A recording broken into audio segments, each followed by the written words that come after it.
Tell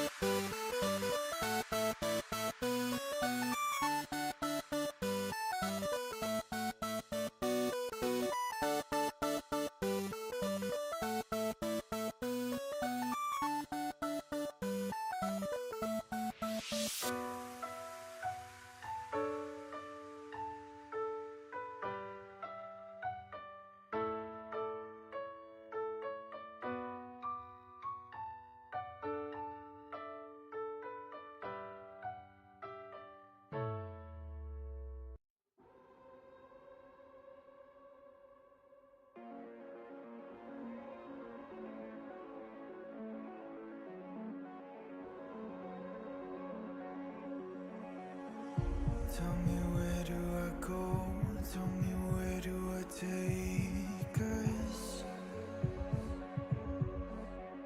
Your heart is starting to slow, may the water be safe. As I dive in, bloodstains wash under deep down waves. I'll be reaching out to kiss your face.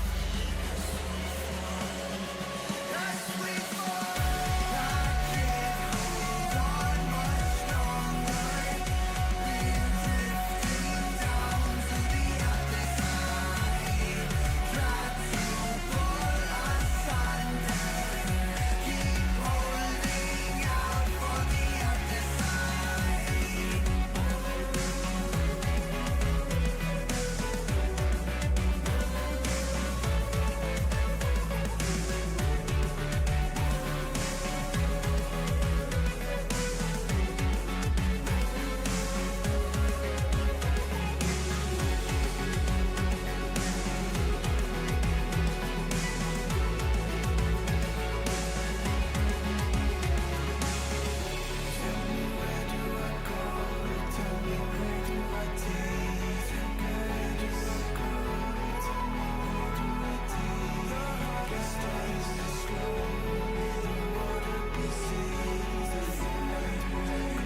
Welcome in one, welcome in all. Shout out to all my EU people spending their mornings here with us on the official LPL English broadcast and you Nightcrawlers out in North America. It is another day in the Rumble stage here as we look to wind down Group Nirvana to kick things off here. But before we get to that, as I am joined by the illustrious Rude Dude. Rude, we've got to break down what the stakes are for these Nirvana teams as their group is coming to a close very, very shortly.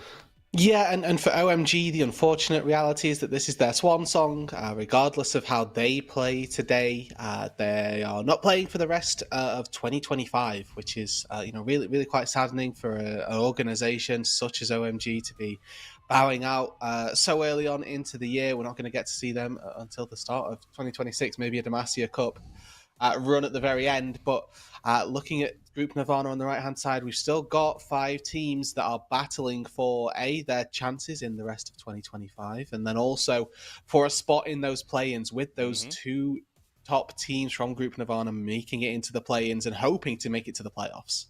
And the most important thing here on the flip side of this matchup is, as you eloquently pointed out for Group Nirvana, Rude Dude, Ultra Prime, depending on how their last 2 series go, and maybe with a little bit of help from the other squads, could go from, well, joining OMG, finishing off their year in 2025 on a low, or all the way up to that play-in stage. So the stakes definitely big here for Ultra Prime. But as we always like to do with Group Nirvana, let's take a look at what happened last time out in Group Nirvana, which was the series of RNG versus OMG, the 0-3 battle. It definitely did not disappoint going the distance, but it did see OMG fall to the current spot they're out, Rude. Yeah, and especially for RNG as well, just a quick little hit on the fact that this is a really big series for RNG fans. You are desperately hoping that OMG can find a win here to keep your chances of playing in 2025 alive. But for RNG, obviously, a bit of a anxious watch for OMG. The last time out weren't quite able to find this win, and Milky Way able to rally the troops of RNG and find their first series victory. OMG, they've got to try and bounce back, obviously finding a game win in this series, so there's still stuff that is good to be working through, but maybe we can just see a little bit more from them to take a series, because it'd be good for them to end on a series win, even if it doesn't have the same impact on their outcome. Without a doubt, Rude. And, I do want to talk about the RNG side of this thing because I think this series, everyone was talking about the jokes. Free Milky Way, I saw some free Jachi things. I was really impressed by how Milky Way was really able to control this series. Game 1 was an absolute stomp because of Milky Way, and he ends a lot of these fights on his, later on in Game 3, playing the way Milky Way has been touted ever since he joined FPX. And Beishang, who we will get a look at tonight, it's just such a tough ass to come in up against a guy like Milky Way in this series. But OMG were able to put up a pretty big fight here, especially in Game 2 to send this one the distance. Always got to love when you get to see that fully scaled up Yorick have an impact. But yeah, RNG, they will get the spotlight much later on here. Are there takeaways that you have, Rude Dude, from OMG showing up against RNG in this one besides the fact they were able to grab that singular game?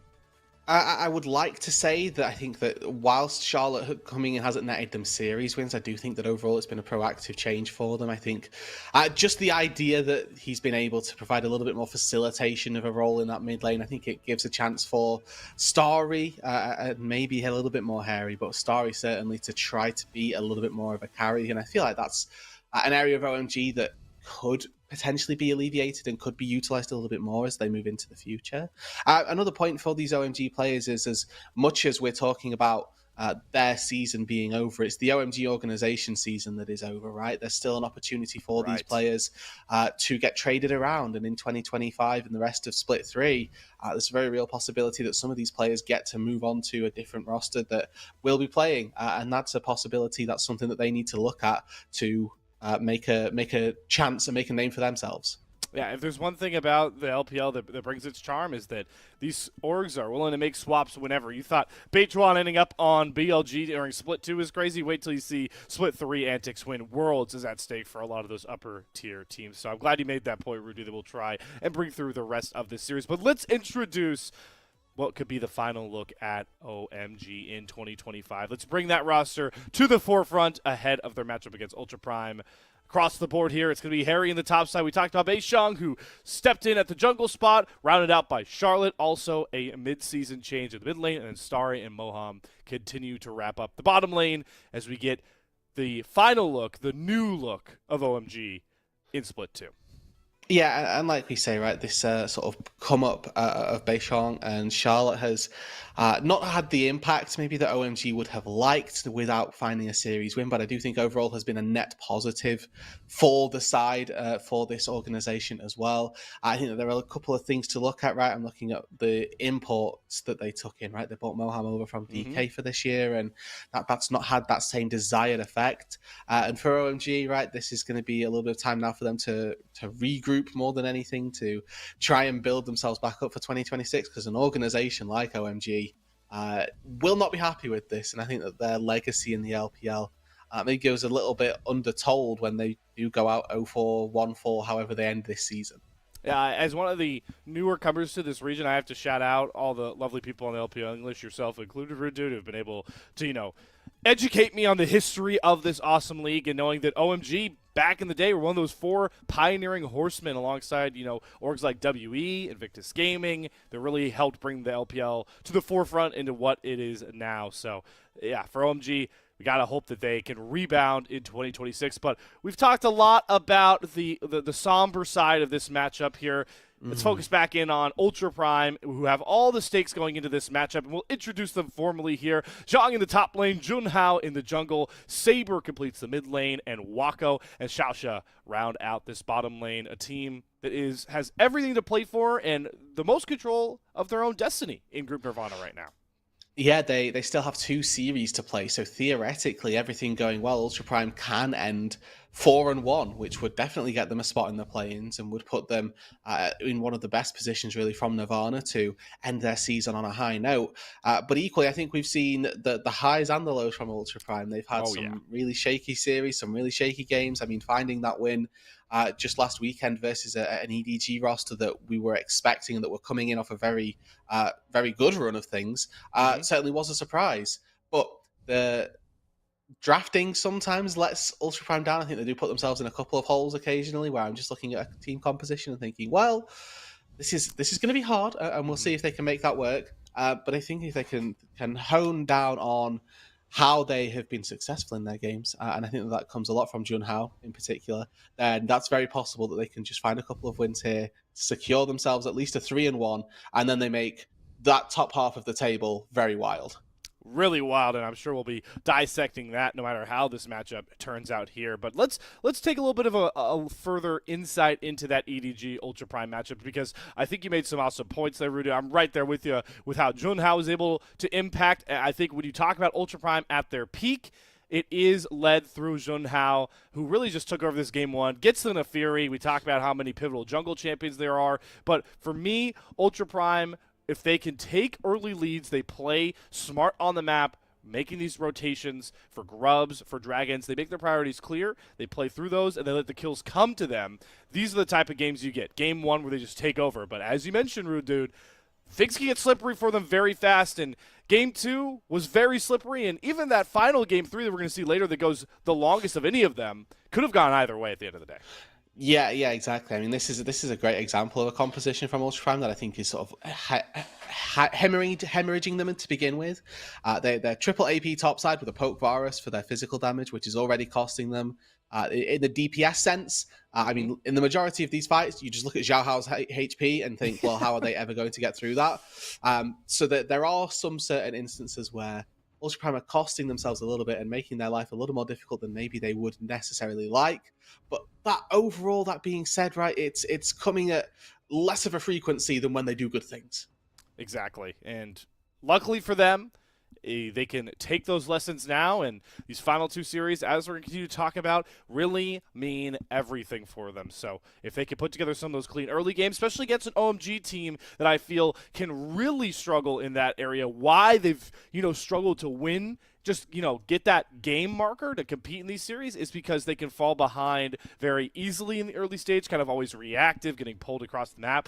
So that does play into Ultra Prime's strength. It's just really about, can they consistently draft into a spot where they can play for the early game, and I'm just going to look constantly to see what that mid-jungle combination is for Junhao and Saber, because if they're on playmaking champions, like we get Talia's, we get Zinzao's coming through, even like a Skarner or a Sejuani in the right spots that can run the early game, this team could easily come out with a 2-0 here against OMG.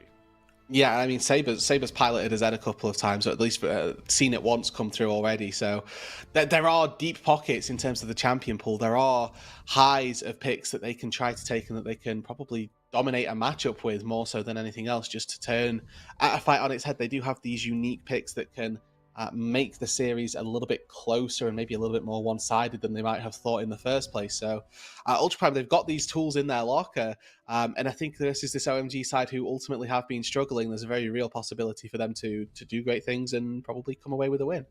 Now, talking about how much we're going to focus on, the first couple of rotations, the first neutral setups here for Ultra Prime and OMG. It's important to mention that this is going to be just the 3rd series live on our next season here. You'll get an obvious look at those changes once we get to the, what I would say, much more colorful Ionian-oriented Rift. But it does kind of change how much the game is operated from the jungle standpoint, right, Rude? Now, though, especially knowing we only get one set of grubs, so these junglers aren't going to have to worry about, getting all their camps done on timer just so they can be there for neutral. There's a lot more space for our 2 junglers in this matchup to try and execute how they want to play the game. Yeah, previously it felt very regimented, I'd say. So you get like a very small gank window, and if you failed on that, then that's fine. But if you wanted to go for those neutral objectives after the fact, you might struggle. Now that we've only got one set of grubs, we've got a Rift Herald spawning in as well a little bit later on. It makes it a little bit more freeing, I'd say, for the junglers, right? Like you alluded to, they're not bound by, okay, grub spawn on this time, or I need to do this or the dragon.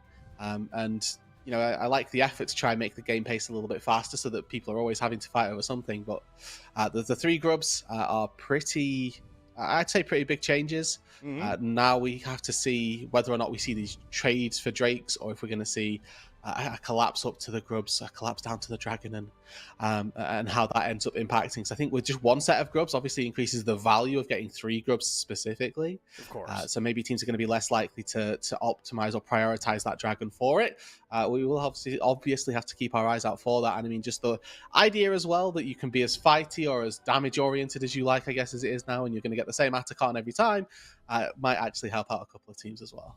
Yeah, I think everybody's also happy that we now don't have to try and fight over the petals that we get at the end of the day, right? You just take the Otacon and all those, XP gains come your way just like that. So that'll be a lot more fun. And I as much as we talk about the jungle impact of these, having less neutral objectives, I also, as the 80 carry guy I enjoy the fact that we now also allow the supports to kind of play a little bit more for the 2v2 lane, and it does help that the meta also has some pretty big 2v2 lanes in the LPL. The ones you got to think of are like Kalista Nico. We've seen a lot more Lucian Nami, Lucian Melio coming out, so I'm glad that this also allows the supports to play for lane and not have to worry about, I guess my 4 minutes in bottom lane is up, I now have to play perma top side and just get a farm off between 280 carries.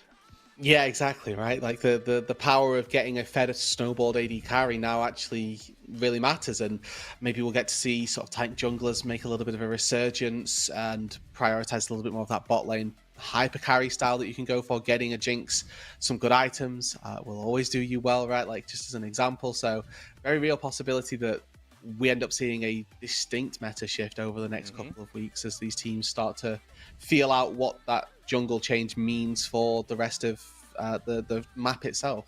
And while, you know, I've seen a lot of positive reactions from, you know, content creators, streamers, players of League of Legends on your solo queue ladders, the unfortunate reality of this new season right now is how much time does not just our two teams here, any teams really have to understand this new season before they get onto stage to play LPL games? Well, they're going to have to figure it out on stage together, and day by day goes as we will see how OMG and Ultra Prime react to it.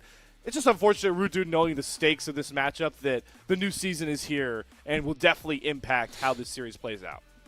Yeah, I mean, we'll have to, obviously, with these two teams sort of learning and adjusting to those two things, keep that in mind. I think that as a team that is maybe a little bit more of an underdog in OMG, then you maybe give a bit of a higher weighting on their chances in this series in case Ultra Prime, as they take their walkouts here, haven't quite figured out what the most effective method is going to be. Obviously, pure speculation for the most part, but there is still that small possibility that they might struggle a little bit in some areas. They might be fine in others, and just feel a little bit uneasy about how the map or the meta is to be played.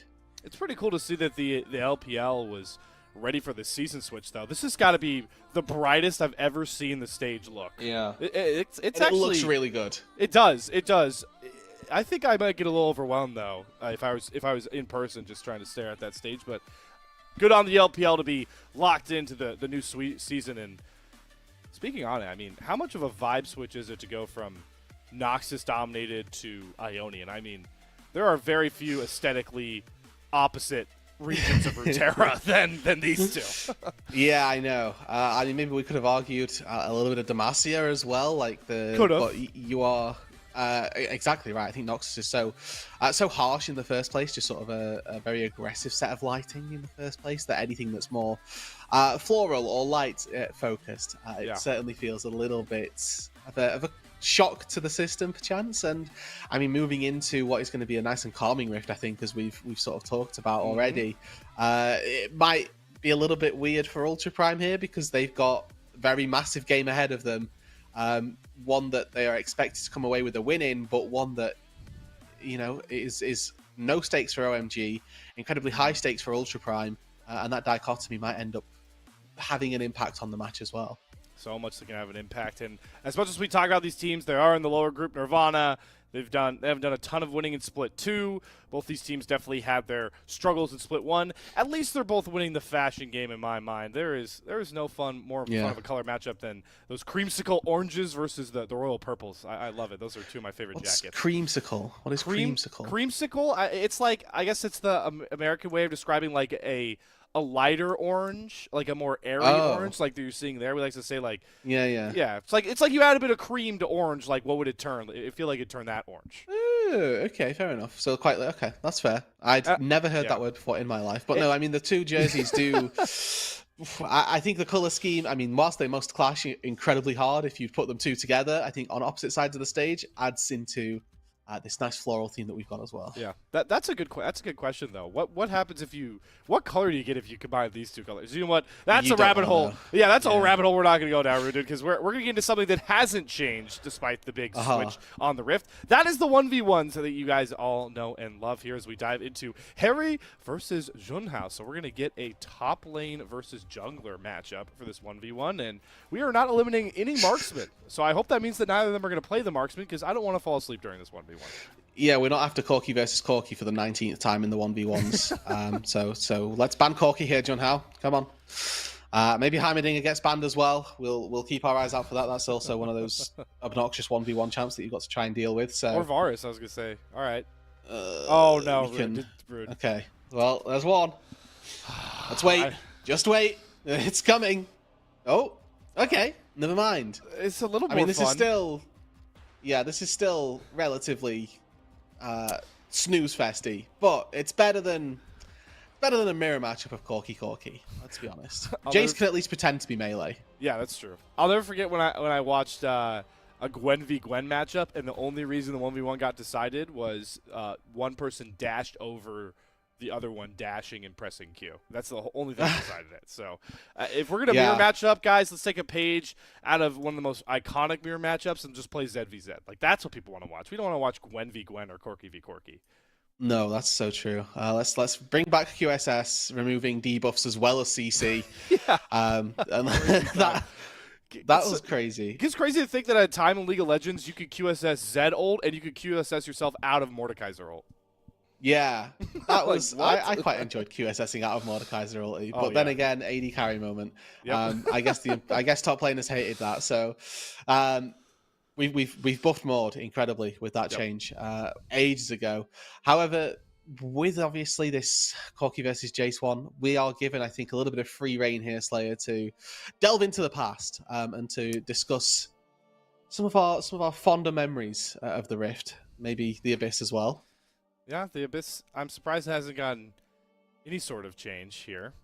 I guess it's still pretty icy, and flowers don't do pretty well in snow. So it's still the normal it is. But, yeah, I think we're going to have a ton of time to reminisce on, past peaks for OMG. We kind of talked about how they were at the forefront of the LPL. So it's important to reminisce and give this org its flowers, even if it will become the first team to get eliminated from competitive play in I believe the earliest any team has ever been for international and just regional League of Legends. I mean, I would wager so already in Ignite. Because you talked about the hammer stance for Jace there. Junhao tries to get the most out of it here, but a couple more autos for Harry. Good barrier, but it's traded right back by Harry's barrier, who calculates correctly, and the Corki wins an opening 1v1 duel.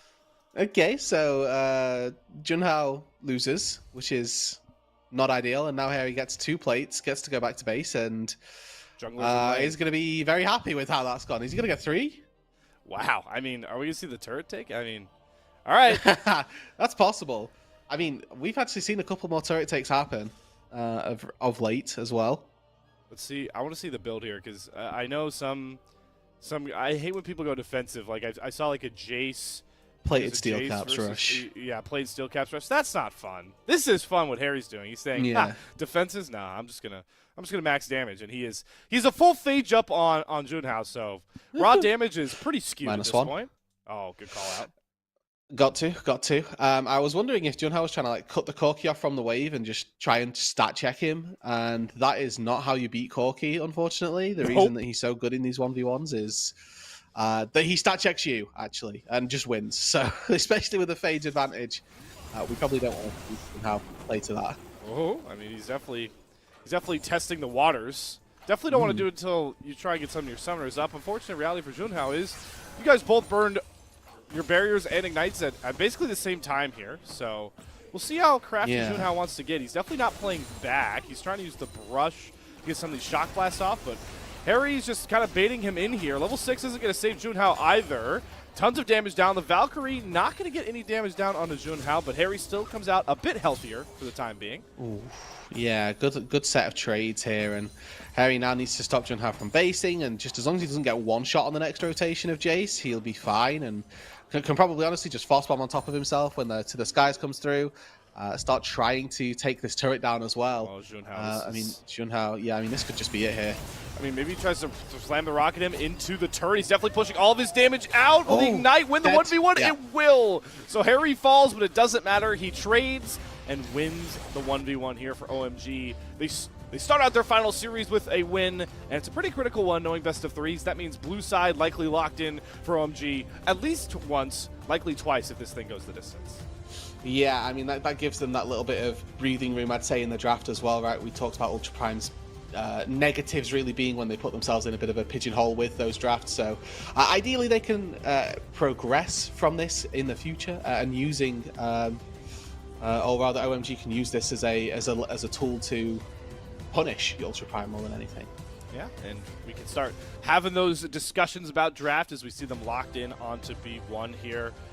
Or blue side. B1 is the conversation I want to have here, Rude Dude, knowing that red side, you're basically forced to ban away like a rotation of champions. You got to take away like Nefiri, Vi, I see always banned red side. Varus is usually red side banned. You also can commit to Rumble or Jace. What do you think OMG might get through here, and what do you want them to take? Neferi did get nerfed since the last time these two teams played, so maybe that is a further nerf that comes through that means she won't see as much play. I think that getting rid of Nico is probably really important because that then removes that Kalista-Nico pairing, and I mean, Nico has been a massive engaged support for a lot of these teams either way. Gwen Rumble, by extension, are also very, very dominant at the minute in their power level, so wherever you add one area of the map, there's going to be another area of the map that has a real chance at kicking things off. I mean, Vi as well has just proven to be a really solid jungler that teams just don't really want to be giving up without an appropriate answer. So lots of different areas of the map that I can look at. I mean, Sejuani for Lilia trades as well is also something to keep our eyes on. Like I say, there's plenty and plenty of places for people to be thinking, and if you're a Ultra Prime or OMG fan, then maybe being a little bit conscious of where those bans go is going to be quite scary. We'll have to see once we get into those drafts, but I do want to make sure we give, maybe we'll do it in a bit here. Well, we have plenty of time to reminisce about some of the OG OMG series and some of the highs that this team got to at the very early ages of the LPL. We'll certainly get to hit on those, and you'll hear some familiar orgs that you've already seen also play in the LPL. But for now, we're diving into that draft, and Rudu gets some very coveted draft points here on the unofficial LPL English broadcast. That Nico ban does come across here for OMG. The Fury's still pulling bans from Ultra Prime for the time being, so still going to respect it despite the nerfs. And Jace looks like it sneaks through. Also the Varus and the Xin Zhao. So do you want to go for jungle or bottom lane? Beishong says, give me that coveted duelist or dueling. Fighting base jungler. You also have Gwen picked, Rumble banned as well, so maybe a chance for these teams to be looking at taking specifically just the Gwen, but Talia locked in as an early denial to take that away from the Pantheon or take that away from the Xin Zhao. That's a very powerful 2 versus 2. And then also taking the Pantheon as well to try and hammer home and double down on the fact that this mid-jungle duo is actually going to be very important. Yeah, and we talked about it when we saw some of the clips of Ultra Prime's game wins. I'm very glad to see they are playing 2 champions that are very impactful on the map once they get ultimates. Grand Starfall, Weaver's Wall, these two can snap and be halfway across Summoner's Rift with an ultimate to overload. So that's good to see for Ultra Prime. For OMG, though, it's looking like they're trying to fortify a pretty big front line. They're going to grab the Ahri for Charlotte, and then they're going to lock the Sion in blind. And Zhang must be a fan of this, knowing that the Gwen's up here. I feel like this is an immediate slam. Yeah, this is going to be like maybe just a slightly rough laning phase, but it gives you a tool to kill the Sion later on. Looking at the mid lane and the jungle so far, they're not particularly solid tank killers necessarily taking down a Sion. But I mean, Sion has been so prevalent as well in recent months as well, that he's just sort of risen to the top of the best tank that you can be. He's got so much HP. So this now puts a little bit of a pigeonhole on the champions that Wako can play.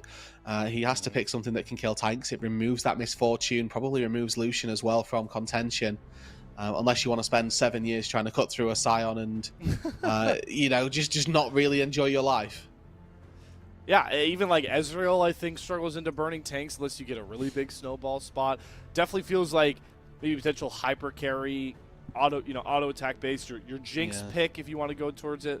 Xerxes can kind of deal with this pretty well. Xayah potentially with how much space you can buy for yourself. We'll see exactly where Waka wants to go, because I do know this is a guy that loves to play some of those AP bottom laners. Not that this should ever be a spot to pick a Ziggs or even the Mel that he's played this split. Yeah, no, we need 80 carries for our for our bot laners. Talia Gwen, we need an 80 carry. Yeah, Wako, let's keep the Ziggs locked away for the time being. I mean, so far, so what do we see? Right, we see lots of global pressure from Ultra Prime. We see split cross map, split push. Maybe an Ashe comes through just to try and alleviate a little bit of that split push, or something relatively wave clear focused. So a Sivir in the mid lane so that you can play to those sides, and Lucian ends up getting locked in. Suggests that Ultra Prime are going for that more side lane split push focus. And probably with an Enchanter as well on their side. You can see those double bans, maybe getting rid of some of the more difficult Enchanter matchups with Nami and Emilio still both available. OMG, they're going to know the archetype at the very least that Ultra Prime are looking for. It's a very smart approach. I like it, because those two Enchanters really make it a lot more difficult for Melio and Nami to operate in lane because you want that tankier engage support to be a target for a lot of your poke. We see Starry commit to the Zeri, and we'll see if we do get enchanters on both sides of the bottom lane. We already have seen the Zeri Yumi coming through in a game recently in the Rumble stage, so we'll see if OMG commit to that again and really commit to a hyper-scaling bottom lane alongside a tank silence. Going to be very difficult to deal with, and that's exactly what they will do. Yeah, I mean, the Nautilus ban here, giving the freedom for Story to lock in this Zeri, means that anything that Xiaoxia looks to lock in is going to be either not aggressive in its bot lane pairing or going to be quite difficult to lock down the Zeri in. So it's the Nami that comes through, so a little bit of slows coming in on the Lucian auto attacks with those Tidecaller's Blessings. Bubble's going to be really difficult to land, Waves maybe a little bit more reliable. But for OMG, really looking at Starry to put on a big performance this time around. He is the consistent DPS threat, and he's got a lot of damage that he's got to fight up against, right? If he ever mispositions one time, get jumped on by a Gwen, by a Pantheon, by a Talia as well, like, you are a very squishy champion, and Moham as well, with a lot of healing, a lot of shielding in his back pocket for the Zeri, going to have a pretty difficult job keeping his AD alive. Yeah, and usually, you know, we talk about Crescent Guard as an ultimate being able to bail out a lot of mispositioning errors.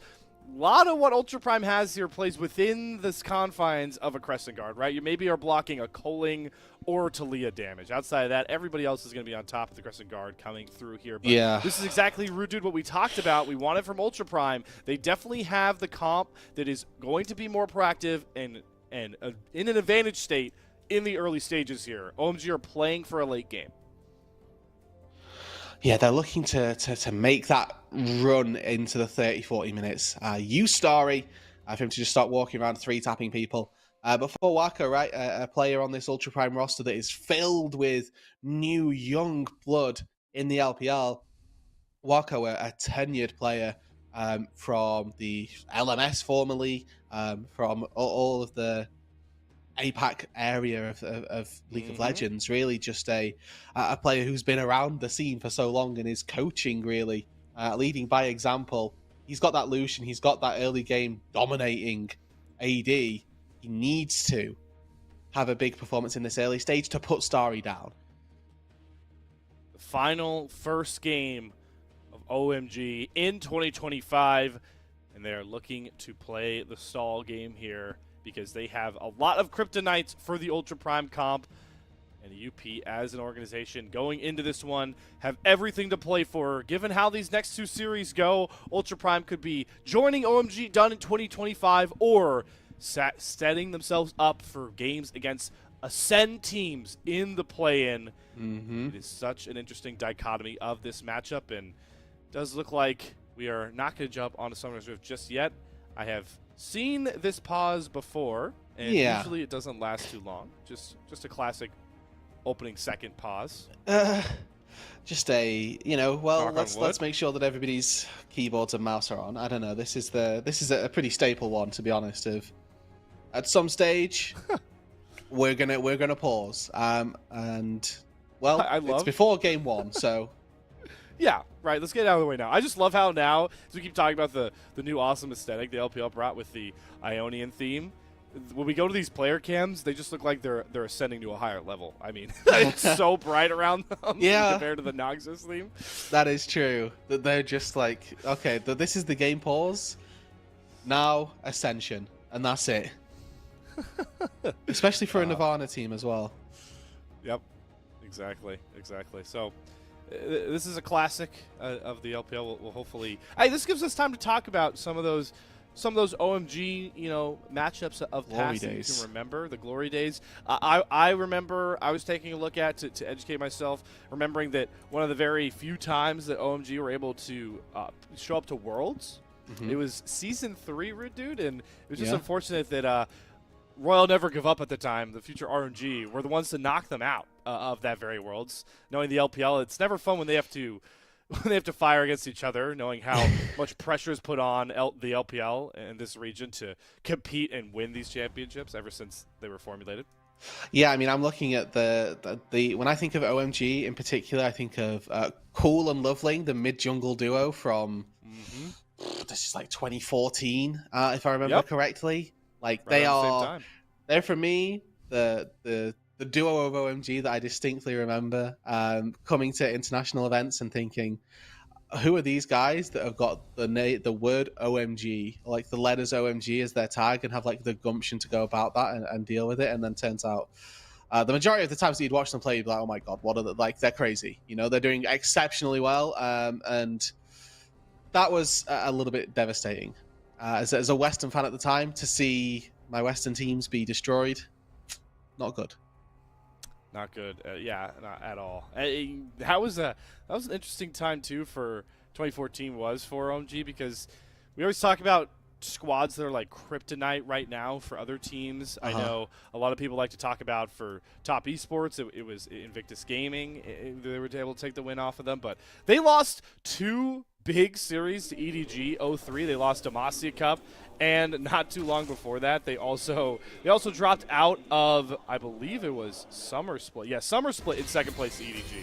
It's always cool to look back here, especially talking about Edward Gaming, who we see in this very group Nirvana. But to focus back in on the present, we are live onto the Rift. The pause did not last too long, and we get to see that Wako is really taking your sentiment to heart there, Root Dude. He's going electrocute, and Ignite Lucian to try and just stomp this lane. Yeah, Blood is not messing around. He is ready to party and ready to try and find some kills early doors.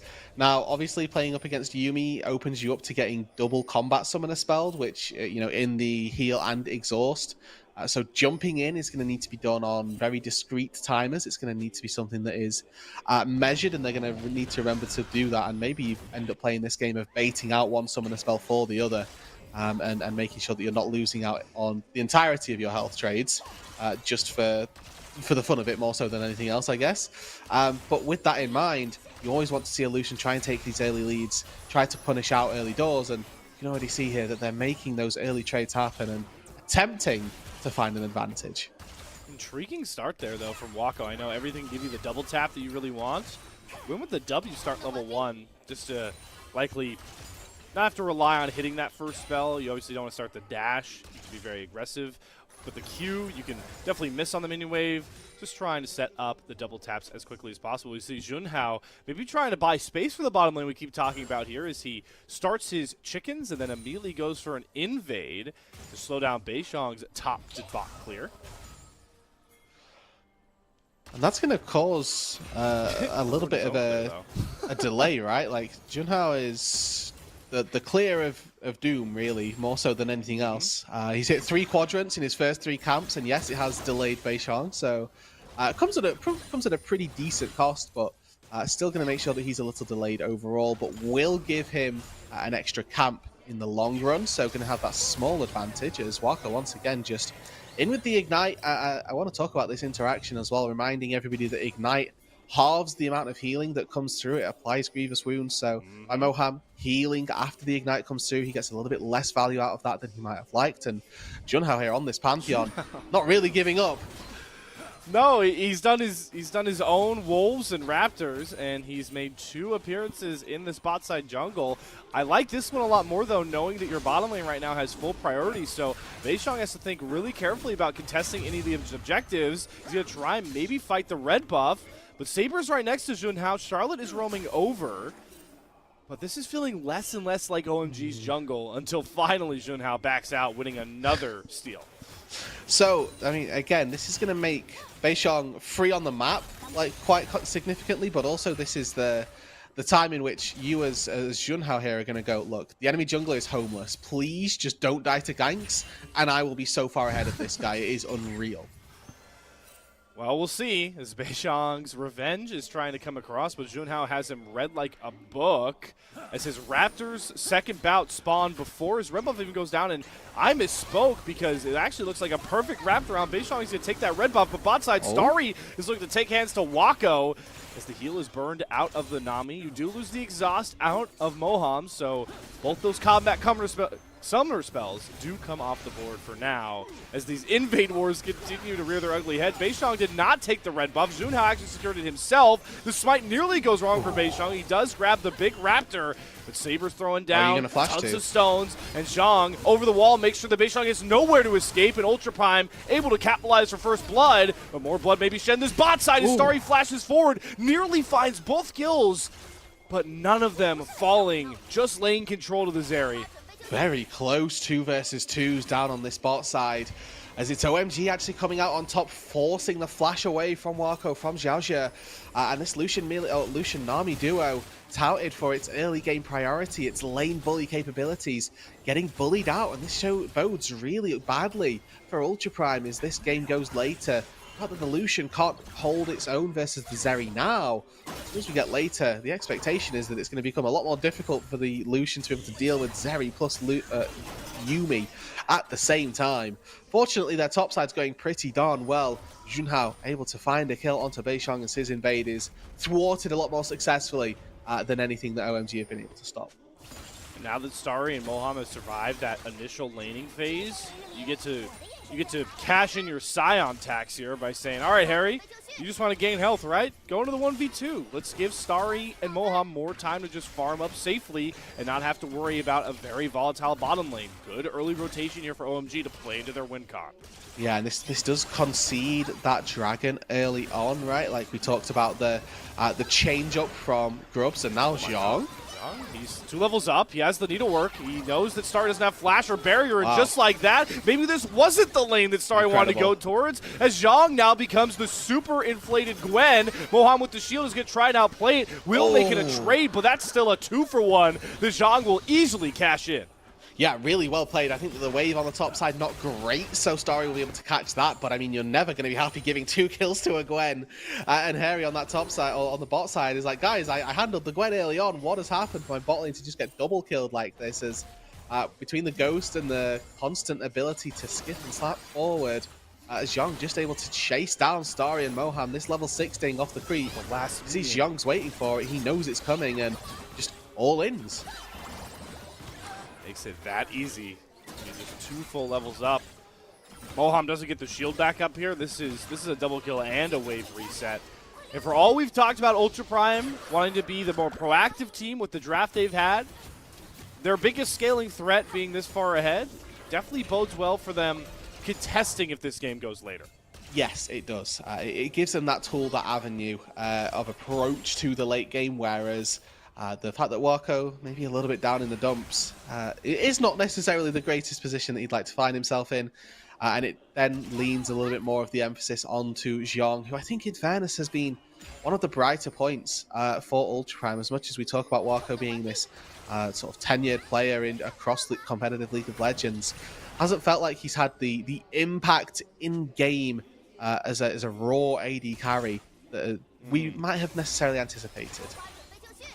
So a lot of time for Walker to show his stars here as well on this Lucian as we start to continue to learn how these LPL teams want to handle the latest Ionian themed season in League of Legends, knowing that we don't have any Grubs to play for right now at the 8-minute mark, so Wako and Xiaoxia may sit up here longer than expected with that first and only set of Grubs spawning at 8 minutes. Both junglers are present. Both junglers have ultimates online.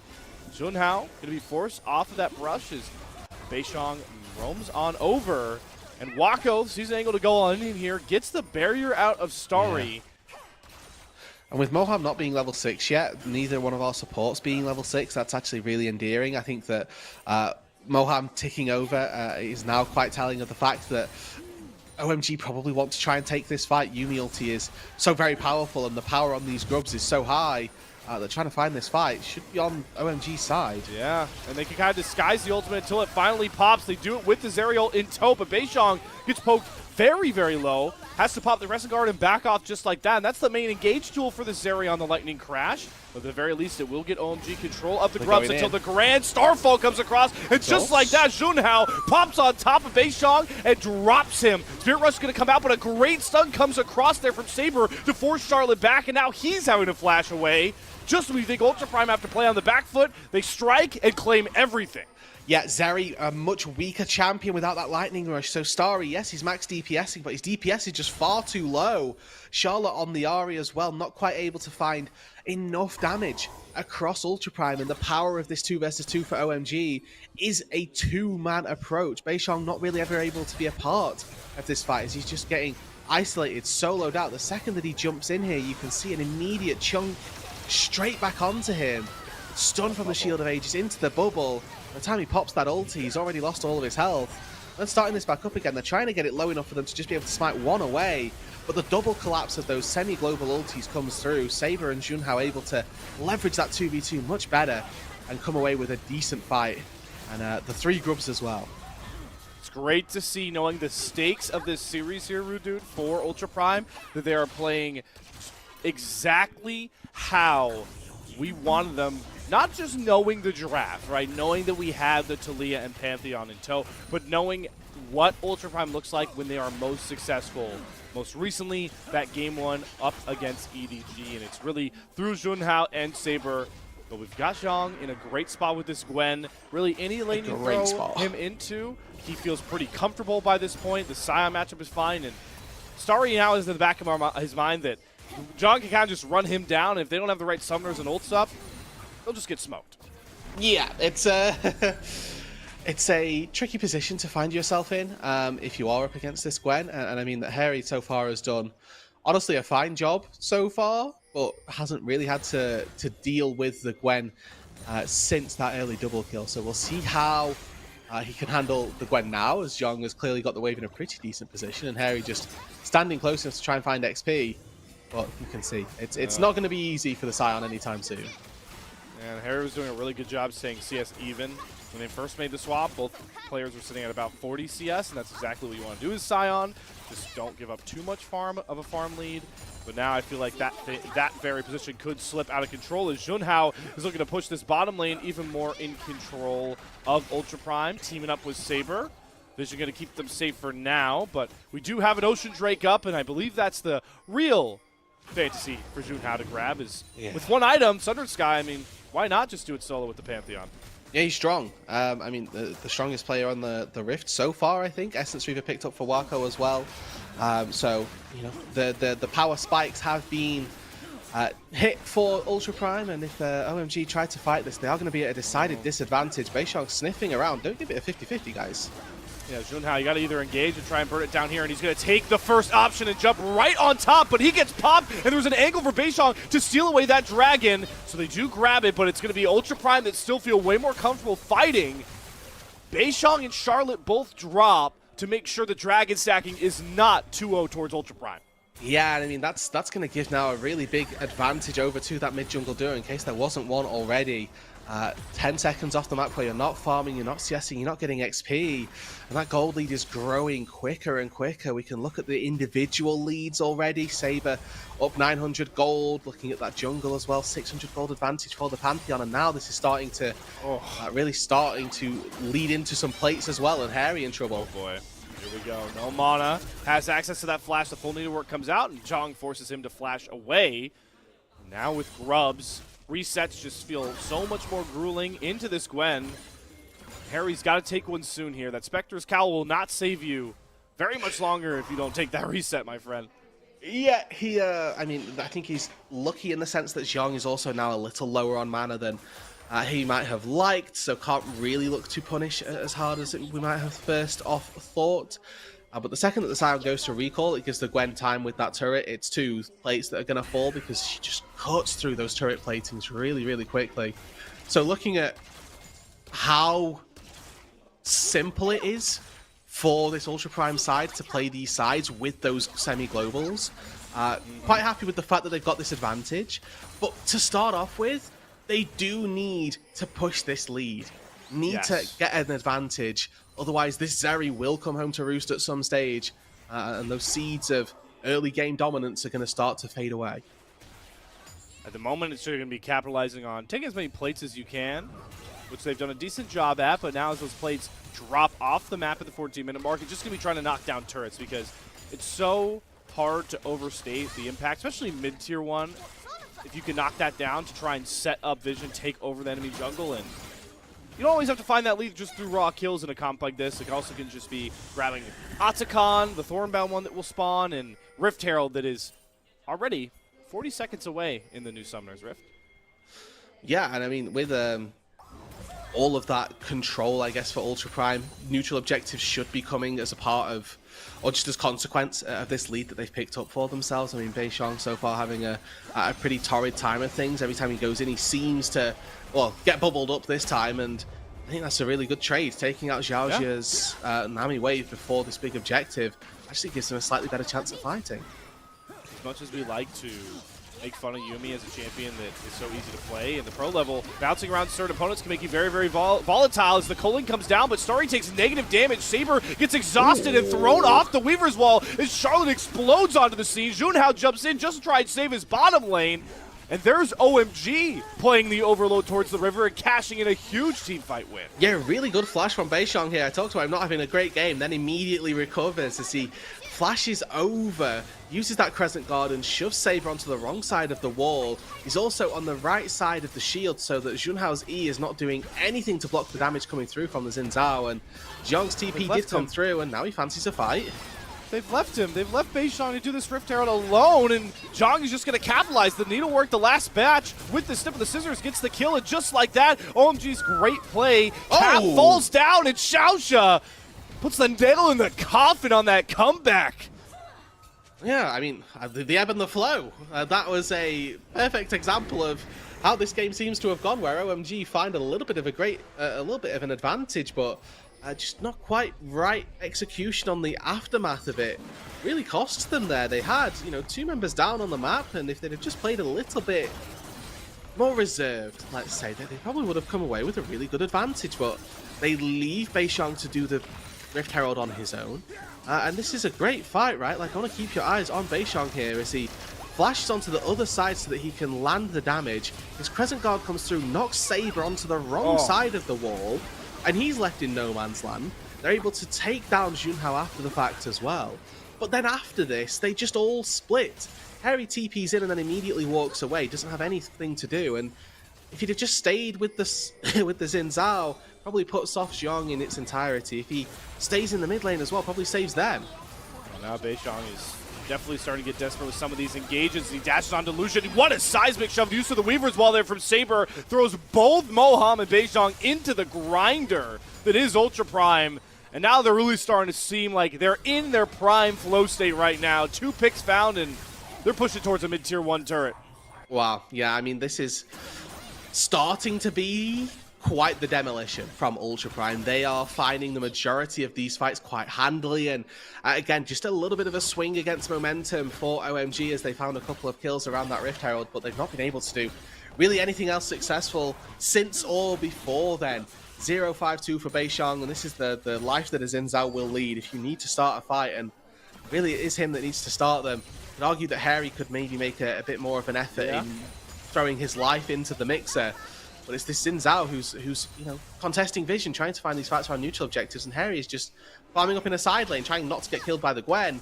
We just need to see him sacrifice a little bit, maybe have to give up a tier 2 because they're not gonna come back into this game by playing standard, so they're gonna have to do something a little bit crazy to find a way back into this match.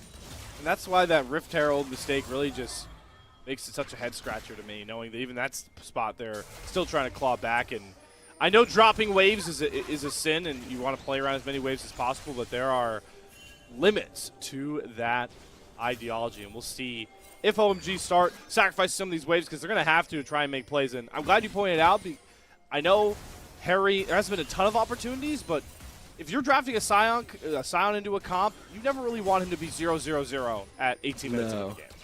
No, and at a certain point, he might go 0-1-1 and like stand in front of a team fight, but this is not the desired outcome for a Scion in really any sense. Just the 0 in the deaths column looks really good, but when you're down 2.5k gold versus your counterpart, that's the real kicker here.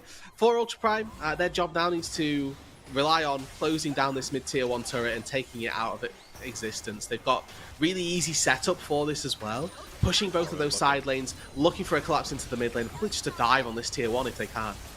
Starry's got to be careful trying to hold this wave here. Zhang, though, off to the side, was trying to hold a pretty aggressive angle. Going to surround the first charm. They commit the unstoppable onslaught, but Zhang's health bar is just not going down quick enough. He heals through 2 ultimates, and the tidal wave from Xiaoxia gets the top laner out and claims the mid-tier 1 in the background.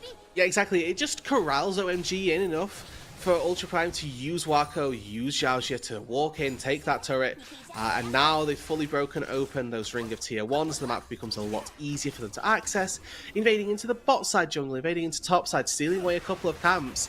now becomes a lot easier for Ultra Prime, and accelerating the pace of that game becomes that little bit faster. They're 5k gold to the good just 20 minutes into this one, with a composition that can easily maneuver around the map. Again, talking about Saber and Junhao, how easy it is for them to make their way across Summoner's Rift with those ultis.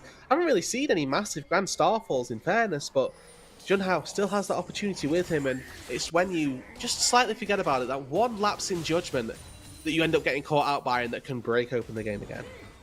Rude, for a second there, I thought you were going to be a fortune teller, because Junhao definitely was thinking about ulting onto his Starry without Yuumi there, but they'll keep their resolve, and as we talked about with Ultra Prime, just go through the correct motions right now. They don't need to over-aggress and play kill happy, knowing that right now they're just setting up around Otacon and buying more space for Zhang. It's an easy recipe. Just wait to see if anyone ever overloads to try and protect Harry, and force the Otacon if you want that fight you so desperately are seeking. And I mean, for now, what can happen to Ultra Prime? Their game plan is quite straightforward. It's continue to try and build up those Drake stacks, work toward a soul, find this Atacon in some recent time. As Starry goes in. Jumps right on top of him, trying to make the difference. The desperation Hold for on. OMG to try and find a big win from behind. Starry is going all out, but he's going to fall right in front of Saber's face. Can't get through the entire army of Ultra Prime on your own, Starry. A commendable effort, but now OMG are just throwing themselves in one at a time, and that is a recipe for disaster as Charlotte's antics fall flat, and it forces Beishang and Harry to flash back towards their turrets, but Junhao is only going to let the tanky Scion escape. Desperation play for OMG falls flat. It's going to cost them even more as this game one slips further out of their fingertips. And if maybe any of the previous fights had have been giving kills over to Starry, that would have been beneficial for them. But Wako's able to limp away on single-digit HP. Those constant top-offs from the Nami are doing just enough to keep him alive. And despite the fact that this honestly looks good for Starry and the 2 versus 2 with him and Moham, they can do this. They're so far behind. We talked about those long-range ultis as well. Grand Starfall from base, Weaver's Wall from topside. Trying to fight this Ultra Prime team in just a 2v2 down mid, it's never easy. It's not going to get any easier. You are seeing right now in this game one, while it's definitely a smaller packed group Nirvana, the difference between a team that with a series win here, locks themselves into summer 2025 LPL and potentially a spot in play-ins versus an OMG team that is currently at their swan song in their final series of 2025. And you know, 14-4. This is Ultra Prime controlling the pace of this game and doing a pretty good job at it as well. For OMG, you know, you can see them starting up the Atacon here. This is a Hail Mary. It's what they have to do. The game, like we said, pretty much out of their control. They're going to have to do something a little bit wild to get back into this, but a reminder, Weaver's Wall is up. Grand Starfall, maybe not, but OMG, they're on a clock here before they can get collapsed on. Zhong's sniffing around as well. Here comes Wako, here comes Xiaojia. Even without the Talia Wall, this could be a disaster. They're corralling the cattle for slaughter. Here, down goes the Thornbound Otacon, but look at the damage Wako does to Beishang before he gets the Crest Guard even down. The Coling doesn't get the job done, but the Scissors, the golden pair for Zhang is definitely bringing the big-time load to this fight, but it's a huge stun for Harry. Ultra Prime have walked in one by one, just like OMG in the last fight, and it might cost them here as Junhao and Saber go blow for blow. Harry zombified Scion buys just enough space for Starry to sneak out. And OMG come away the winners when we thought they wouldn't be able to find any sort of footing. I mean, being honest, that's fine. Oh my god. Junhao, oh, buddy, you're not catching. Okay, but I mean, for OMG, they'll probably take that. They get a 1 fight, 3 for 2, and they get a neutral objective out of it. That's a really big steal for OMG, and that's a really heads-up play from them. Not just accepting that the game's over, even though they're behind. They have found something where they shouldn't have. There's no world where Ultra Prime should be giving the Atacon and losing 3 players for it. So for OMG, very, very good work. And you know, it may not be the route back into this game, but it's definitely a step in the right direction. And this series may not be the route back in to the LPL future, but it's good to see them still willing to fight to their every last breath and showing it in game one, because we know the stakes for them and how important it would be to go out on a win. But even thinking back to the draft, right? If you're playing a team that's looking to scale and you fall behind early, stalling and picking critical places to fight is exactly how we reach that Exodia Zeri that's one-tapping everybody in. Even Harry, a Scion that will become very problematic to kill for a comp with a Talia and Illusion as the headlining damage outside the Gwen. Yeah, I think it's the Frozen Heart pickup here is very, very solid. I mean, Harry is 3 items on this Scion, so for Ultra Prime, I think that they're fortunate in the fact that they've got quite tricksy champions. I mean that in the sense that they're maneuverable and that they can, for lack of a better word, ignore the Scion. One of these strategies that you can employ with big tanks is, well, as long as they don't kill me before I kill the rest of their friends, I can come back to them at the end. And that may end up being what gets employed by Ultra Prime here, just knowing that, well, the Scion's a little scary, so we'll leave him till the end, and once we've killed all 4 of the other people, hopefully we can start dealing with him. But I do like the way that OMG have slowed down this game. The Dragon spawning in 2 minutes 20 is going to be the kicker. If OMG can find a fight there, and even if they can just steal the Dragon, that'll be a pretty big deal. I think that them looking for this, and you see Ultra Prime already setting themselves up around this top side. A reminder that Ultra Prime not bound by this Dragon specifically. It'd be good for them to get the soul, but they have just as much power, just as much stake on getting the Baron as well. So if they go into that Baron, they're quite easily able to just sacrifice 1 Dragon, find a neutral objective which is going to give them a massive advantage, and then maybe try and use that to break open the game instead. For now, Ultra Prime are leaning into the fact they can play the map so much more aggressively, knowing that Saber has that Weaver's Wall. They have a level 16 Gwen on the bot side with teleport available. But Zhang has decided to walk his way all the way up towards this Baron. Will be spotted, and that does allow Charlotte to respond to the bot wave comfortably. So there's not a wave that's really pushing against OMG. It's their jungler's health bar that's pushing against their efforts to make the comeback. Beishang cannot be the first one to fall here. Now OMG, they basically have to fight their way into a win or they'll lose Baron. And Zhang is looking to take everything. He wants his cake and to eat it too. And he's knocking down Harry's health bar with the help of his squad. The top side for OMG falls, and that makes Baron a guarantee for Ultra Prime. And Ultra Prime just make the Scion look like butter. All of those items do nothing when you can't even tank them for a 5-10 second window. The backline had nothing to do. Zhang positions himself perfectly. With the Shroud coming down, nobody can deal damage to him or pass through the Gwen at all. Baron's going to fall, and 40 seconds before the Baron, the Dragon, excuse me, the timing is perfect. Starry's overextended. He's going to get this turret, but he's going to get TP'd on for it. Yep, Zhang's here first. It's a double TP. Saber's here as well. That turret is going to earn you a colon to the face as Starry's jaw gets knocked off, and Moham falls with him. They've got the grub advantage, they've got Baron, and they're going to barrel down with their eyes on the prize of opening up OMG's base. Yeah, Junhao even used Grand Starfall there to make it down to this bot side that little bit sooner, able to catch a wave, push that in, and Ultra Prime, they don't need to take this Drake on spawn. They can use the Baron to the best of their abilities, and they can just push it all the way through the base if they like. 2 members of OMG are stood trying to stop the Dragon. Oh, Beishang, good seismic shove there. Even though the Crescent Guard Saber gets him close enough to drop the damage. Stasis is right when the charm comes in for Charlotte, and the point-and-click stun for Junhao lands. And Rune, dude, I think we might not even need a Hextech Soul the way this game is going.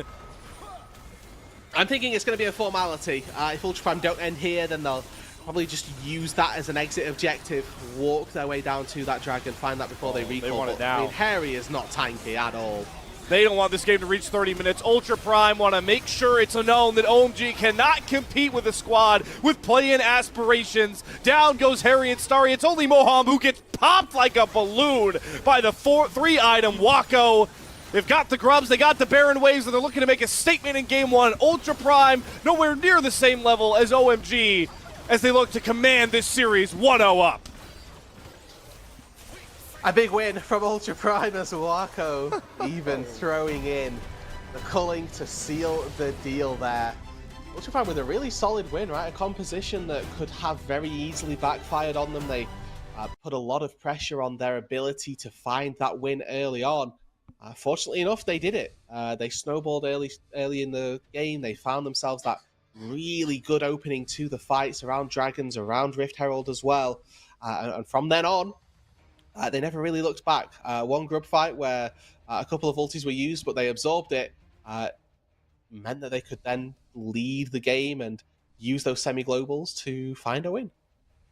find a win, and finding a win the Ultra Prime way. We came into this series talking about how, asking the question, what does Ultra Prime look like at their best? We got an example from Game 1 against EDG, and really, Rude Dude, you put those two games side to side now, and they look pretty similar, even if the champions on the board for Ultra Prime are a bit different.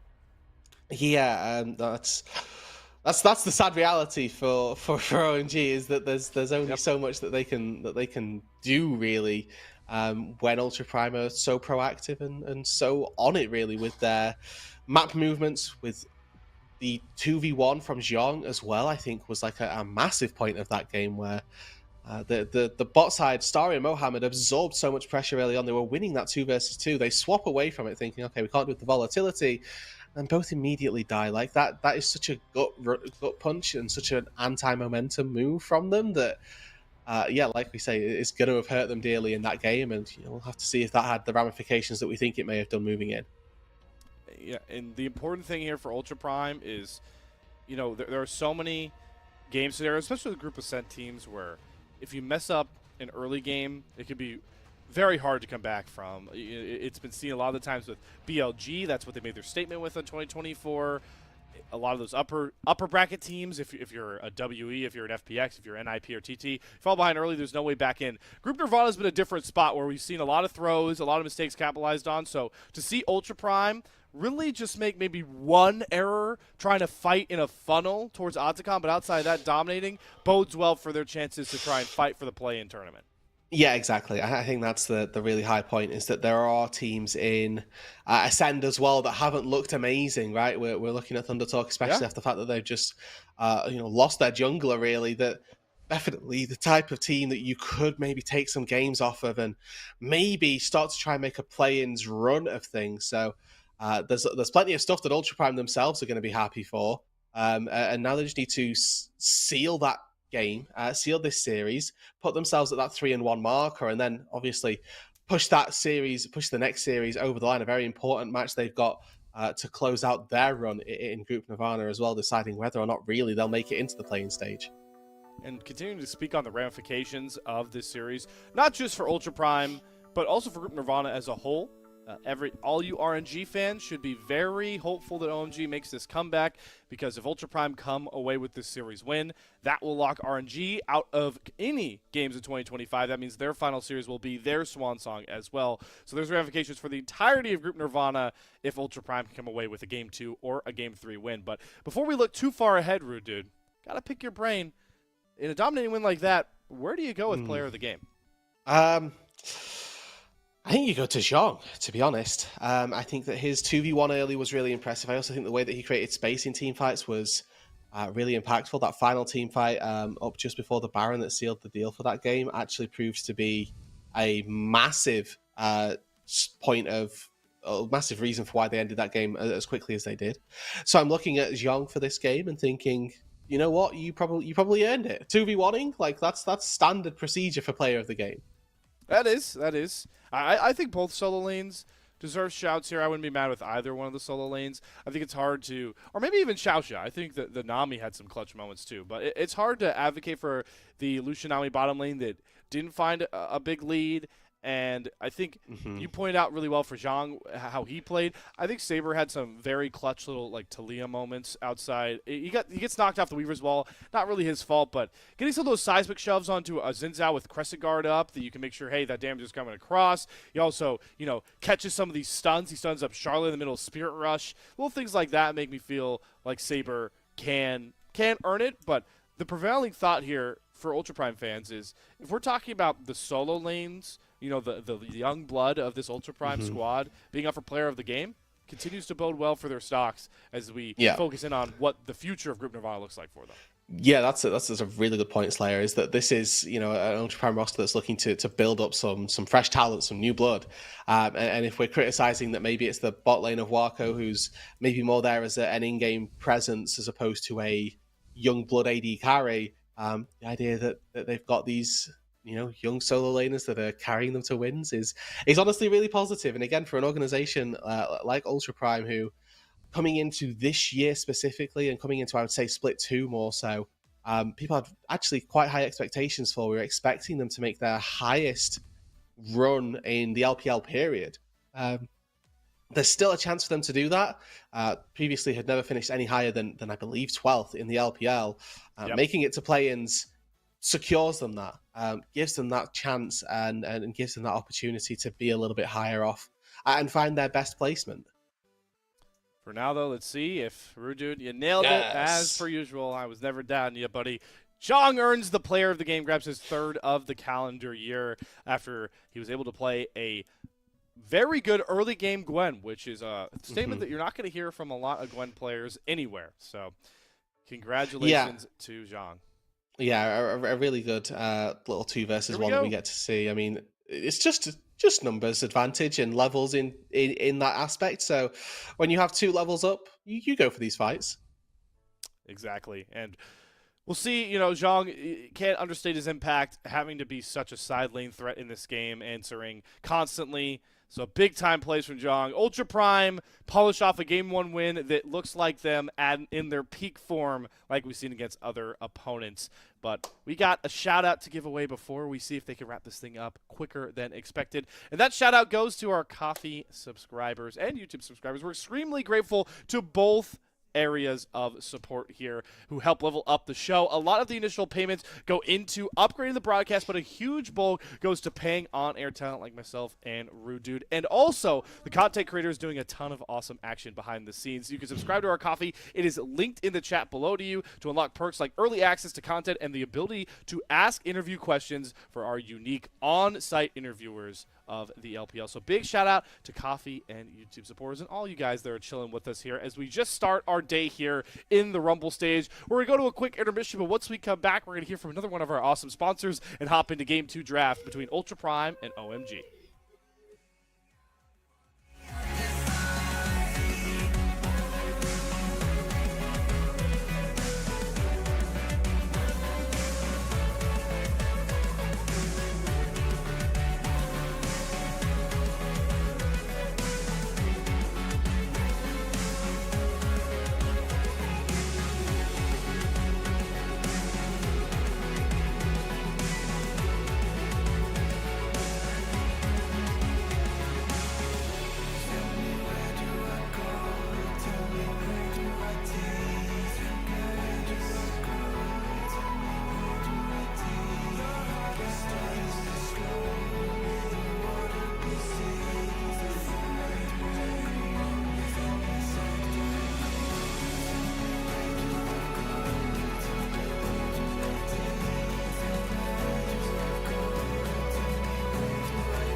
Welcome back, LPL English fandom. I've got a question for all you out there. Have you heard about MOBA Trainer?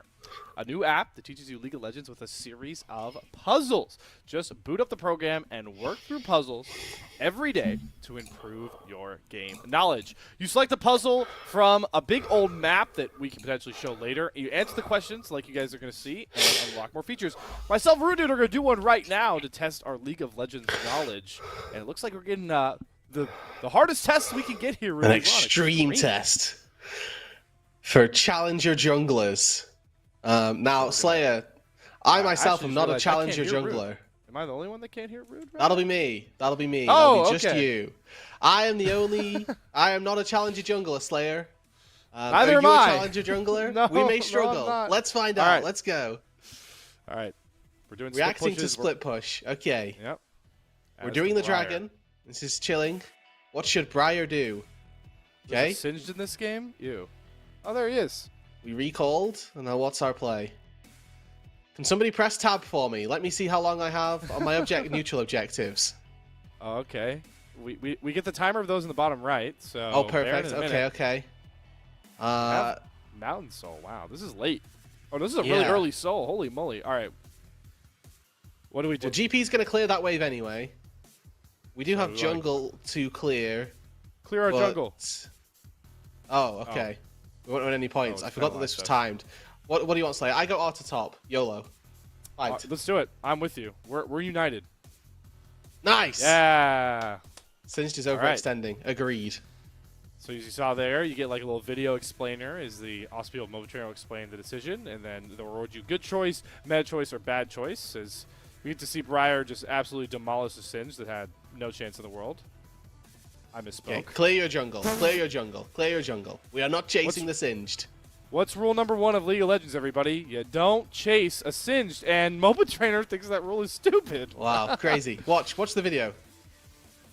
Let's see. I mean, no mana, I guess, but Is this Briar moment? Oh, we're cheating. We're using Flash. what the heck? How Okay. did that Deadly Flourish get the kill? All right, whatever. Either way.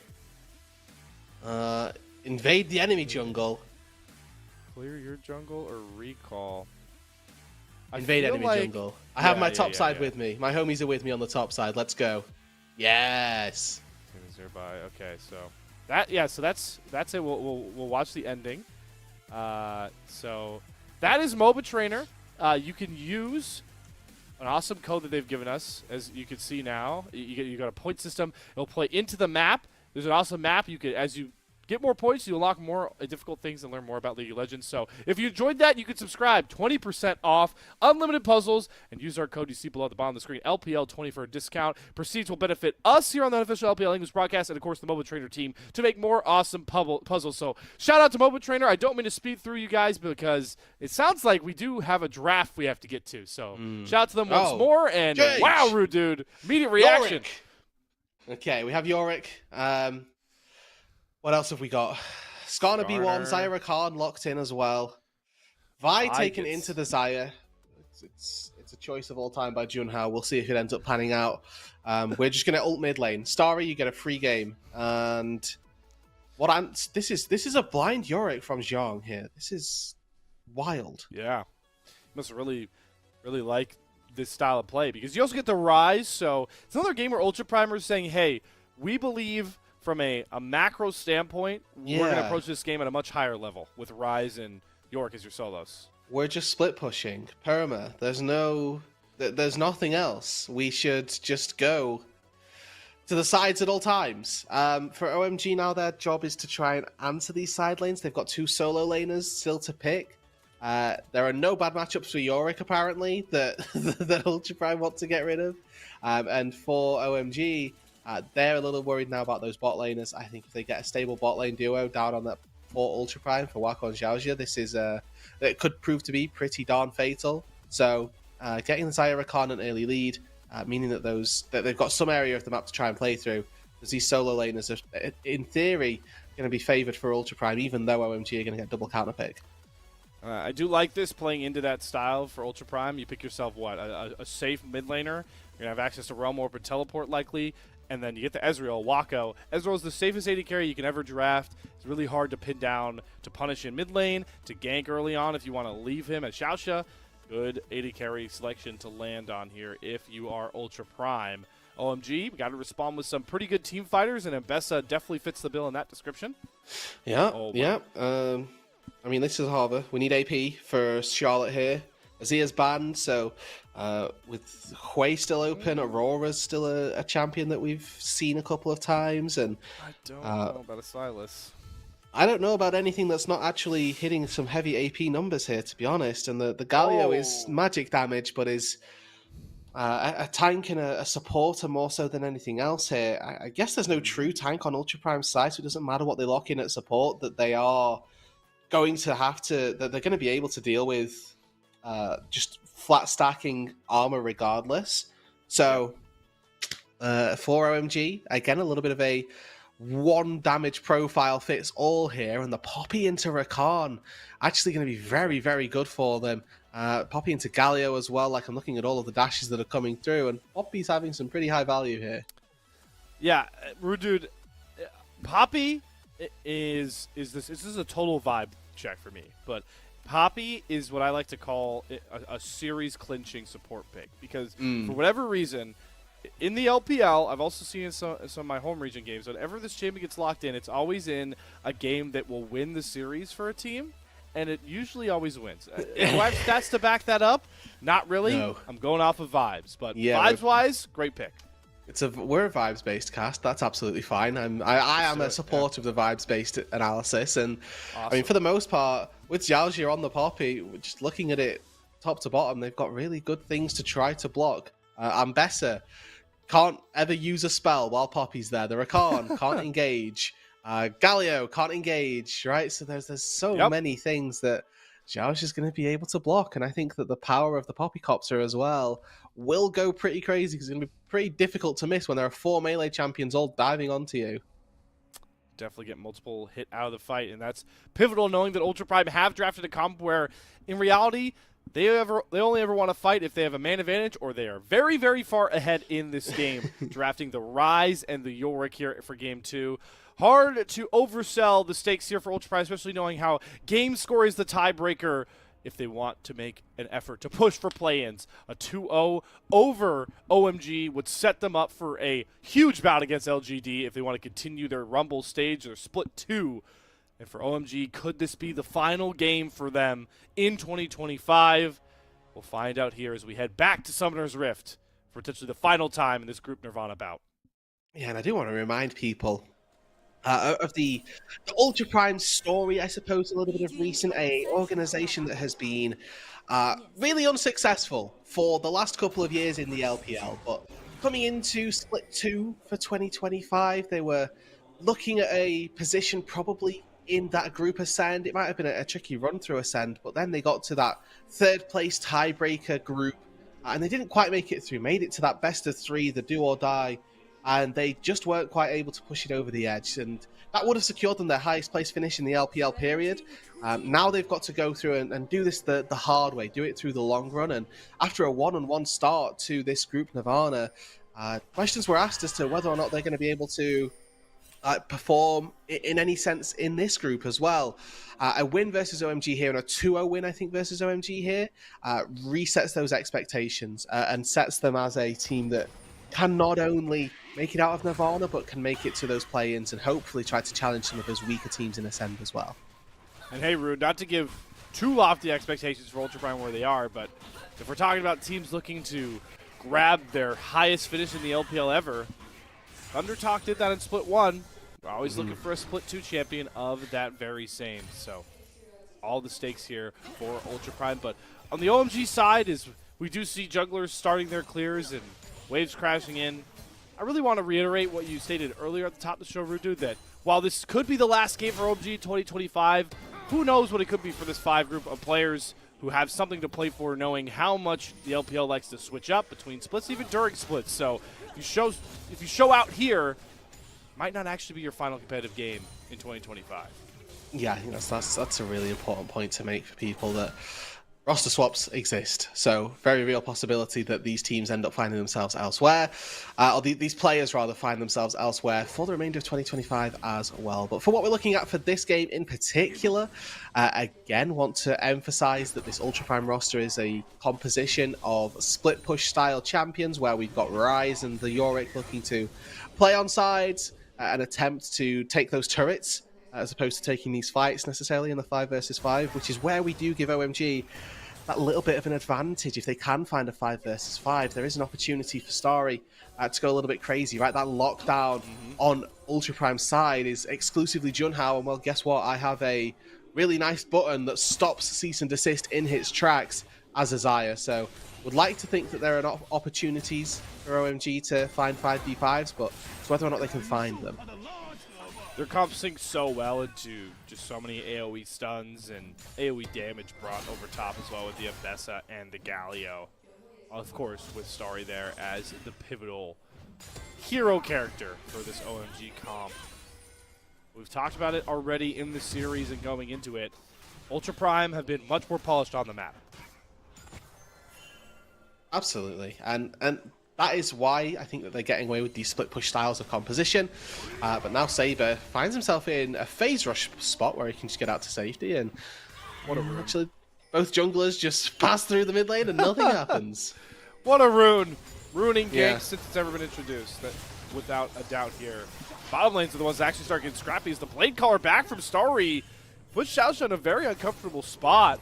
Couple autos short of finding first blood there, and that's would be pivotal for OMG's composition, but at the very least they'll force Xiaoxia to burn through some of those pots and drop the ignite out of safety. Which is a win in its own right here, and I mean Starry should be able to just hop on the back of the Rakan and get a base. Xiaoxia. Wow, No. he's going all out for it. Immediate heal, though, comes out here from Moham. Gets the knock-up. Starry has more than enough HP, especially with the barrier, and does finally earn that first blood. And maybe gets a second here. The root, perfectly timed. Collapse of the Ultra Prime bottom lane gives the OMG opening. Yeah, and a late cleanse from Wako there. Might have been able to cleanse Flash out, but another auto comes through, and really solid bot lane playing once again by OMG. Maybe the one bright spot of this series so far. They were able to handle the Lucian Nami 2 versus 2 now in this Xayah Rakan one. Oh no. Junhao, he grabbed aggro Too early. The early. caster minions didn't get it. That completely ruins the dive. Back-to-back misplays from Ultra Prime in this early game. Yeah, and OMG, I mean, they'll be thanking their lucky stars that top lane dive doesn't go nearly as well as it should have done. Felt like that was a pretty done thing there with the flash committed by both Zhong and Junhao, and Harry didn't even burn his flash either, so a really nice little sequence for OMG, and the same sort of thing that they did in game number 1 where they swap up to this top side. This time I don't think that the chase down potential is nearly as high on a Yorick, so we should be expecting to see Starry and Moham be nice and happy moving into this top side for the presumed well, I'm not really sure what they're doing up here with the new patch, but maybe finding some plates easier. We did. Shout out to our on-site interviewer, Patty, who was able to get a good question towards Ben, who did say, as he played a game on the new patch, that maybe we'll just see this as a standard, as a lot of teams feel a lot more comfortable doing this lane swap, knowing Grub spawned 2 minutes later. So this won't be the crazy normal split pushing. Don't have to worry about those lane swaps, but this may be the new reality here on the fresh patch. Yeah, and it looks like it's just a method of funneling gold into your AD carry. It's going to go both ways, it looks like, as, well, I say that. I don't know that Xiaoxia is going to be able to help out on this top side. Maybe as Zhong dings level 6 off of maybe this wave, maybe the next one, he'll be able to root up Starry without level 6. A very real possibility, but with the power of Xiaoxia there, maybe they could have found a 2 versus 2 kill. Either way, though, the idea that this split push is already now a little bit weaker for Ultra Prime because their bot lane, who you're going to place in the mid lane, are that much weaker. They're going to need to rely on Saber and Zhong to collapse a little bit more to alleviate some of that pressure. Without those key flashes on 3 of these members, mostly the engage tools for Ultra Prime, the grubs that they definitely would covet, knowing that they have the split push comp, might just have to be something they necessarily give up here, as some hoodwinking has gone down from Junhao. Harry is completely dizzy right there. Sees the vault, doesn't see the vault breaker, and just sees the little Krugs running away, and Junhao's behind him before he knows it. That was pretty good, actually. Good little bits of movement. We're a fan of that as Wako continues to take these pretty rough trades on the top side. I mean, just looking at items, I mean, it's a tier and a longsword versus a BF sword. We are not expecting... Yep. We're not expecting magic from Wako here, and Starry and Moham should be looking to continually push this advantage, I think. And with the amount of gold that they've got in their back pocket, these hop-ins are absolutely fine. Wako avoids the Blade Caller stun for now, but yeah, this is just solidifying a very dominating bottom lane early game for OMG. And the question becomes, what else can you manifest off of this? Beishang, at the very least, is pushing Junhao out of his own jungle, and that's right when grubs spawn. So again, those coveted grubs feel like a necessity for Ultra Prime that they're not going to be allowed this game. And that's, I mean, pretty decent win, let's say, for OMG. The reason that they found it so difficult in game number 1 was that they didn't really get any form of neutral objective. They were able to steal away one dragon, and then after that, nothing else really went their way at all. So a good little boost for their chances in this game, and a reminder that for OMG, this series means nothing for them. If they win it, they're still eliminated from 2025, but it would be a good little way to sign off their run through 2025. And I think that for this OMG organization as well, they will be looking for a win, and getting 0-2'd out of your final game it's going to feel very bitter if that's the way that it goes. Especially if you want to potentially build around some of these guys you currently have on the roster. I know they've made a lot of swaps in mid and jungle since we got into the Rumble stage, but we talk about how the players can play for potentially new spots in 2025 no matter the result, but you also can play for telling this organization, hey, build around me, keep me around here. I compete to the very last moment and can help carry this team to wins. So much at stake for OMG outside of the obvious loss of competitive play in this year. Yeah, now, I mean, for Ultra Prime, this is a chance for them to show that they can come back in an occasion as well. I mean, talking about the scaling aspect of OMG's composition, I will highlight that Ryze in particular for Ultra Prime is a pretty darn good scaler as well, does very well as we move later on into the game, and versus what is effectively 4 melee champions. His kiting capability with that phase rush as well, you might expect to be quite high. So as much as we're not putting necessarily as much stock on Wako's place in this game and the scaling that he's going to have, I do want to highlight the fact that Saber might be able to do pretty good things, provided he doesn't get caught out by an Impale. And they're not too down and out by this point. Gold lead is somewhat substantial for 10 minutes in, but they do trade the Dragon for those 3 grubs to continue to play for that win con as the game goes on. And it does seem like Saber is going to snuff out this potential dive onto him as he avoids the grand entrance. And Beishang does get the immediate slam with the Ixtal's impact, but a clutch flash from Saber gets him away from the Impale. They force Galio to come topside. It will force this first turret down, but Ultra collapsing. Prime, yeah, could come across. There's not many ultimates up for OMG by this point. Yeah, I don't like this collapse from Ultra Prime. Wako walks up to this top side and now immediately walks back to mid lane, where if he'd have just pushed that mid wave to begin with, could be hitting onto some plates and finding himself just at least a little bit more gold. And now Zhong in trouble. Harry, he has the public execution if he ever wants it, but doesn't blow the ultimate there, trying to get the kill. So Zhong, without the Maiden, will survive. Okay.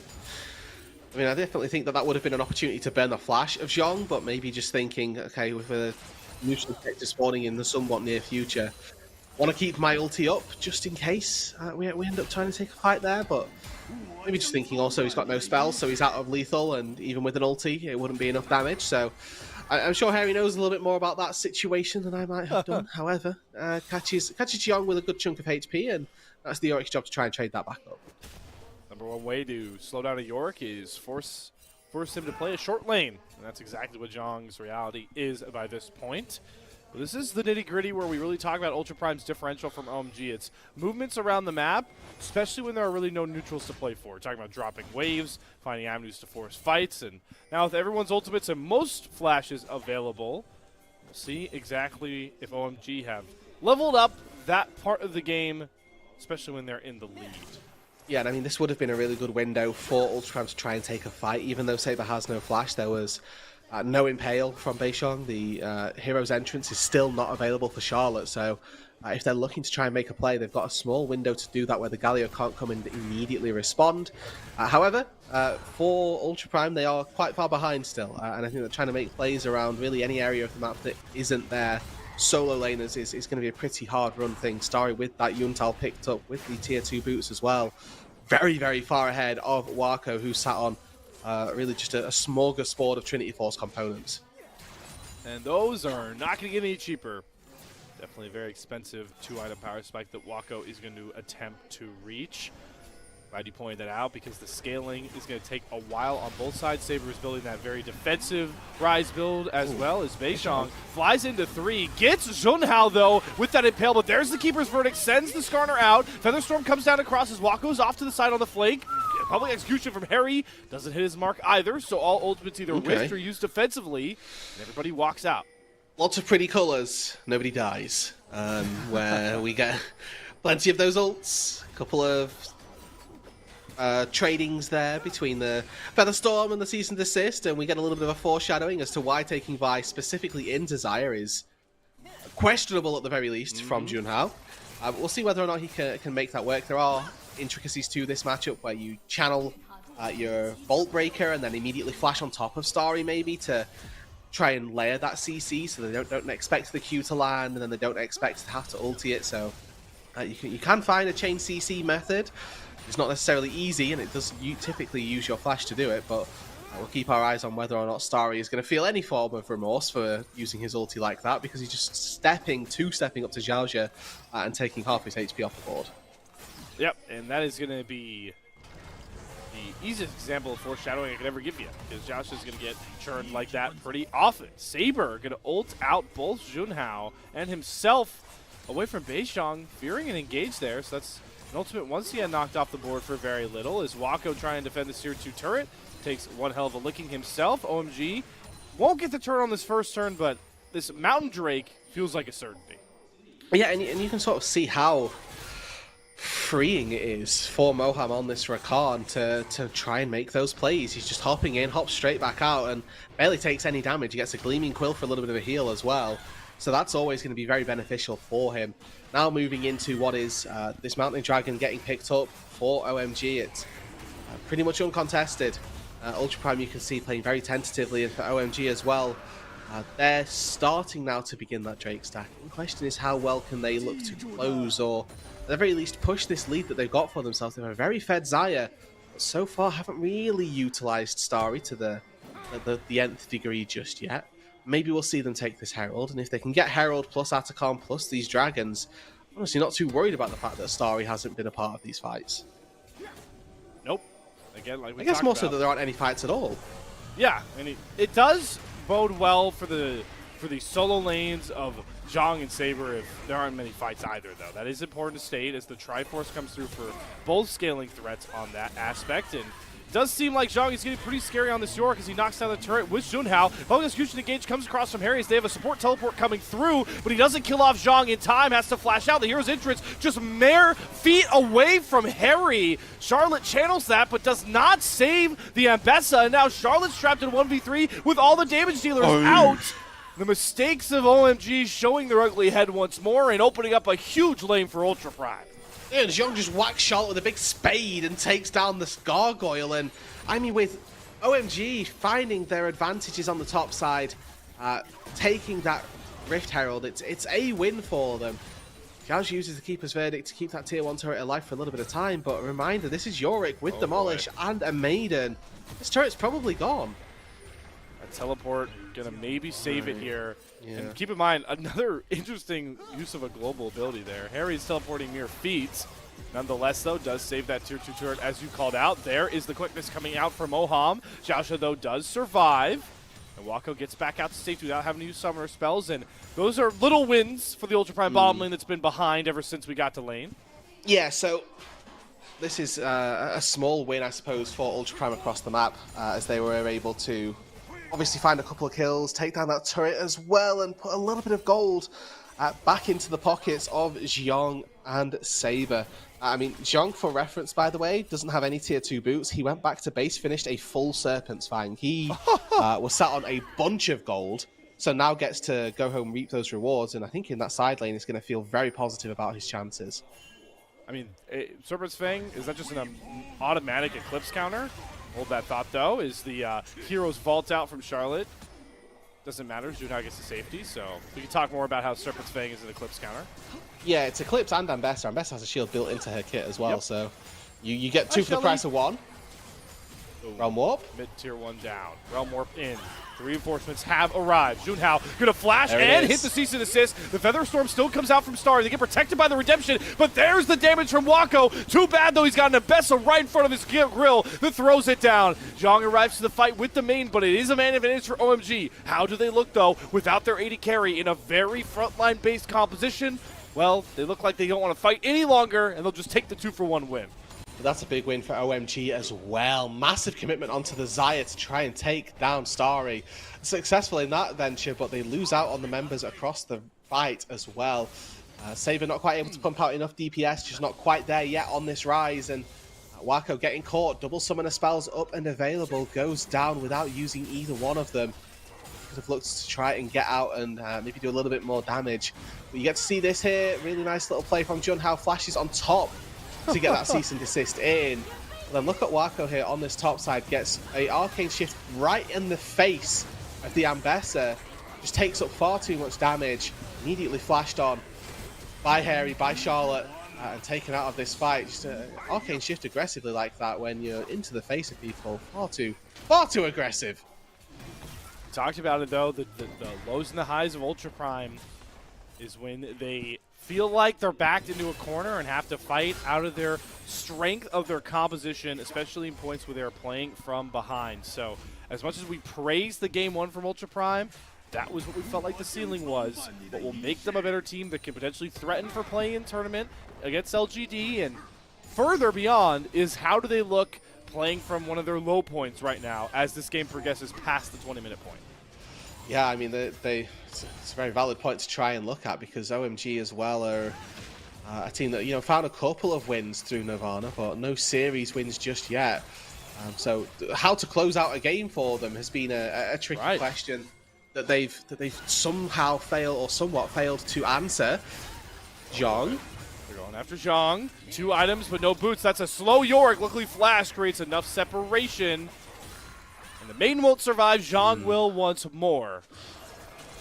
Wako moving back into this mid lane, and I mean, still no boots on the Yorick. I thought he would have gone back to base after that fight and tried to find some, but not going to be the case. We'll recall now. Dragon has spawned 20 minutes in and only 1 Drake apiece. Spaceshong to start this up. There's a TP down to the bot side from Charlotte. Saber and Xiong both do have teleport, so an opportunity to try and take this fight. Second Drake. You got little vision, if any. Looks like Ultra Prime will take the smarter approach here and give up that dragon to try and catch some more waves and grab some more items. Maybe try and catch Moham a little too far up, trying to prevent a blue buff take, but won't. Like this from Ultra Prime because they are still waiting on their big power spikes. Do see that Saber has arrived at a Seraphs and a Rod of Ages, so this rise will be very threatening once the Rabadons comes across. Guys, they're doing the Atacon. Yeah, is this, get in there. Is this an overextend? Yeah, I was going to say, maybe we don't give the Atacon, but they might not know this thing's going down until it's a little bit too far too late. Junhao has the Vault Breaker. Are they going to throw the jungler in there with the Keeper's Reverse, take them all off? Look at the quickness, though. Gets 3 charmed up into the Hero's Entrance knockup, and now they've got Beishong back here. The heroics of Moham neutralize the Keeper's Verdict, and now Ultra Prime are completely cornered. Trying to corral them is Beishong. Good route comes across from Saber. Flashing his Beishong, but he gets nobody with the Impale. Xiaosha may fall at the very least here. That ultimate could have really broken this game open. Instead, it's the Ixtal's Impact. Another good flash from Wako. Gets away from the big-time Ambessa ultimate. Ultra Prime, they get their lucky stars. They only get out of there with 1 dead. Moham, an incredible fight around this Atacon. And OMG come away with 2 neutral objectives in the span of 20 seconds or so. Really solid play. Ultra Prime are trying to chase them out, but they'll be able to find those recalls. They might have to walk back to their turrets to do so. I'm just getting nervous watching Junhao. Every time he channels a Vault Breaker, I think he's going to go into 3 people. But as much of a win as that is for OMG, Ultra Prime really could have lost the game right there. So it's important for them to take away the fact that not giving away all those 5 kills that you're going to see in this replay as they get corralled. Yeah, I mean, look at this Poppycopter, right? Knocks out 2 people. And Moham, right? This is where Ultra Prime need to step in and find that neutral objective. But Moham, triple knock-up with his entrance. Charlotte follows up on it. And it just creates all the space and all the time for Beishang and Harry to get back in. And then we see the collapse. Then we see everybody walk their way back out. And unfortunate for Beishang here as he goes in, thinks he's going to hit the nuts, and unfortunately comes up holding nothing. They do end up taking down Xiaojia, but I think that this is still overall very positive for OMG. And you know, even despite the whiff, it's a very good pickup for them. Interesting 2-item power spikes coming out here. I want to pick your brain on the second item, Collector Xayah. I was not expecting that the Yuntal route. No. Hey, man. Sometimes AD carries just buy what feels good and what they've got the gold for. So if you've got the gold for... Like, if you imagine you go back to base with 1,000 gold, you pick up a Dirk, you're thinking, yeah, that's a pretty good buy with it. Collector as well is not awful versus what is currently 1-2 people who have built any sort of armor. Yeah. Oh, sorry, there is a cloth armor in Junhao's inventory. That's now a plated steel cap. But you know, this is a really squishy team. If Starry can get a little bit of free time to auto attack them, so Collector itself not going to have no impact.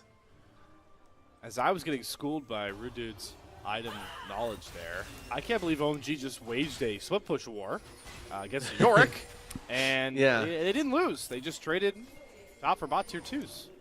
And I mean, they'll be overall, I guess, and when you frame it that way, they'll be quite happy with that. Yeah, because they should lose versus a Yorick typically. However, they managed to find a world where they didn't. And now they're going to look to try and march up towards this mid tier 2 as well. Most importantly, taking all the space in the enemy jungle, and what we talked about with neutralizing a Yorick, create short lanes where he feels no comfortability pushing out into safety. And right now, Zhang is just walking around his bot tier 2 turret. The only problem with this plan is that Ultra Prime do have 2 scaling threats, so keep an eye on Saber towards his bot side as the snap engage does come across here. He finally hits that public execution. Impale comes across onto Zhang as well, and the Yorick is knocked down. Boy, did it take a lot, but OMG get the kill done. Yeah, all 5 people now down on this bot side with those grubs, remember. They're going to lay waste to this turret very quickly. A teleport into the top side from Charlotte just stops Saber in his tracks, and it's a really solid play on the map once again by OMG as they find a collapse onto the Yorick, who's probably not overextended, but is far enough out so that he can finally go down. But now Junhao on the mighty flank of Destiny here as Zhao's just collapsing too.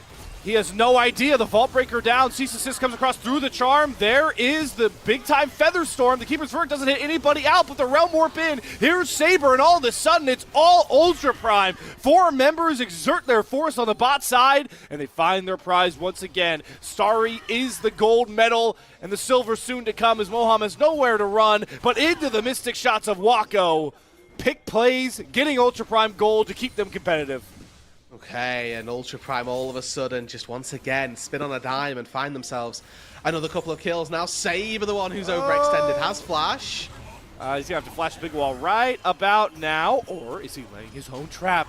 Goes into the stasis, and that's enough to force Beishang and Charlotte off, but maybe the big prize here is grabbing this dragon to stop Soul Point. Yeah, Slayer, it's becoming a bit messy on Summoner's Rift. Even though we've only had 11 kills in this 26-minute game, it's constant scraps back and forth. Junhao, this is a map of his pathing as he walks cross-country to try to get behind the bot lane duo. Does so successfully. Again, really big fan of the flash that we get to see from Junhao here as he makes it so he's not getting caught up by this Feather Storm. And by the Blade Caller that comes through after the fact. Probably ends up being a waste if we look at it really, but yeah, even still, Moham flashes as well, so it's a wasted flash for wasted flash. It's mental warfare. It's Junhao letting him know that you're not hitting this on me no matter how little it matters. So you gotta factor in the mental warfare aspect of a game, even in the highest competitive league like the LPL. And even in the lowest stakes games like this game of the LPL. Exactly. In fairness, for Ultra Prime, it means quite a lot for them to get themselves a win here. Close out this series 2-0. Not just does it read on paper that you got 2-0 versus OMG, which is probably an expectation. Wako. Okay, he's going to have to cleanse the charm. Knockup still comes. The taunt lands for Use your Charlotte. Great flash! CC layering. And Rude Dude's message rings true. That is not the first time Wako has died with flash up. No, and I mean, the play there, it's really obvious to see God. Moham walking at you with the quickness. Junhao's once again come out of the closet, out of the wardrobe, back from Narnia on the super flank of OMG. Yeah, but this time they have a better idea about it. They spot him on the ward. This Baron take is slow. I think that's Junhao's plan to try and slow this one down, but Wako's not up for about 20 seconds. This is a 4v5 without your AD carry, completely split fight. Keeper's verdict goes Beishong into Junhao's waiting arms, but now they're going to try and solo down Charlotte. A very tanky Galio. Harry flies in the background. Zhang is sectioned out. Xiaosha's down next. OMG will not relent. They want to avoid the broom, sweeping them out of the Nirvana group, and this Baron might just lock us in the distance. And Starry free hitting the entire time with these Navori flicker blades as well. There are so many feathers out on the map, Slayer, that there's never really an opportunity for the Xayah to not deal DPS.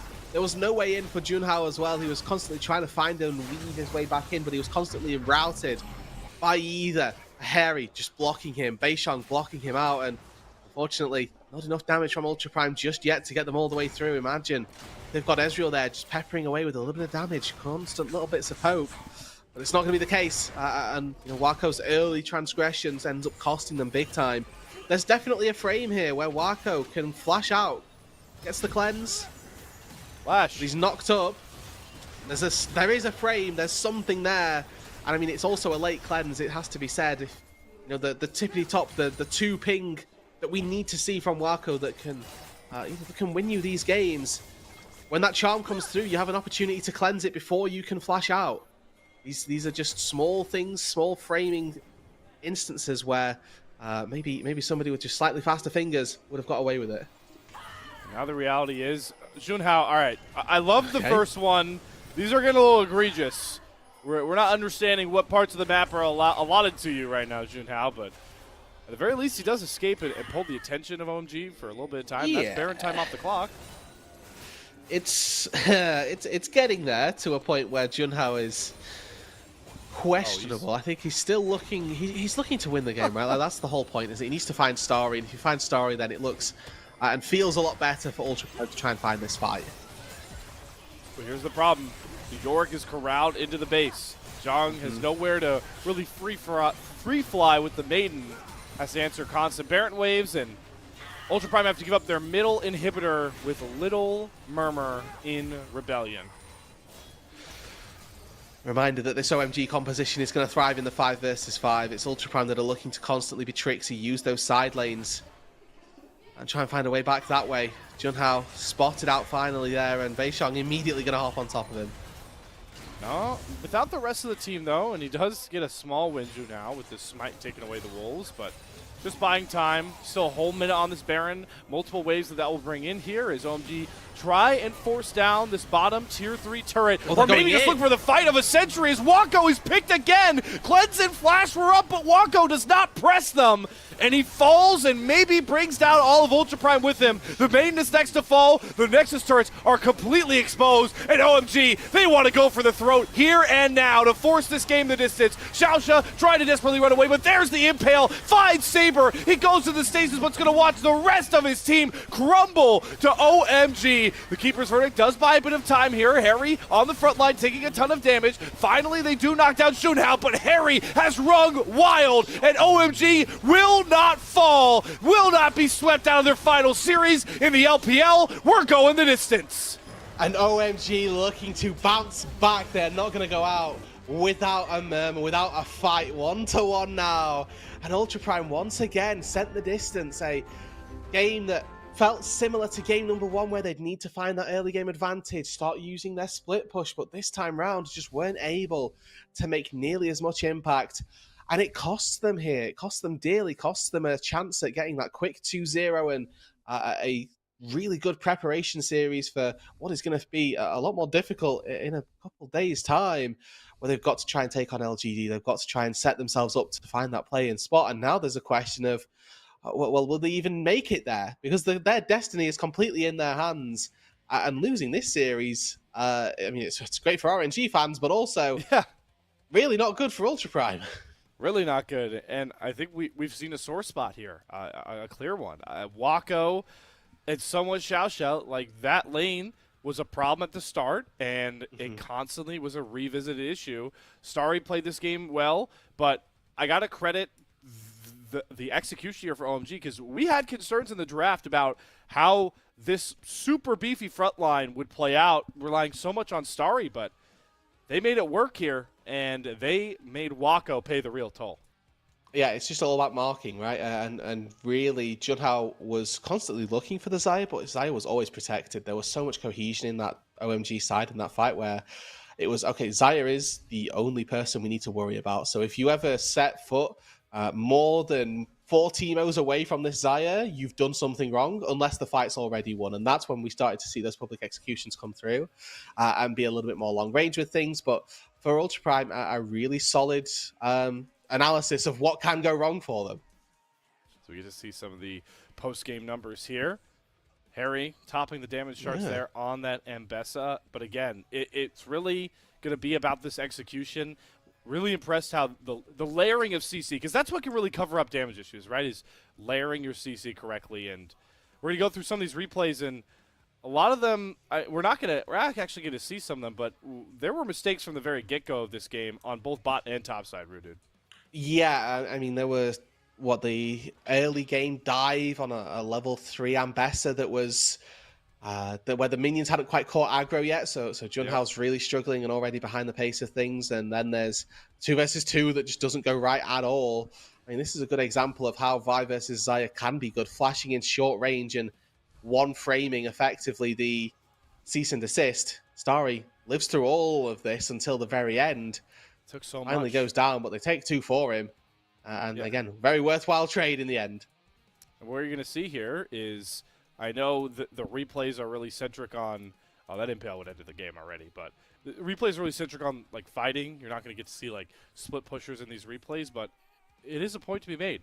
Zhang never got to get this Yorick going on the side lane, and that is really my issue with picking this champion, is it's such a hard composition to execute if you're not confident in setting it up correctly. Yeah, I mean, you need a lead, right? Yorick can be so oppressive if he's far ahead, but the second that you fall behind and the second that you don't have the tools in the mid lane to handle things is really, really difficult. And that's that final fight where Wako gets caught out seemingly by public execution there, and with flash up, you have to question, well, why is that happening? Yeah, it is. You got 2. We're vibe centric. We're also going to critique the AD carries a bit more than you expect from other broadcasts. And there were 3 different times where he died with flash up. 3. Not going to cut it, Wako. No, and I mean, ultimately, one of the reasons that this game got so difficult for them, because they had a little brief stint of a comeback where gold became a little bit more even. They found some good kills on the bot side. Yes, they traded Herald for it, but gold got to about even. But then Wako gets picked off mid lane twice, I think, and both times with that flash ready. So that leads into the Baron going down, and that snowball of events really costed Ultra Prime quite significantly. I do think for me, though, we have to start looking at player of the games for this. Moham, even though Harry ended up with the most damage, I think that Moham this game was a completely different beast. Yeah, you completely read my mind, because as much as it can be about kind of like longevity across the game, like being effective, being good in all aspects. If you ask me what was the closest Ultra Prime came to like forcing this game into their favor, it was the Keeper's Verdict out onto 2 at the Otacon, and Moham saves it. So where are you making the biggest plays? Moham was there. I'm right there with you, Rude Dude. The question becomes, do the LPL voters back you? Because I've seen some treacherous MVP awards over these last couple of days. There's a world where the import nature of Moham ends up costing him a couple of votes. And I mean, Harry did have some good numbers, had some pretty decent ultis that were forcing flashes as well, so it wouldn't be out of the realm of possibility. There we go. Nice to see Moham. First MVP of the split. Well done. And we talked about it, right? Even though this is the swan song for OMG in 2025, it might not be for the players. So for a guy like Moham, getting that MVP, having an awesome Rakan game, would it kind of make the difference? Because That's what we're looking for these OMG players. They are the fire right now for all their fans and their organization, knowing that this is their final series. Yeah, and I mean this is just a final glimpse here at the bot side 2 versus 2 that ended up going really well for them. They ended up finding both of these kills, and Wako again here. Cleanse has flash up. Another instance where we're having slight issues with that bot side. Slight issues indeed. Ultra Prime will have time to patch things up here as they will get themselves their first blue side game as well. So we'll talk all about how their blue side looks in Game 3 draft, but we have gone the distance in Group Nirvana. Do OMG exit 2025 competitive play on a high note, or do Ultra Prime set themselves up for a much higher reaching finish in Split 2? We'll find all that out and more after a quick intermission. See you guys on the other side.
Welcome back, everybody, to the unofficial LPL English broadcast as we set you guys up for the final single game of OMG in the LPL in 2025. The outcome, completely up to them here, because this one game could get them their only series win of the Rumble stage, Rude Dude, or have them go out 0-5. It is in their control. Yeah, it is. It's certainly would be nice to see them end up with at least something greater than a 0-5 ending. I mean, 3 game wins is not bad in its own right, but again, it's not really. It's not hitting the way that you want it to, right? No. At least having 1 win on the board there is a little bit better. And I think that as well, we have to remember that the standings of this mean that RNG are also looking on at this with sort of happy faces, hoping that they can get Ultra Prime to lose this series, because there's a world where they can maybe find a tiebreaker and, in extension, find the game score win. And an advantage with that as well. But I think Ultra Prime, in fairness, have done really well at finding more than, or not getting too owed when they lose. So we'll see. Yeah, I'm breaking my rule here, Rude Dude. Don't do math on stream. Don't do math on stream. I already committed the sin, though, as we wait for this draft. I see. Ultra Prime are now... They're still at 0 as a game score. RNG are at -4. Hey! Shout out our producers bringing it up here. So I actually do think this game mathematically has 0 stakes for RMG now. Off of game. Okay. The worst Ultra Prime could do here is lose here, go 2-2, and then get swept by LGD. They'd be 2-3 with -3. Yeah, but then if RNG win their series, that's where this is why they get -2. All right, never mind. Stakes are still on, folks. RNG have something to play for. So big shout out to our RMG producer. are hoping. Yeah, our producer for throwing those up and making me look silly, and Rude Dude for the nail in the coffin. I deserve to look silly, by the way. That's what I do, man. Anytime. By this point. Game 3 draft, though, Rude Dude. That always factors in Fearless. We lose some pretty pivotal junglers. We lose, like, mid lane Rise comes off the board, top lane Ambessa. Mm-hmm. How do you think the drafts are going to evolve here for Ultra Prime, especially on that blue side? Sejuani will go up. I think we haven't seen Jace yet, have we? Maybe he hits the Rumble? bans. No Rumble. We saw Gwen do really well. Neferi's been banned both times, so there are still a couple of standard picks that we might get to see develop a little bit more. I'm trying to find the picks that have been high prio. Supports are also going to start getting pinched as well. This is typically the time where you would see engaged support start petering out. That being said, game number 1 we had double enchanter, so we still got a lot of those supports on the board. So maybe less so in a situation in this series. Actually, you still got your Rels, Nautilus on the ban table as well. So plenty of tools actually still available for our teams. And most importantly, right, for Ultra Prime is now they played two straight red side games, and they've come away with vastly different compositional styles. It's kind of a simple formula where you can, as a coaching staff, kind of go in here and say, guys, hey, listen. Bad loss. It's all right. We now get to go to blue side where we can play our best blue side draft. Yes, we can do the thing that we normally do. Or normally, air quotes, the thing that we'd like to do, at least. We're expecting to have got at least 1 blue side game a series. Now is our time. So let's make the most of it, I think. And let's see where they can... What their priorities are, I suppose, more than anything else. We get set up here for this Game 3 draft. See if OMG can go out on a high note. I know there are definitely a lot of Group Nirvana fans that are going to be behind this 0-5, but I hope that historians, lovers of the LPL for as long as it's existed, appreciate and support a 13-year LPL franchise trying to go out on a high note. Yeah, I mean, like you said at the top of the show, we'll remind people as well, OMG for the LPL were one of those founding fathers, the 4 horsemen, really pioneering the LPL's successes in the early era of League of Legends. You know, we're talking like 10 plus years ago at this point, but still times that I look back on fondly and remember OMG at international events destroying TSM and, you know, the likes of which that we have yet to see from OMG in this year, but that we hope to see them return to in the future. What I'm hoping not to see here is another Wako masterclass. I don't even want to call it that sarcastically. This is a spot I will say, as we talk about Ultra Prime drafting, where Wako does like to go towards those intriguing picks. The EDG game 3, that's where he did go towards the Ziggs, which I know isn't too wacky, but statistically does not happen a lot, especially now in this meta. And now knowing that best of 3s take away the adage that AD carry pools get super pinched, like we saw in Split 1.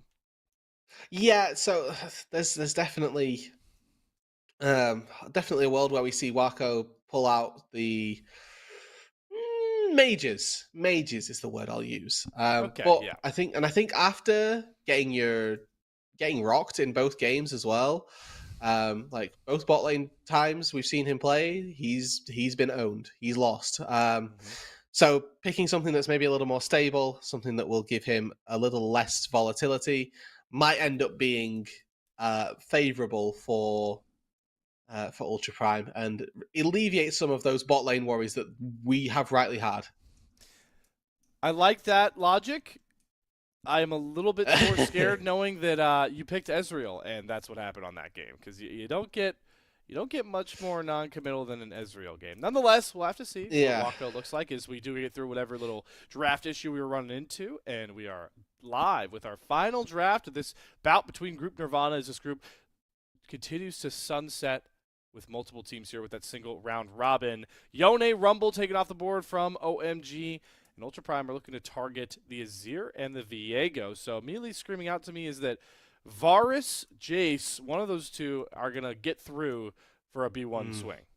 And even Callista as well had been something that's been Nico? at least second round banned from a few of these teams. So could end up making a little bit of an early indentation, especially I think for OMG, if they want to give a little bit more agency to Starry. Never mind, they banned the Nico themselves. There was a world where that comes through, but yeah, Neferi left open. This is nerfed Neferi, but Junhao has had numerous games on this when it was all the rage. OMG as well. They'll get their pick of AD carries. Varus still open. And I think that Nico takeaway is one of those red side decisions that you say, well, let's actually not ban the most OP thing and we'll just be able to get 2 for ourselves. I don't hate also if you want like the Sejuani here on this turn. I know the Yone's taken away, but Sejuani still gets priority. There are a ton of other melees you can opt into, or you can opt to give Charlotte a much wider mid lane champion pool by locking in this Lilia. Beishang will do that. So now Charlotte, while the Yone is the most popular AD mid laner, you now open up a different combination of mid lane and top lane options. It's time to see Charlotte's Yasuo. 100%. Let's get do it it. in. Come on. Malphite for Harry. And that's our comp. Job done. We can pick an engaged support, something with knockups. It'll go well, I promise. Nautilus, Rel, both work. Yasuo comp. This is Charlotte's time to shine. Come on now. Hey, I mean, call back to Split 1. We saw that come across for a Thunder Talk win. Satab was able to get that one done one time. I remember Yasuo in the LPL this year. Focusing back in on this draft, though, range is the name of the game behind this Neferi. Jace has some flexibility, but I expect him in Zhang's pocket, and Wako will land on the Jhin. So after a painful game on the AD carry, on the Ezreal, you put him on a pretty utility-based Jhin. I don't hate it. No, yeah, this is the same detraction, really. It's like, okay, Wako, you've had your fun. We gave you Lucian in game 1. Now you get Ezreal in game 2. Oh, that wasn't even good. Okay, you get Jhin in game 3. Now sit back, press your ulti, see if you can hit some people. That'd be wonderful, actually. Ultra Prime need magic damage. Just as a quick side note here, as we move into the second round of picks, Saber is going to have to. I mean, Saber's got a massive champion pool, but Silas ban wouldn't be bad here. Taking away sort of some heavy AP hitters is exactly what I would like to see from OMG. Victor hits that threshold to a T as well. Yeah, you've really pinched a lot of these AP champions. Remember, Fearless takes away Ahri, Talia, and Ryze. You ban the Azir on your first turn, so you take away the Victor. You are losing a lot of reliable AP options by this point. And OMG on the other side, they are once again kind of screaming, hey, you're going to be on a timer no matter how this game goes. I mean, think about a late-game Tristana and Lilia, and potentially even the Varus into a non-tanky comp. This is a ton of damage for OMG. So I like Ultra Prime banning away frontline problems. Take the Ornn out of the picture. Both teams have clear second phase bans, and they're doing a really good job pinching the very big necessities. Yeah, I mean, for Ultra Prime right now, they want to ban away massive tanks and things that are just going to be obnoxious to try and cut through.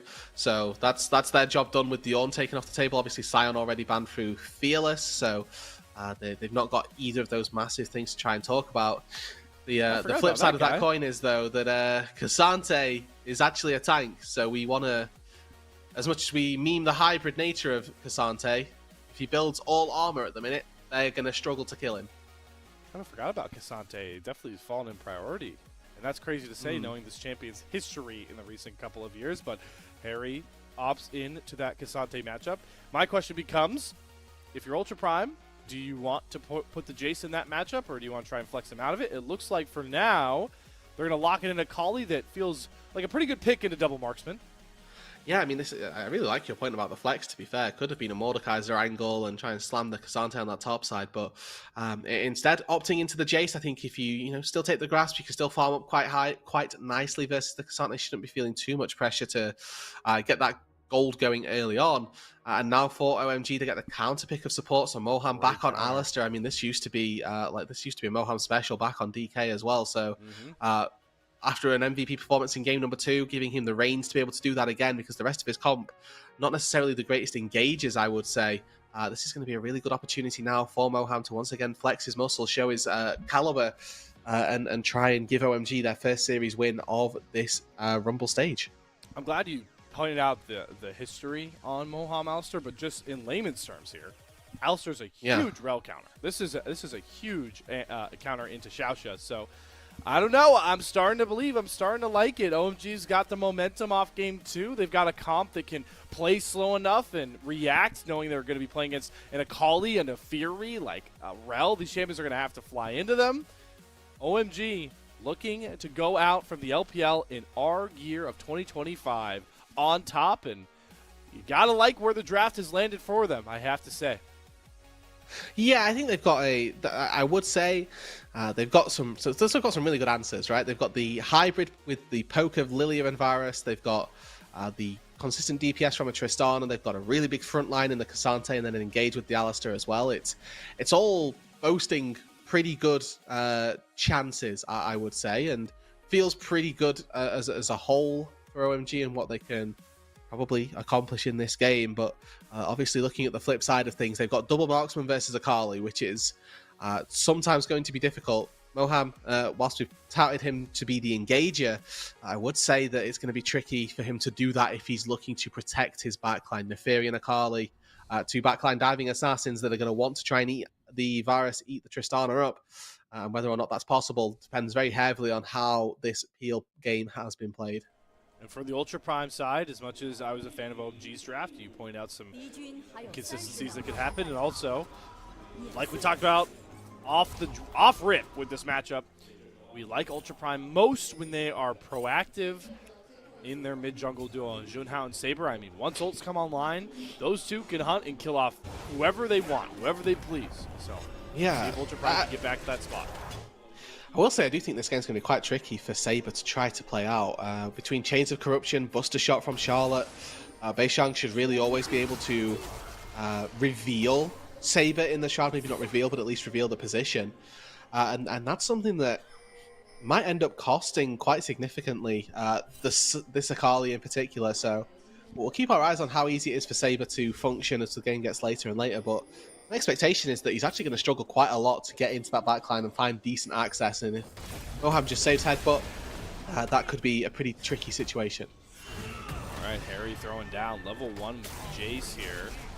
It's always a bit tricky knowing that he has access to 2 stances, but hey, hitting the Natofo strikes. Harry feeling pretty confident. The level 1 trade continues, but finally Zhang can wrestle control here, back in that range form, and Harry's learning real quickly why you got to give lane control to the Jace. Yeah, now this top lane matchup is significantly more difficult. Zhang just cheats into this top brush, tries to deny experience as best as possible, and you think that this game just got infinitely harder for the Cassante on that top side. Maybe actually the way this top matchup goes is Harry never gets XP, so the fact that he gets just the 1 or 2 creeps there is pretty good, but tries to throw hands a little bit early on, failing in that aspect, and now Junhao and Beishang in a little bit of a tussle. Junhao gonna win the Smite away. Beishang loses his red buff. This is some of the similar antics we saw from game 1 out of Junhao. Yeah, and I mean, it's a quick little pickup for him. He's got Pryor on that top side, so knows that if there is the necessity for people to make their way down, that Xiong can move in first of all. And a reminder, people who've forgotten, maybe not familiar with prior history from the PCS. Wako, yes, one of the players that came over from a PSG Talon side, but also Xiong came from that region too, and had the nickname, the moniker, the 1v1 Xiong, because he was so good in these solo lanes, and so good individually. At least in this group, Nirvana has certainly attempted that one MVP for game number 1. And I think in this second game, or third game rather, has already put a pretty good outing into this first few minutes. Yeah, it is alarming, and it doesn't help that you've got a Lilia that is difficult to kind of alleviate pressure in the early game without just flat out ganking a advantageous lane state. And more importantly, that Beishong is completely pathing away from this Cassante, so no help is coming for Harry at this point. He's going to have to continue to just bleed golden XP in the name of turret plates and farm. And I mean, he did opt into Sion in game 1, right? This is a player who's not unfamiliar with the weak side, not unfamiliar with how to try and play out that game a little bit slower, more so than anything else. But Beishong here actually able to steal away the red buff in a response, so both of these junglers going to be able to take all of the camps that they would theoretically get. And looking at the pacing of things as well, despite Junhao walking in and stealing the red buff, he's actually the one who's a little bit behind. Sort of made a pretty weird path around the rift and not quite being able to take his own red buff. Now Beishong moves up to that top side, has already started his second clear, get to his Raptors, get to his Krugs before he recalls.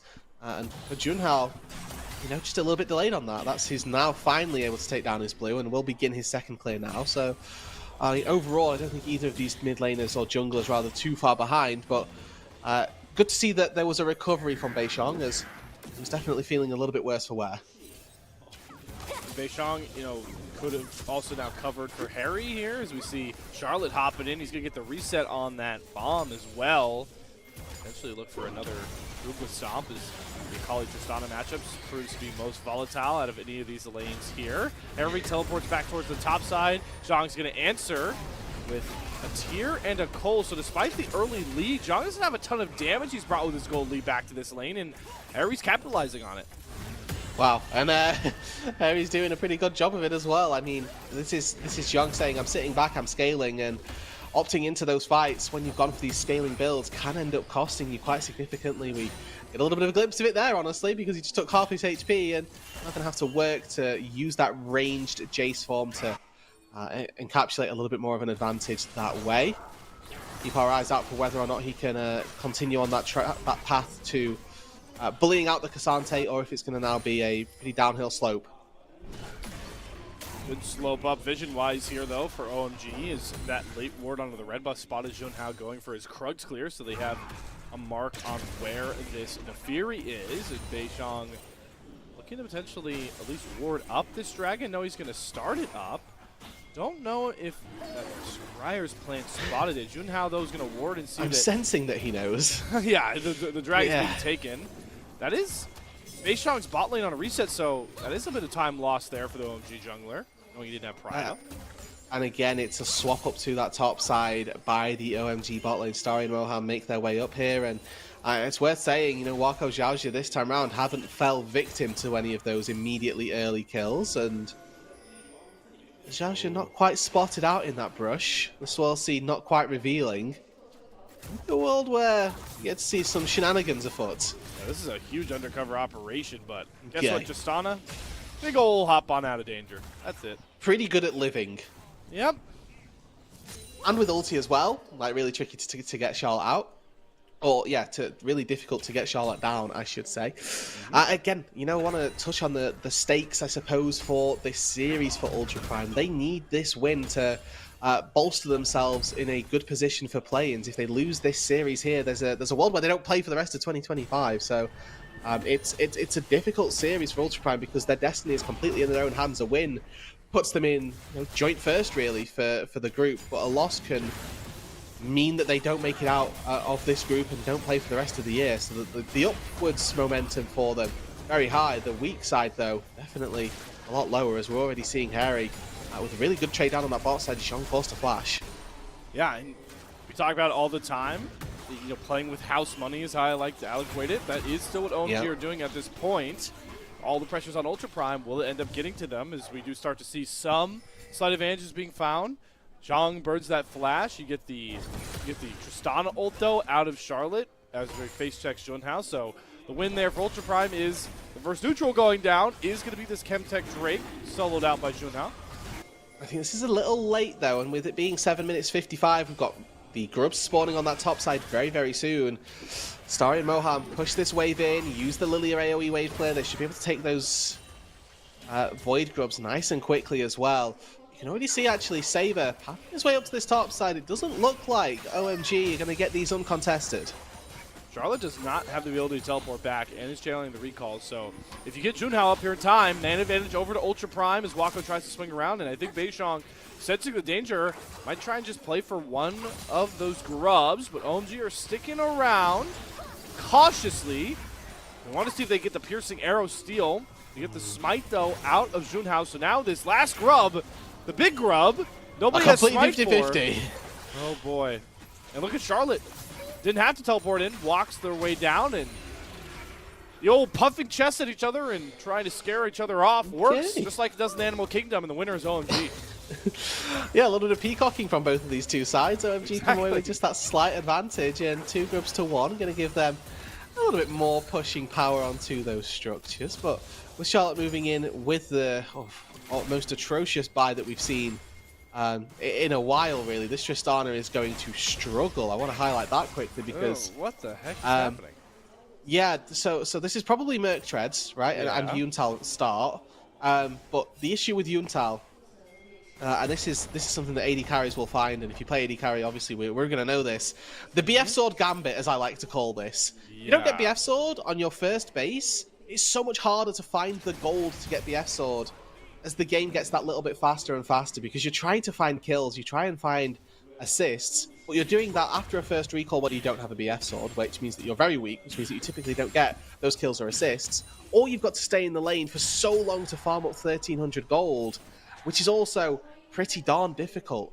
The beauty of things like Kraken Slayer, like your lethality items, is that the build path is really forgiving. If you don't have 1300 gold or you don't have 1000 gold, you go back and pick up 2 components of the Dirk and you finish off on your next buy. So right now for Charlotte, going to have a really, really weak couple of minutes until that BF, and honestly until that Yuntal is finished, and probably waiting until that second item gets picked up.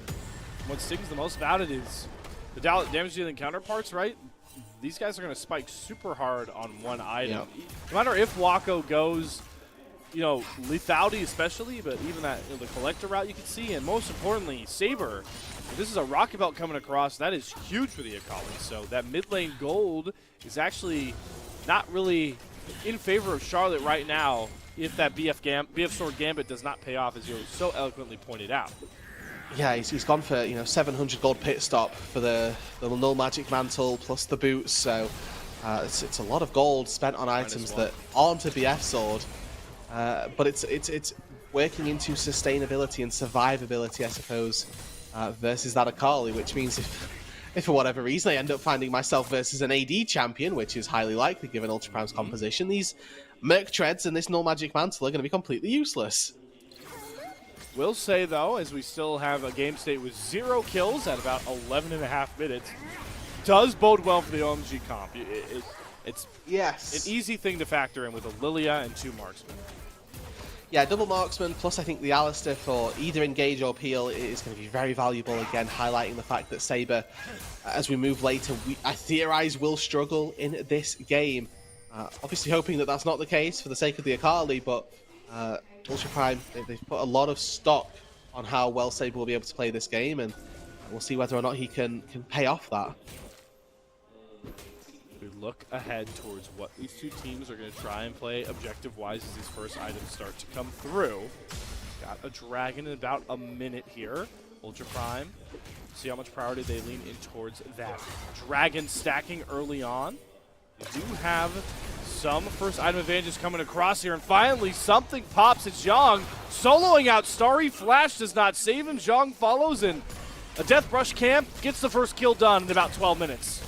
Really solid performance from Zhong again, finding a timer to find a quick pick there. Starry uses flash, cleanse, and ulti. Doesn't get away. Zhong with a really well-timed flash dodges the chain of corruption. Gets himself out from danger and finds himself a kill as well. Zhong, I think, had been a really good part of Ultra Prime really throughout this entire year and continues to show us why. Good use there of the targetable there from Junhao as well to slip out, and like you point out so well, this Jace is the clear advantage for Ultra Prime by this point. Full 1,000 gold up, like the Black Cleaver build as well, knowing most of the time you're going to be matching into Harry. Full tank Cassante. Question becomes now, what do Ultra Prime get off the back of that pick for now, and especially knowing that Starry is now without both of those summoners. Charlotte being traded into by Saber, but it's hard to really punish that Tristana. A lot of pink still coming towards this Drake as OMG, despite the rate he carries pitfalls, do look like they want to contest this Drake. Junhao taking his sweet time. There's the snap engage coming across, but Moham denies Xiaosha. That big counter pick, the R5 Alistair coming across and providing a ton of value as there goes Beishang, getting a little lullaby on to 2. Xiaosha falls, and they get Saber to fall asleep in the Shroud. Has to flash out. Perfect execute back over the wall, and one catch from Moham wins that fight for OMG. They find the dragon, but they're losing out on the top side. Ultra Prime don't commit to bringing the Jace down. Harry teleports in, doesn't really find anything from it. They might be able to get a wave in the mid lane, but Starry's right there as well, so he's going to want the majority of that gold. John going to find the first brick as well. So found first blood, finds first brick, and all of a sudden that gold lead in the top lane really starting to balloon. A lot of emphasis put onto this Jace for Ultra Prime, and John going to have to try to deliver that. He is more than the current gold lead for Ultra Prime in his latest IRN. 2.2k up, grabbing that first brick, all on his lonesome. So clear, pivotal, sort of hero-esque players in this game starting to show here as we approach that mid-game spot. First items are going to start coming through for basically everybody, including Charlotte, who does seem to pay off on the BF Sword Gambit, luckily. Which is a win. At some stage as well, you do end up with, you could sit in base and you'll get 1,300 gold. It's obviously better to farm the minions, but at some point it gets picked up, and I think that Charlotte, may be able to match just that little bit better. I mean, at the minute, the Jace is incentivized to go versus the Cassante, the Tristana is incentivized to go versus the Akali. So I expect to see these solo laners match up as we'd anticipated, because it's kind of beneficial for both parties to make that play happen. As now we get to see a little bit more posturing around this bot side, and the tier 1 turret that Charlotte's looking to take down with just an extra person there, whilst the Rift Herald on the top side is getting taken by Ultra Prime. It's going to give OMG a little bit of a window into this bot side and find them that turret. Just get some more gold back. It's a classic trade, only to get the Herald for current gold and the investment of good old Shelly or Junhao. Manifest some time later. I'd like to see Junhao try maybe overload towards a lane that Zhang's in and just try and push this Jace's lead further. As soon as he gets to that Muramana, you can start to see those shock blasts really starting to hurt. Would like to think that there's actually needs to be a third lethality item getting picked up before he starts damaging those squishies really well. Because the Black Cleaver, like we've mentioned already, great versus the Cassante, but might struggle in isolation of just a bit of poke as... Oh boy. Ulti Lullaby committed. Zhang's flash is not up. It's mere seconds away from coming across. Does Charlotte have more than enough damage? No. Without that buster shot to bring that combo over Crush, Zhang survives for now. Gonna get this recall off before the wave luckily comes in. Beishang gonna try and cancel this one out. Bowling ball lands flat, and Zhang is able to survive the onslaught. TP straight back in. Cool. Lovely stuff. All right. Catches the wave. It's another time where Harry's TP is going to be down, so when that Drake spawns again, it's going to be an opportunity for OMG to have a numbers advantage, or at the very least think about making moves across the map where they can move Harry. Where can they put Junhao? And if Junhao is on that bot side committing to that dragon, Zhang is going to need to either be there a lot earlier or not going to be there at all, really. Dude, zooming back and looking at where we're at with this game, I mean, this is just a classic pressure-filled game 3. With 2 kills in 17 minutes, both these teams understand the stakes here, and while we still talk about how for OMG it's not anything on the standings, it's not anything to impact the rest of their year, it's the pride stakes that are showing in this game 3. Yeah, I mean, the stories that we will tell at the start of 2026 of OMG will either be that of a team that got 0-5'd out of Split 2 and had a really torrid time of things, or a story of a team that, you know, made it at least with a victory, and just a victory in its own right is such a different story to didn't win a single series, because that is really damning. So we'll keep our eyes out for how that ends up looking in this series, and I think that's what they're playing for here. Oh, Charlotte's got to be careful. Buster shot comes across. Saber has flash. That might just be, at least flash is traded, but the Tristana still survives. The win, though, for Ultra Prime, whenever there's action happening on the other part of the map, is that Jong is getting wins, and that's another turret taken behind the Jace. So, Mana Immune finished for now. Not yet the Muramana upgrade. Xiong working towards that quite quickly as Beishang smites Junhao here to try and close the gap. Oh, hits the Swirl Seed. Wilting Lullaby's available. Beishang knows the bigger fish to try and fry here is Zhang. Jiaosha in close support as well. Seed. Missed the Swirl Seed, so everything settles back down. But Dragon has been the one place we've seen some semblance of a fight break out. Ultra Prime have teleports available to try and challenge this. They want Saber to arrive. They can make a fight happen here. Saber, you'd think, would TP in. Junhao, though, he's not really in position. He's a little too far away. Second Drake of either one of these two sides can be in favor of OMG, and again, Slayer, we just have to sort of slow the pace of this game. It's very Nirvana here, where these teams are not particularly keen to fight around those objectives, it seems, and this time out, once again, we're just stalling.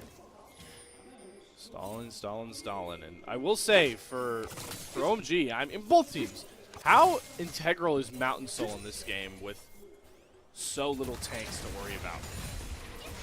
I would say especially versus the double poke on both sides, right? We've got Jin Jace on one side, we've got Lilia Varus on the other. That Mountain Soul becomes very important, just blocking out that early bit of damage. Imagine a piercing arrow, if it takes down, you know, 30% of your HP while you've got a mountain shield to block that up. Really important. Same way for a bowling ball, same way for a shock blast as well. Mountain Soul here can decide those late game objectives. -1. Good call out, I was about to say. Also found it funny that we almost fought harder over a red buff than we did a dragon. That got really close, but no cigar by that point. Thornbound Atakan is now on the Rift as well, towards the bot side of the map. And we get to learn even further how much priority these LPL teams have towards the new look only form Atakan. Second item just picked up for Waka. That's the rapid fire cannon in conjunction with the Yomu's Ghost Blade. So looking to deal just a little bits of chip damage here and there. This is a relatively mosquito build, I will say, for the time being. So we're waiting to see that probably third item crit strike multiplayer come through. I know it's called the Infinity Edge, but I'd like to think it'd be something else. Whilst he's only got 25% crit chance, which is coming from his RFC. So we'll keep our eyes out for that build path, because Jin late game can do a lot of damage, and Moham, wow, he's just taking a lot of damage. Yeah, both supports end up walking away with a couple cuts and scrapes by this point, but luckily no Unbreakable will have to be used there for Moham. And on the Wako side, don't hate that mosquito build knowing that you're looking at a top side of pure damage. So Zhang, Junhao, Saber, you're not going to have any damage issues for this Jin, and it'll be a nice sort of afterthought that this Jin at some point will be a scaling threat. Yeah, that is true. I like that idea, actually, that he's a CC AD carry today, so doesn't matter if he doesn't do damage, and it puts a little bit more emphasis, I suppose, on Xiaojia as well for trying to be that front line, and I will say, puts a little bit more emphasis on Moham to try and prevent him from doing that.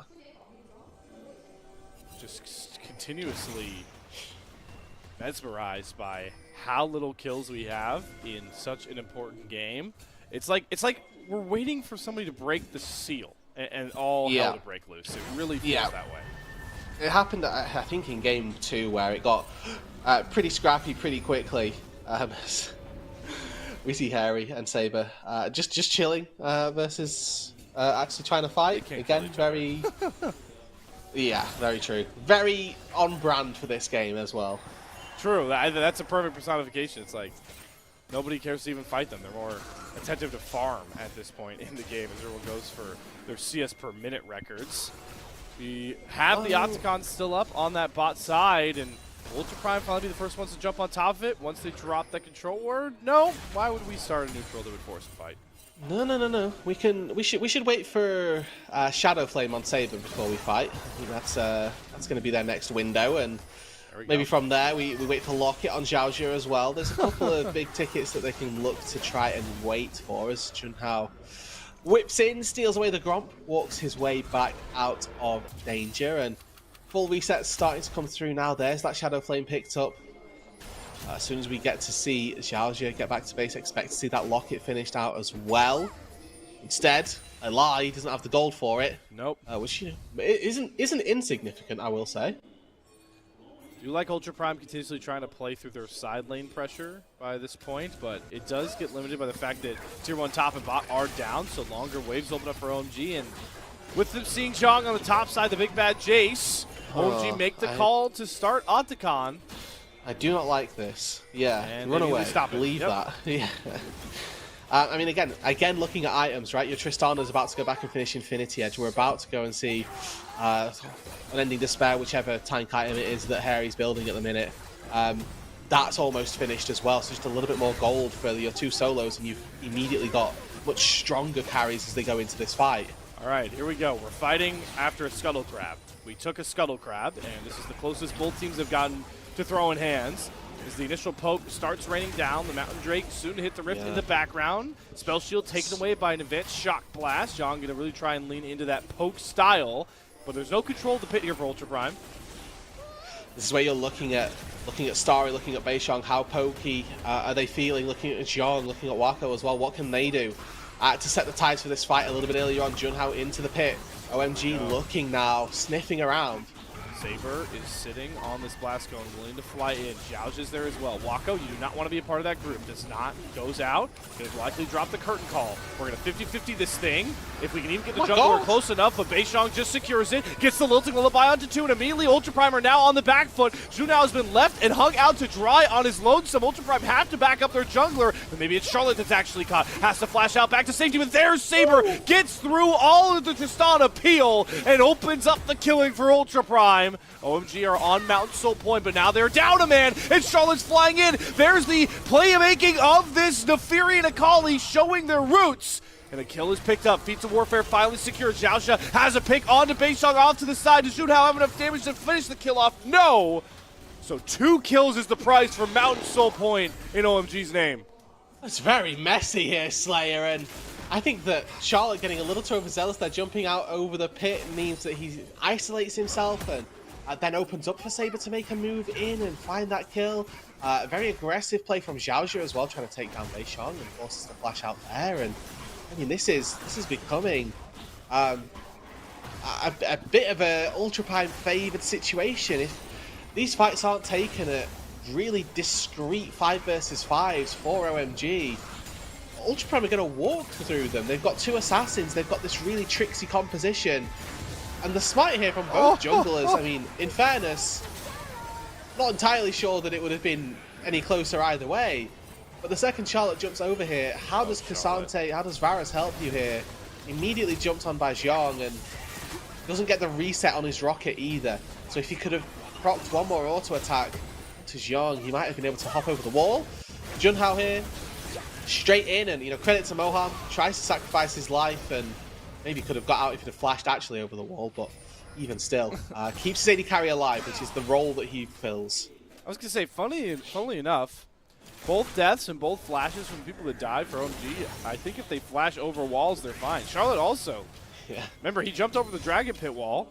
His teammate is over the Dragon Pit wall again, but doesn't flash there. Small things, not important to focus on as we get back into live action here with Ultra Prime commanding a bit of a gold lead by this point, mainly still through their Jace, but OMG have a clear win con to play for, and I feel like they're going to be comfortable just slowing this game back down, watching that Dragon timer. It's about what can they get in the the next 2.5 minutes that will push them over the edge when we come to that next team fight.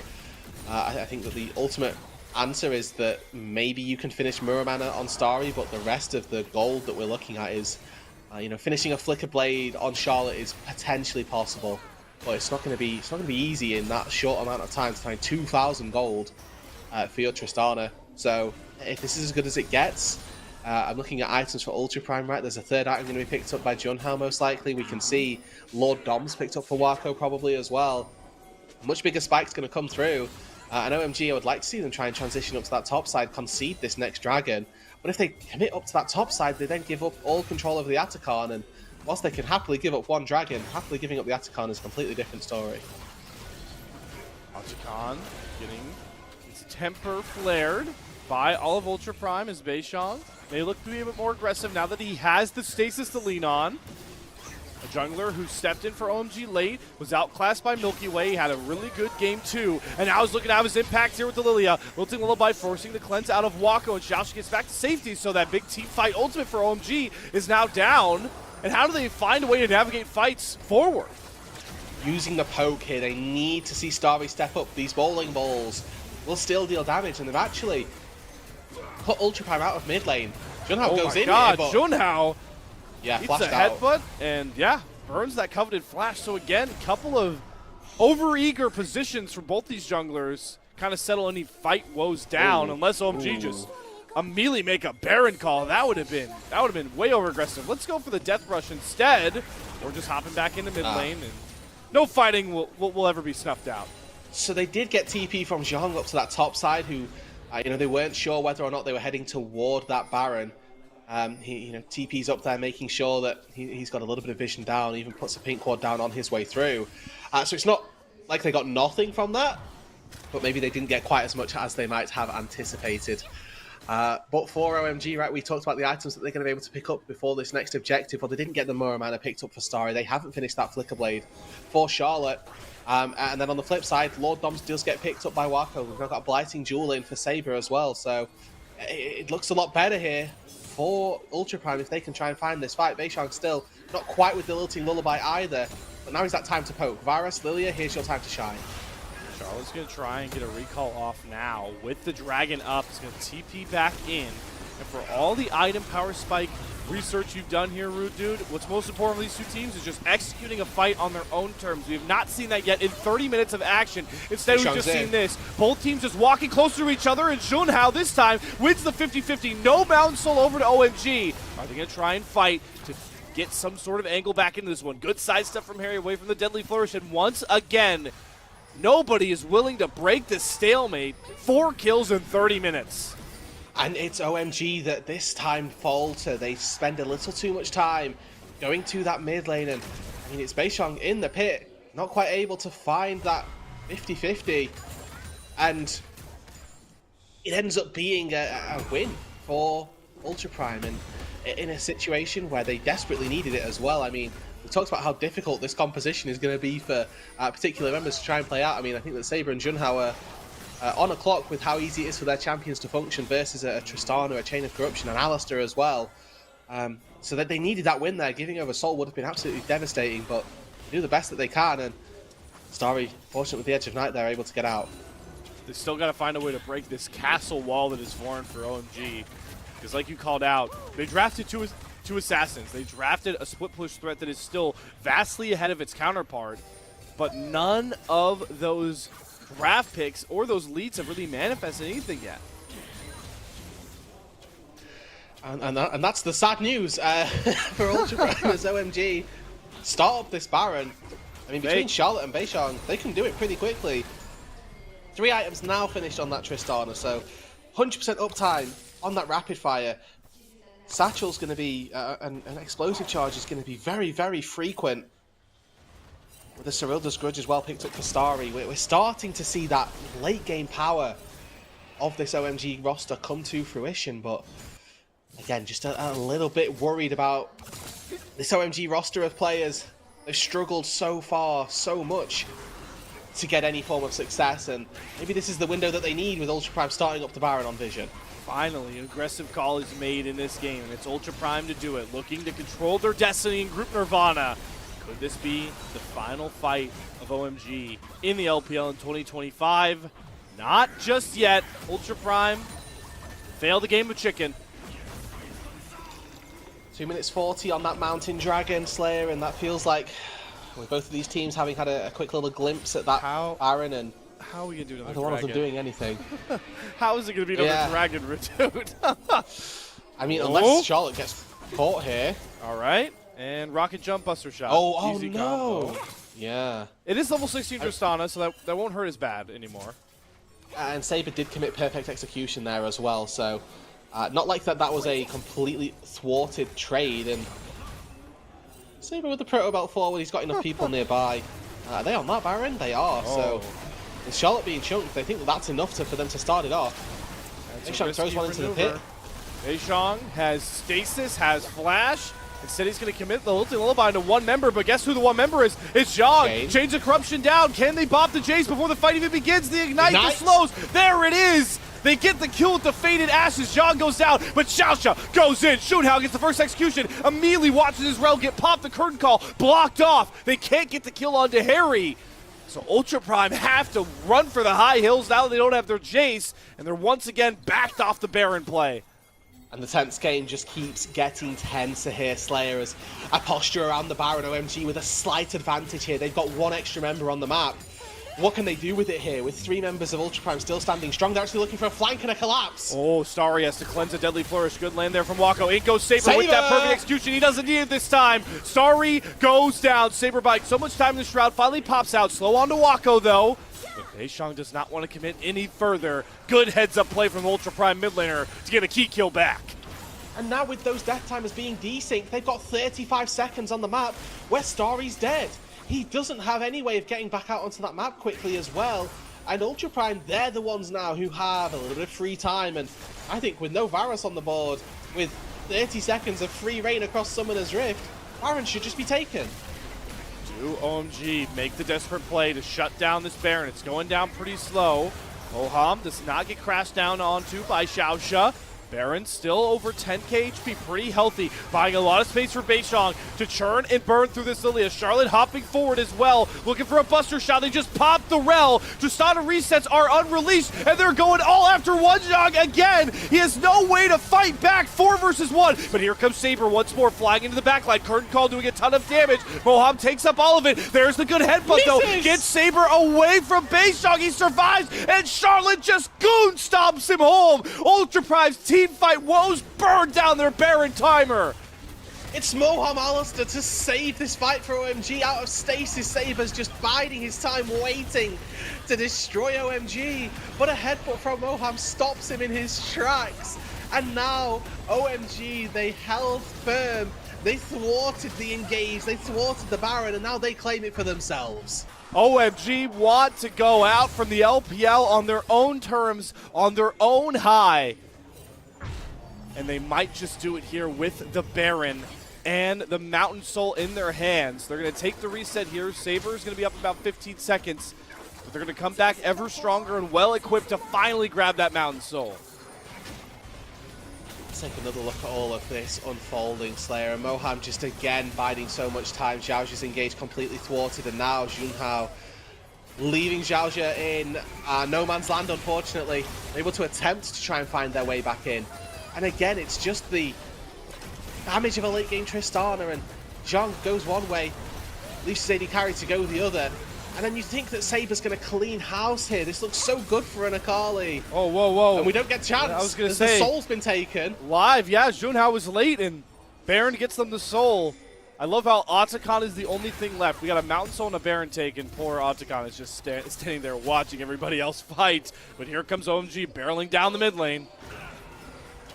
With the Baron at their back as well. Slow recalls for OMG. It looks like they're still trying to take this Atacon, but they may lose the game before they can take it down. Yeah, Junhao's going to find it. They lose their inhibitor. Now they've got to channel 8 seconds. Can they lose Nexus turrets here as well? Yeah, it might be here. OMG looking to end it.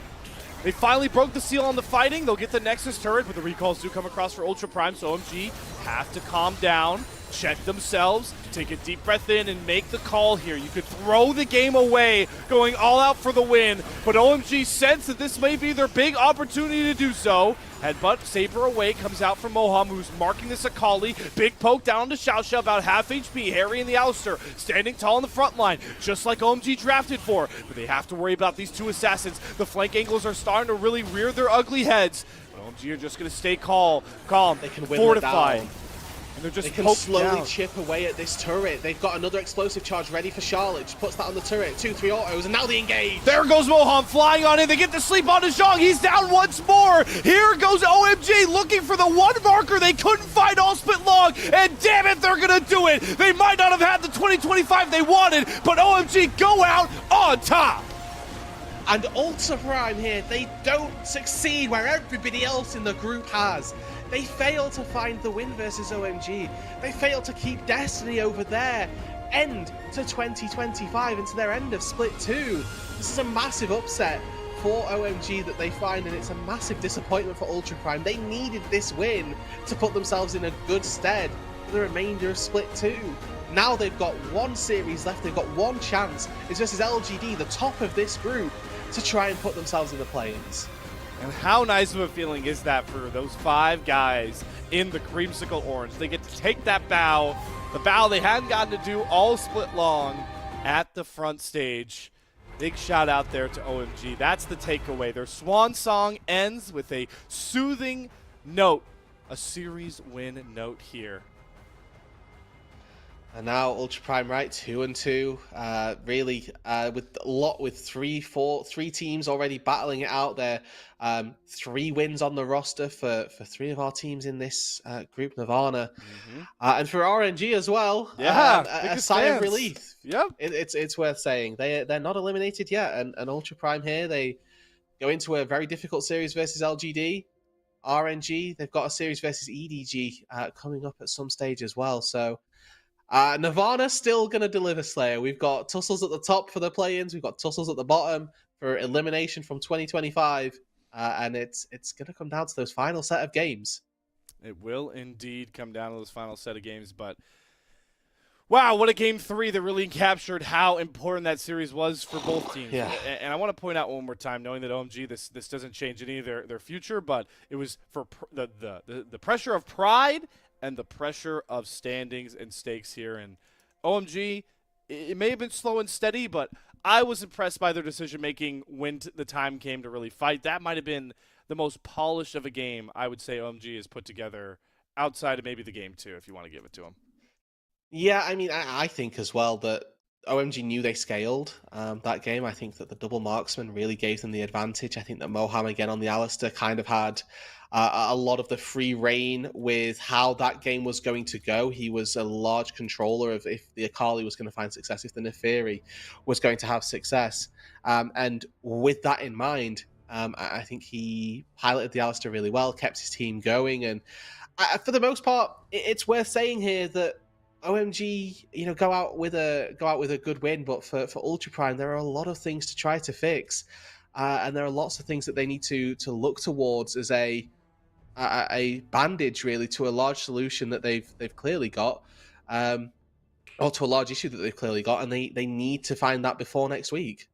And we talked about it earlier on here, Rude Dude, and we're going to see it in these replays, and really just taking in how slow of a game this was, right? We went 38 minutes. It felt like an eternity, and it's because when Ultra Prime don't get like a huge early lead and feel comfortable playing through their win con, they just completely stall out with like a truck with a broken engine. Yeah, I mean, 15 kills in 35 minutes or so is not the pacing that we expect from really any teams across, let's say, Tier 1 play. And we get to see a little bit of a glimpse of comp, right? some of those highlights. No, exactly right, Slayer, right? These are assassins that are supposed to go crazy and supposed to try and find these kills. But I think that the power of the Lilia, the power of the Alistair, just a really well-rounded composition and set up perfectly for answering double dive. Yeah, so just to soak in these replays if you joined late, that first replay you saw was at about 15 minutes. This one is like 17 minutes in. It was the second kill of the game. It was Zhang soloing out. This was First Blood. Oh, that was First Blood, right. So that was maybe a little bit earlier. But like, this is a 19-minute dragon, and there is 1 kill found here. Everybody's here, though. 1 kill. I mean, this is where Charlotte goes a little bit too crazy. They get taken down on the back half of this, and then they chase into the jungle. They find another couple kills as well. But I mean, you're quite right that this game went incredibly slowly, and Ultra Prime, without that large foothold, we're struggling. So we now need to try and find a way to. Get Ultra Prime into a position where they can find wins a little bit easier. And start accelerating games that little bit more so, because this game they had tools to accelerate, right? They've got double assassins, they've got a rel. Question becomes, why weren't they able to look and push that advantage even further? Because they were ahead in gold. Yep, and when you factor in game 2, I think it's just like a pace of play issue for Ultra Prime, because the game 2 draft, they draft the Yorick, they draft the Rise. They're like, hey, we're gonna play off, we're gonna play back and slow. That's what you say, and then they were a little bit, too overactive, like trying to make plays then, not letting the Yorick and Rise settle in. And then this game, you pick the double assassin comp, and you're like, all right, let's play like we have a Yorick Rise. It's just you gotta figure out that issue, because that is a big one. No matter what comp you're drafting, if you don't know how to play the right pace for it. Yeah, and I mean the hard truth for Ultra Prime may be that these slightly off the wall compositions aren't quite working for them, and maybe that is just the simple answer, is they need to go back to mages in the mid lane, and back to some hyper carries down on that bot side. Let's give Wako a little bit more of a chance with a stable front line as well on that top side, because I think the issue that Ultra Prime I feel like have at the minute is that Zhang is getting a lot of those resources and is doing really well with them, but the rest of the squad don't feel like they're up to the marker to level in with him. Yep. Without a doubt. So Ultra Prime, a lot to fix up going into their final series that is so integral. But to bring in, the happy end to OMG here, at least going on a high note.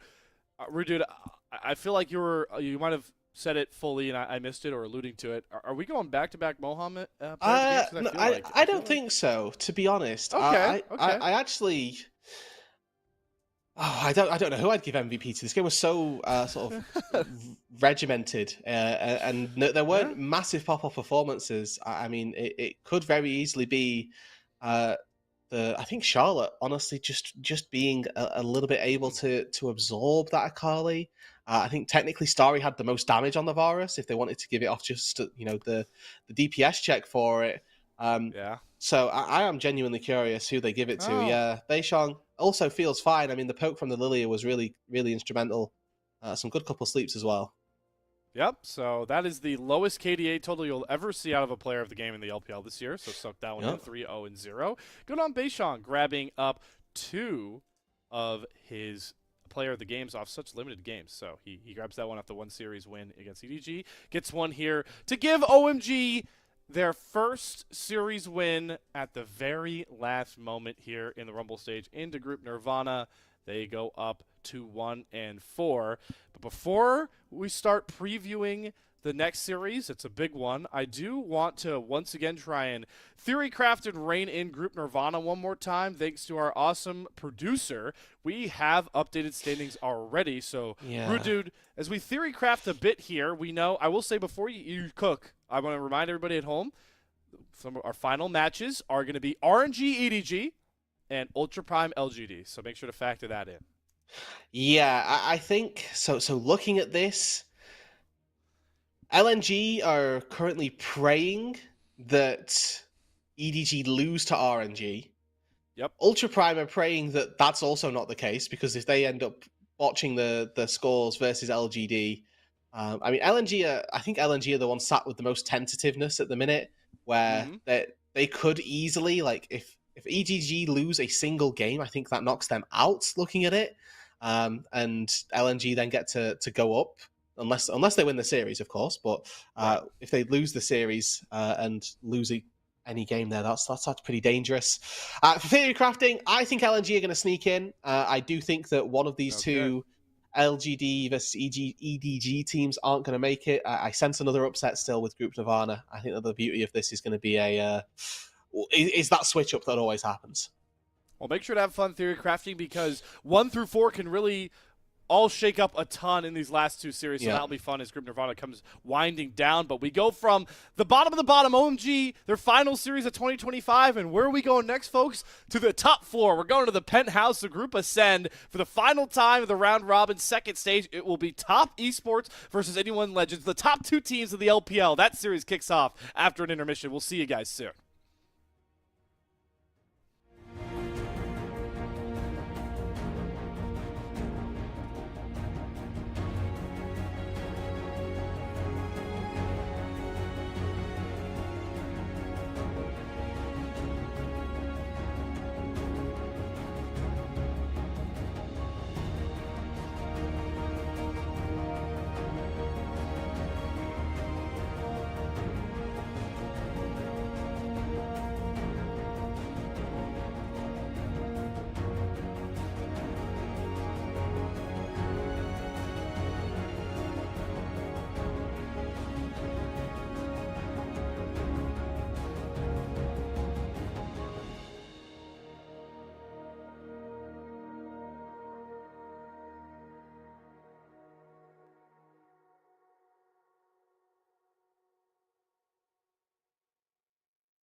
Welcome back, everyone, and welcome into the top floor of the LPL in Split 2 here. Rumble stage, top esports versus anyone's legend. There are 18 wins and 3 losses between these two squads, and it should be a fun one. But Rude Dude, as we do every so often here, as we get a look once again at those groups, and actually for a moment we'll take Rude Dude, how there is a gap starting to form between these two squads and the challengers right now. Yeah, and literally everybody else, right? Like 10 wins, then 8 wins, then 6 is your 1, 2, 3. That chasing pack of JDG, BLG, Weibo Gaming, you can argue throwing in Invictus Gaming into that as well, but this top 4 is really starting to, the top 2 are starting to pull away. The top 4 is starting to heat up, is how I'll frame it, because the way to get into that top 4 now is not seemingly through beating top esports, and probably not through beating anyone's legend either. This has been the marquee matchup for 2025. This was your Demacia Cup finals. This was your Split 1 finals. This has been a massive series between every single time that these two teams have played. They played each other in Split 1 when we had the groups, and AL found that win there. But in the recent run of things, it's been top esports who could come out on top. They found the win in Split 1. They went to first stand. They found the win as well when they played each other in the first round robin. So recent series and recent history has us thinking top esports, well, the sky seemingly is the limit for these guys, and versus AL, there's not really been an answer. We always classify this stage in Group of 10 as round robin. So I'm going to try and coin the term now that we're in the second half. What was this like first time round? This edition of that is going to be Top Esports versus AL. You kind of hyped it up a bit here, Rude Dude, but you were a part of this broadcast. It feels so long ago with the sheer amount of games we played. I mean, like, every single time I see these two teams play against each other, it feels like a clashing of jungle titans, to be honest, because Tarzan and Kanavi are both just such masterminds in their own right. And for me, like, it really lands on which of those two can perform the best, and they set up for their team. They do all of the work that puts the teams on their shoulders, let's say. I think that's, especially for this matchup specifically, that's how it feels. But for both of these two teams as well, has to be worth mentioning that actually the mid laners are really, really performing. Cream as well, after a pretty ropey, we'll call it first stand, and that entrance back to the LPL has been on fire for top esports, and has really come to the forefold as one of these players that can not just play for himself, but also play for the team and play for those wins as well. So fun, though, to look back on the series that was, by the way, the third series of the Rumble stage by this point, so far back to think on. And the important thing to do to try and tie in here is, you kind of alluded to a bit here, Rudy, we'll have a longer discussion about here, is what is similar about these two teams from this point on, and what has really changed. Some things have stayed the same here, and it's going to be, guys like Kanavi you've called out, Tarzan in big spots, Jackie Love doing great things, but what has really changed for these two squads is a very fun thing to delve into, because one thing I can tell you that's very different right now is we're not used to top esports winning game 1s and losing game 2s. That is very much so changed ever since these two teams have played. Yeah, I mean, the idea that anyone's legend could maybe take this first game up against them, definitely a possibility. The run of top esports game 1s has been pretty weak, let's say. I mean, the amount of times that we've gone into a series and we're like, well, which top's going to turn up? It looks like it's the bad one, and then all of a sudden they come out swinging in games 2 and games 3. So if they can shore up those game 1s, like, we're incredibly happy with what top esports can do. But it feels like if there's a team, I mean, and by the standings measuring as well, if there's a team that can answer them, it will be anyone's legend. It'll be Tarzan leading the charge for them. Let's introduce, though, the reigning champions right now, as we've talked about, Top Esports, and welcome in that roster to our final matchup of the day. You all know the roster very, very well by this point, but I always love going through it. Top lane, 369, Kanavi, the current frontrunner potentially for MVP of this split. Cream in the mid lane, and Jackie Love and Chris to round out the bottom lane that has much higher aspirations than really any other team, it feels like, right now in the LPL. Yeah, I mean, they've got expectation on their shoulder as well, right? Especially not just for us as domestic fans, but for international fans as well, that they will go back and they will represent once again. So they need to get there first of all, and they need to improve on that representation as well. But let's delve into that conversation we've talked about with how many games series have been between these two teams, and these next couple of clips teed up for Top Esports. Some of these are just the very few Group Ascent games we've seen on the new Summoner's Rift, but the point I really want to hit home with some of these clips is, and you alluded to it, is that even though TES have played the most series games of anybody in Group Ascend, who really wins these series for them? It feels like in the most clutch moments, it's just always been Kanavi right now. Yeah, I mean, like you said, I think making a very surefire candidate run for himself as the MVP for this split. So far, it's been incredibly impressive. So we need to look at that jungle matchup as well, I think, because both of these two junglers are that linchpin. And you can see here with Kanavi coming back down, and this is a constant onslaught. It's not just one clip. It's not just two clips. Like everything that Top Esports seem to be doing and seem to be successful in comes off the back of Kanavi and comes off of his thinking, his playmaking, and what it is that he looks to accomplish in a fight. Yeah, and it's in the biggest moments too, in even the early games, right? You catch this like small win that he gets for his bottom lane in that game 3 that they're able to push forward. But we didn't get to run the clip, but like this team loses to JDG if Kanavi doesn't, even the biggest moments, flash, steal an Elder Dragon that wins them the fight and they go on to win this series. It's just been all about Kanavi. But as you alluded to, Rude Dude, if anyone's here to match Top Esports right now in those top 2 conversations, it is Anyone's Legends. And let's formally introduce the challengers in this matchup. Flounder in the top lane, Tarzan jungle, Shanks in the mid lane position, and Hope and Kyle to round out one of the most threatening bottom lanes to the golden child that is Jackie Love. Yeah, and I do want to also highlight that Flounder's growth, I think, through this split has been incredible as well, right? We saw him at the start of 2025 being this sort of savant for weird picks in the meta that haven't really seen the play elsewhere, but since then has really rounded himself out, right? We've seen him multiple times just lock in those tanks on the top side and go, yep, it's my team's time to carry. All I need to do is play Sion and stand in front of them. So that's the goal for AL, I think, at this point, is that they've actually done a pretty decent job for overall getting Flandra's champion pool fully unlocked.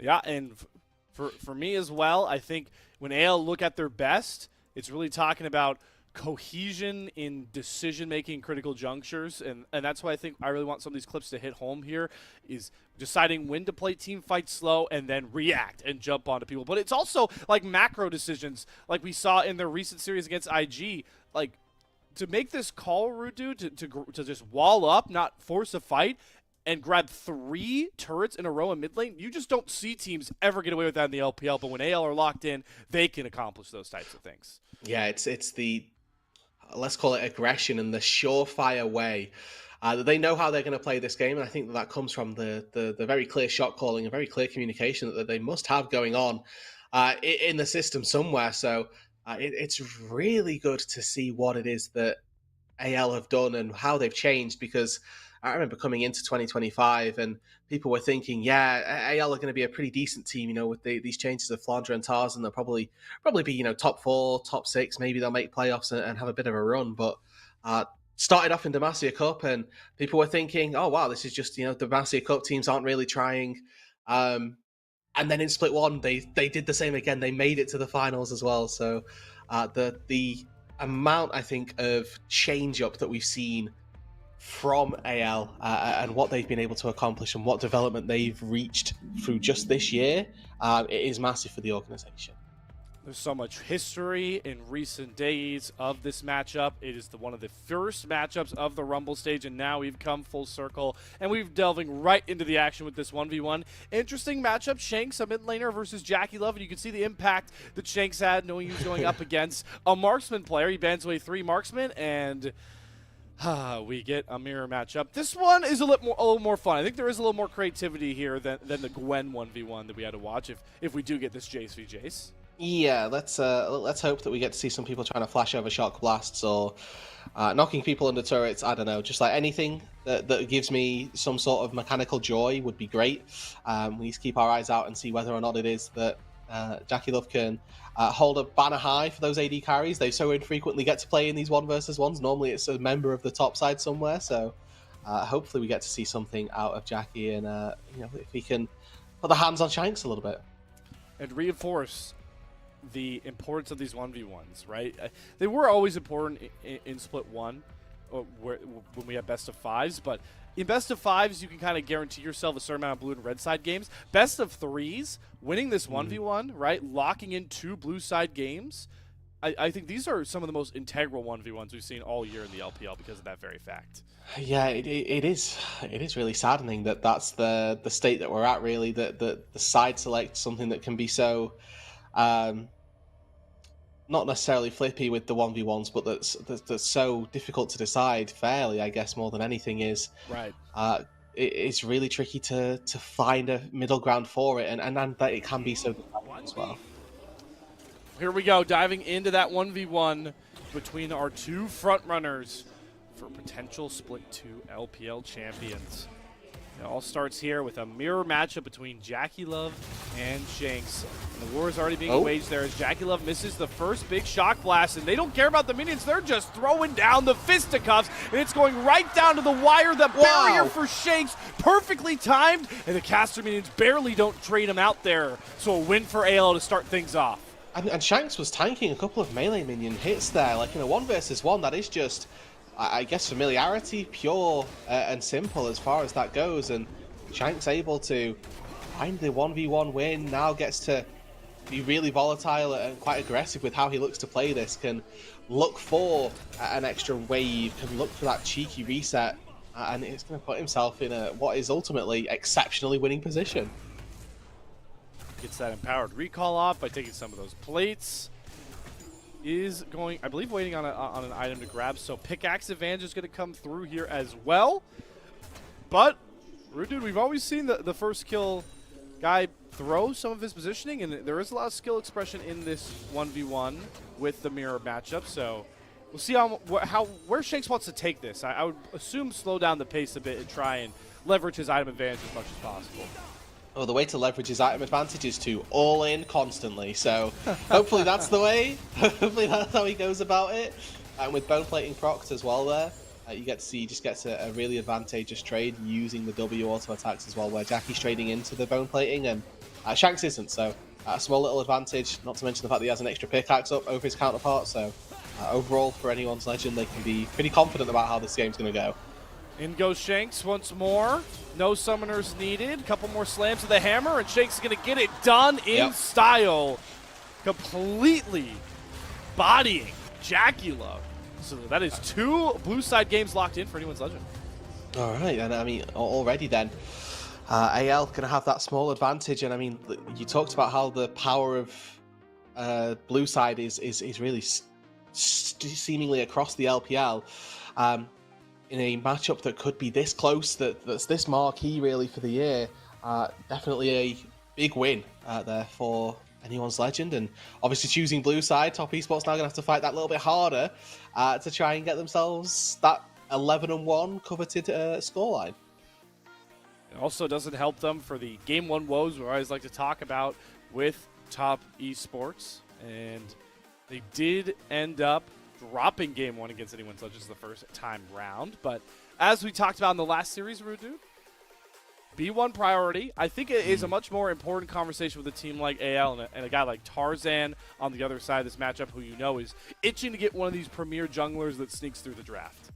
Yeah, I mean, there's always the conversation of Neferi and whether or not that ends up being that's a cute sign, whether or not that ends up being something that they can get their hands on, whether it's even worth getting your hands on at this stage with the couple of nerfs that came through. But I would like to think that jungle in this series as well just always proves to be that exceptionally important matchup. And whether or not getting B1 for your jungler is the be-all and end-all is something that we're going to have to keep our eyes on and keep track of, because it certainly feels like it could be.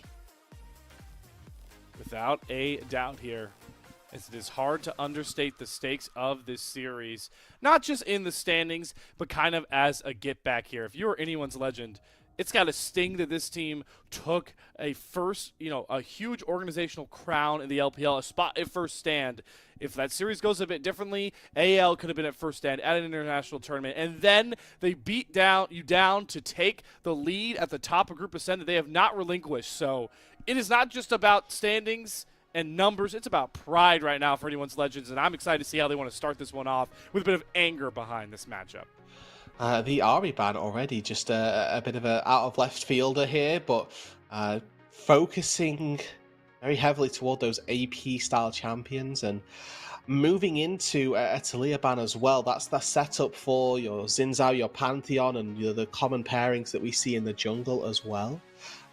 Lucian taken off the board as well, so our jungle prior necessarily getting really relinquished through this draft, but leaving everything up on the table and removing a lot of crucial pairings with it as well. I'm just so shocked that we're going to get through this first phase of bans and every single pivotal jungler is up. It's like a kid at a candy store right now if you're Tarzan. Yeah. I got to think like, what, Vi, Xin Zhao, wherever you want to go with this. I think they leave it. I think they trade it. There's things like Varus is still open, Gwen and Rumble's open for this, so Rumble first take here could happen, and even with all of that, Theory just clearly proving to be that little upper echelon higher than every single other jungler, and Tarzan picks it in, slams it in B1, so now you've still got Rumble open, still got Varus open. These, again, top of the ladder picks for those roles, could easily just get picked up. Nerves be damned. Tarzan in his first game on the new season says, still going to rock this Neferian. As this draft goes on with all these intriguing matchup-based bans outside of the Nico and maybe the Gwen ban, I wonder how many just like S-tier LPL picks we're really going to get in this draft as teams are just willing to trade them. Look, I mean, this is Rumble Vi, Neferi. Like, we could see so many pivotal champions go off the board in game one knowing Fearless.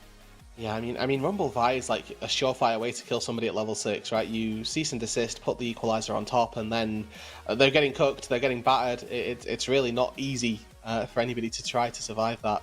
AL, though, I mean, we knew that Varus was still open. Surprised that Top didn't take it for themselves, and knowing that this Neferi is going to go jungle, they could have saved Vi for R3 and taken this Varus away. So they give it over to Hope. He's able to take this now down into that bot side, gives them that powerful 2 versus 2, gives them that poke as well. As we move into the mid and into that late game. So now looking at Shanks for some potential AP threat, because they aren't really going to be able to get it out of that top lane anymore. Jungle's already locked in for themselves, so whereas we may see Shanks default to Azir. Yep, most likely. Fortune telling. It's a Shanks classic first of all, and I mean, it's just the go-to pick with a Varus as well. All these chess moves are coming out in the opening game. That is such a telltale sign of how important these two teams think starting the right foot forward is. We talk about TES Game 1 woes. That's on the table, but AL knowing that they were able to take this Game 1 up against TES all the way back in the third very series of this Rumble stage. We round out the first stage of bans, though, with Jackie Love grabbing the Jhin, which we always like to talk about as a facilitator pick, but when Jackie Love plays it, this is a different kind of Jhin. Yeah, I mean, I think that just the way that he pilots it in the early game seems to be the way that gives him those advantages. I wonder what I'm looking at is for bans for AL here is to try and get rid of those mid lane picks and matchups. So Victor typically one of the answers that we see to Azir, but I wonder the Sylas flash from Cream earlier, whether they're trying to incentivize AL to ban away the Sylas in this instance as well. Double AD, double AP for top esports at the minute, you would like to think if they lock in an AP solo laner. But AL, I mean, either one of those now with the Yone taken off the board, your Sylas is available, the Victor's available as well. So one of those picks will be getting through, and maybe that's the one that ends up getting taken by Cream. Going to be a big spot. How does Cream want to play in this counter pick with Shanks? We talked about how Cream, especially as of late in these last couple series, has kind of seemingly solved some of the solo lane woes that we see from all these Group Ascend teams that a lot of people point to as the issues with some of the inconsistencies. So Cream versus Shanks becomes a very, underrated matchup, knowing how much we want to hype up these junglers. So where does Cream want to go with that champion pool? Aurora plays really nicely into Vi's play style, enabling Cream and Kanavi to duo up around the map and look for pick potential, and that is something that TS want to gobble up after the ban phase. Yeah, and I mean, I think that Aurora in the top end of LPL has been such a highly priced pick as well. Is just really one of the best picks for trying to lock down and help follow up on that lockdown that the Vibe provides you. AL now got to try and choose. I mean, I wouldn't mind the Jace here, to be honest, to pair up with that poke, with the Varus, and then the consistent DPS coming through from your Azir. They are missing a little bit of a front line, and they instead elect that they'll be able to handle the Rumble with this on, and then have a little bit of teamfight agency themselves as well. Massive burden then on Shanks, on Tarzan to be that consistent DPS threat, burden of Hope to be that consistent poking threat as well. And for Kyle plus Flandre, it seems like the job is simple. Stand in front, start for fights, and Top Esports going to have to try and absorb that as best as possible. Crisp going to try and get this counter pick down onto Kyle on the Leona. Alistair is such a pivotal support champion pick. I think one of the most important ones in the LPL. And it is going to be interesting to watch as we continue to talk about all these matchups across the board. It's hard not to hype up every single lane, like every single assignment, because of how well these teams are both playing. But I do still feel like Kyle is the premier support right now in the league. The one lane where I think you could definitely say it is very AL favored across this board. So I'm interested to see how Chris navigates a Rel into Leona matchup, knowing he could have kind of not sold out, but taken the easier route by picking Alistair into another engaged support. This is definitely a big R5. Yeah, I mean, and it could have also just quite easily been Braum as well, but I think that Braum versus this AL team is so disgusting already. When you see it versus Leona, you see it versus the Ornn as well. You can stop that Call the Forge God in its tracks. Like, I think this is probably a bit of a missed opportunity, to be honest, to take away. But then you are really pigeonholing yourself in terms of how much engage you've got. You're sending, what effectively is Tarzan in on his own. Or rather, sending Kanavi in on his own if you don't go for a engaged support on 5. So it's a little tricky for them. I think the Braum would have been really good, but I think that they've opted into having some dive buddies, which, we'll see if it pays out or not. I do want to. I went and pulled this statistic really quickly, Radu, because I thought it was very intriguing seeing the lock-in. And this is the first Ornn game for Flandre since, most poetically, Game 4 up against Top Esports in what series, you may ask? Was it the LPL Split 1 Finals? Split 1 Finals. So this is the first Ornn for Flandre since then. How poetic is it that it's back up against Top Esports, but also knowing how open Flandre's pool is, still an intriguing pick in this first game. Yeah, and I mean, it's a little bit of a concession as well. Taking Ornn here, you are sacrificing any form of resources that you might have wanted, and that, those resources are going to go elsewhere. So you now need to keep your eyes on and think about where are we going to start placing those resources. It's definitely going to be down on that bot side. I feel for the Nirvana teams, Radu, because yeah, they don't get the fan support that these matchups give. I understand it, as you can tell the difference of the stakes of this matchup alone by how many Jaios ring in, and look how packed the fans are to watch what could be another preview for a Split 2 title in the LPL. I mean, regardless, it's going to be a preview of a very highly weighted playoff series. Assuming that these two teams do end up meeting in the playoffs, obviously there's a world where they don't, and we see some lower bracket shenanigans. They get knocked out early, but expectation is that these are two of our teams that we're expecting to go quite a distance. Two of our teams expect to go quite a distance. Two of our teams with aspirations to get to the international stage, especially since we level up the international event, going to MSI, and knowing how poor Top Esports performed the first time round. It's got to really reinvigorate a team like AL, knowing that they can compete against TES. They can nearly go the distance. And what do they look like when they get to the international stage, especially knowing that they do have veterans on their team that also know how to play at that level? Yeah, and I mean, for a player like Tarzan as well, who's really suffered from previous instances of success. Hold on, yeah. Holy moly. I think they're just kicking it off. Champion level 1. Who says that? People that don't take E level 1, that too. Yep. But no, to quickly touch on it again, right? Tarzan had been frequently struggling, and the Deadly Flourish goes wide. Hope with some good fancy feet. Hadn't made it back to that international success since LNG a few years ago, and Would like to see him get back there, and I'd like to see that high stakes level gameplay from Tarzan that we've come to appreciate on this AL roster, and how well that can do in the international setting. Oh, but here we go.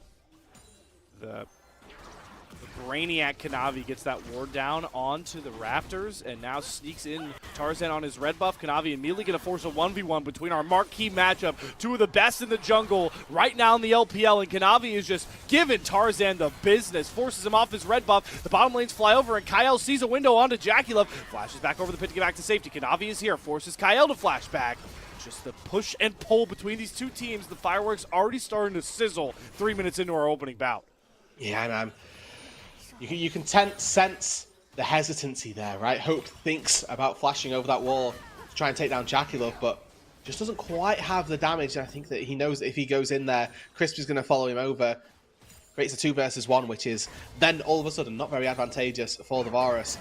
But very, very close. No first blood just yet, but already teams scrapping, teams going for a good little fight. And look at the swap already on that minimap. Flandra looking to try and catch this wave, but Kyle's here, Hope's here. Maybe 369 gets a little bit caught out. Here we go. Flandra flashes forward. He picked this Ornn against TES months ago, and he's looking to fight with it into the Rumble. 369 flashes and dies for the first kill of this series. Goes down and doesn't get anything there. Hope on this top side now gets a free wave to try to cash in. Flandra can TP down to that bot side, catch the wave that will be pushed in by Jackie and Crisp, and it looks like he's even going to try to walk it out as well. Gets about halfway out the base and decides, no, I've got a TP for this. Means that he doesn't miss out on anything. And Jackie Love and Crisp, we'll see what they do. 369 walks out to that top side, so I imagine we're going to see Crisp and Jackie Love walk out to the top lane as well. 369 will use the TP to get back down to that bot lane for when that's crashed in. And then we'll see a bit of a flip around. Who fights for that dragon? Who fights for those grubs? Rudy, we're starting to see that theme on our new season really start to show. We got it from a couple of our few teams. We heard Ben in the interview talk about how he thinks this is just going to make it so easy to constantly lane swap bot lanes topside with 8 minutes on the grubs. And, well, TS and AL definitely stamp a seal of approval on that thinking. So welcome into the new first rotation for the LPL going forward here in the Rumble stage and maybe further. Yeah, and if that's the case, then so be it. I think that the issue with lane swaps that people had previously was that it was decentralizing the 2v2s and the 1 versus 1s, and the way that this is at least playing out, I should say, is that we still get those matchups. I say that as I'm looking at AL on the minimap, constantly trying to avoid it. But we still get those, and they'll at least get to see the expression of a laning phase.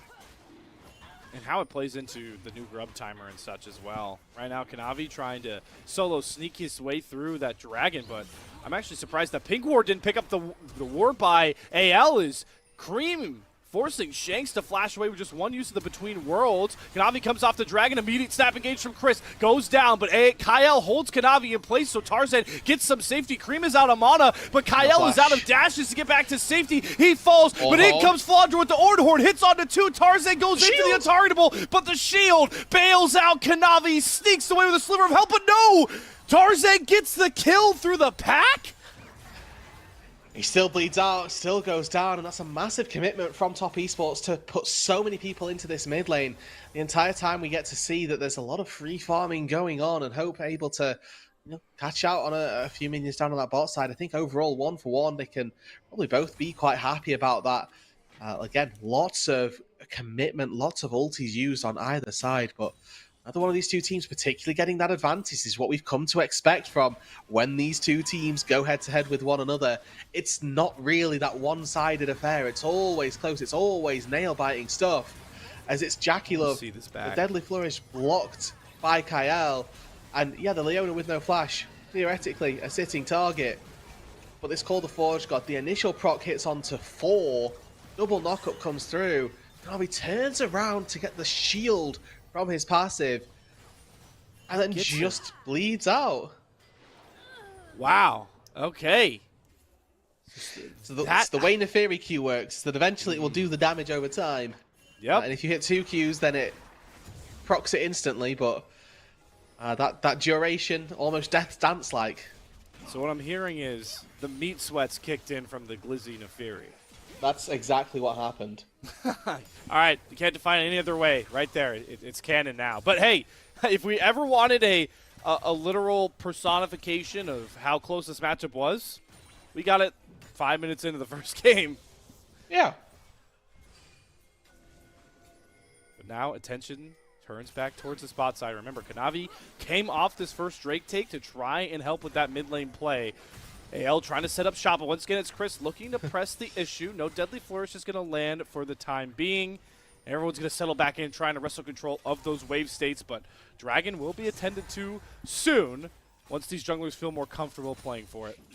Okay, Slayer, I'm going to take a little bit of time to look at some of our scaling aspects of both of these two teams. It's I would like to say leaning a little bit more towards AL. It leans in heavily into Shanks, who one of these players that has had a meteoric rise really in 2025, coming into this as a not necessarily unknown quantity by any means, but somebody who wasn't expected to be on a top 2 team, let's say. Right. And I think that his performance so far in 2025 has been very, very impressive. He's now got the burden of being the late game hypercarry for his team on this Azir.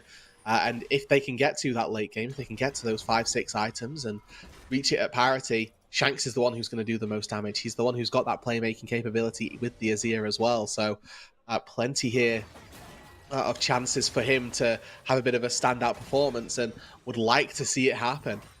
For top esports, their scaling lies in JackeyLove reaching the hyper late game, but then trying to cut through an all, not necessarily going to be incredibly easy. To round that out, Kanavi did just take all 3 grubs relatively uncontested, so that's a big boon for top esports nice and easily. But this top squad, very 3-item focused, as Shanks trying to now use some fancy feet. I think JackeyLove really expected that Deadly Flourish to land. It looked like it hit with the animation, but yeah, so curtain call down. 3 grubs for a Drake is a trade that is not very grub-sided. I know that was always a debate, like, first 2 Drakes for 6 grubs, like, which side do you really like?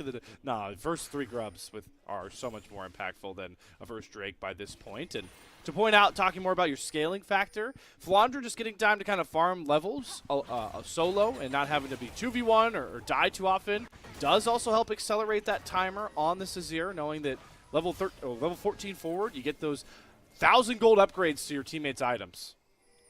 Yeah, that's very true, right? So the ornaments as we move later into this game as well, adding to the relatively AL flavored scaling that we've already talked about. So we'll keep our eyes on that and keep our eyes by extension on top esports. Can they push the envelope that little bit faster? Can they find a way to make this game a bit more about them in the early stages of this game, or are they going to struggle and get to that late game point where actually they're not really favored in a fight? But for the time being, at the very least, both of these teams just sort of sat back, chilling out, farming, and we're sort of getting shades of Game 3 from the previous series here, Slayer, as we're 10 minutes in, 2 kills for one team, 1 kill for the other, and, considering whether we turn around, took ourselves in for a little bit. But at least in this scenario, it's not just because both teams are skittish. It is, we're seeing natural trades from top squads that you get, right? The Dragon for grubs. We're seeing teleports traded for wave states to make sure plates aren't dropped off the board. So it's that push and pull. It is really fun to really analyze and break down as the game goes on. And just knowing the stakes, as fun as the OMG series win was in that Game 3, this is what everybody came to see. And you saw that from the get-go once we got onto the rift from the Jayos. And it's going to impact every single movement these both teams make going forward, knowing that, hey, both have been pretty prone to big mistakes in later stages of the game. They truly have, and that's a very valid point to be bringing up, as we know that top esports Game 1s have been typically their weaker area of a series, let's say, as they typically find their way back into the fourfold in Games 2, and if they need them in Games 3, Flandre. Oh, okay. Wow, the Nails predict it. on the Ornhorn. I know he's not ever going to get this kill, but I want to give him credit. He actually got Cream hit with the pull in and the push back out on that Ornn ultimate. So there's nobody up on this top side, so Cream probably fine to just sit here still and find his minions, just keep wave clearing. Flandre tries to catch in on a little bit more gold. It buys him priority, buys him that slightly faster recall that he can get in ahead of his counterpart. But by and large, just a used ultimate, 1 minute 20 on the next dragon, and that Call the Forge God will be back up, so it's just a little bit of a trade, and amping up those damage dealt to champions numbers for Flandre, never a bad thing as the Ornn. But we'll get to see whether or not we can get that first item picked up. I think for Shanks, if he can go back and finish off that Nash's Tooth, we're really waiting on that. With 1 minute left on that Ocean Dragon, that's going to be the big ticket. If first items get hit across the board for AL, they'll probably be in a good position to look for that skirmish. They should have first item spike advantage for now. The Shanks likely gets the Nash's Tooth completed, has teleport, he will TP back safely. This should be the real first defining fight of this heavyweight bout over this dragon. And AL are going to try and press their advantage, a small one, but an important one nonetheless.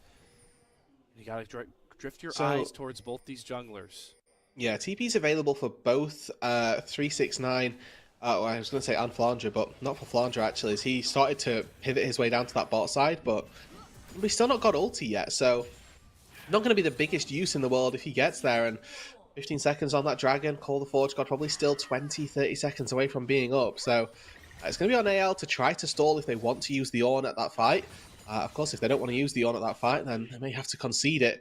369 with the ulti will do a very good job at taking down somebody, and we've yet to really see this Rumble Vi combo come to the forefold, and the Rel Rumble as well, a really powerful 5 versus 5.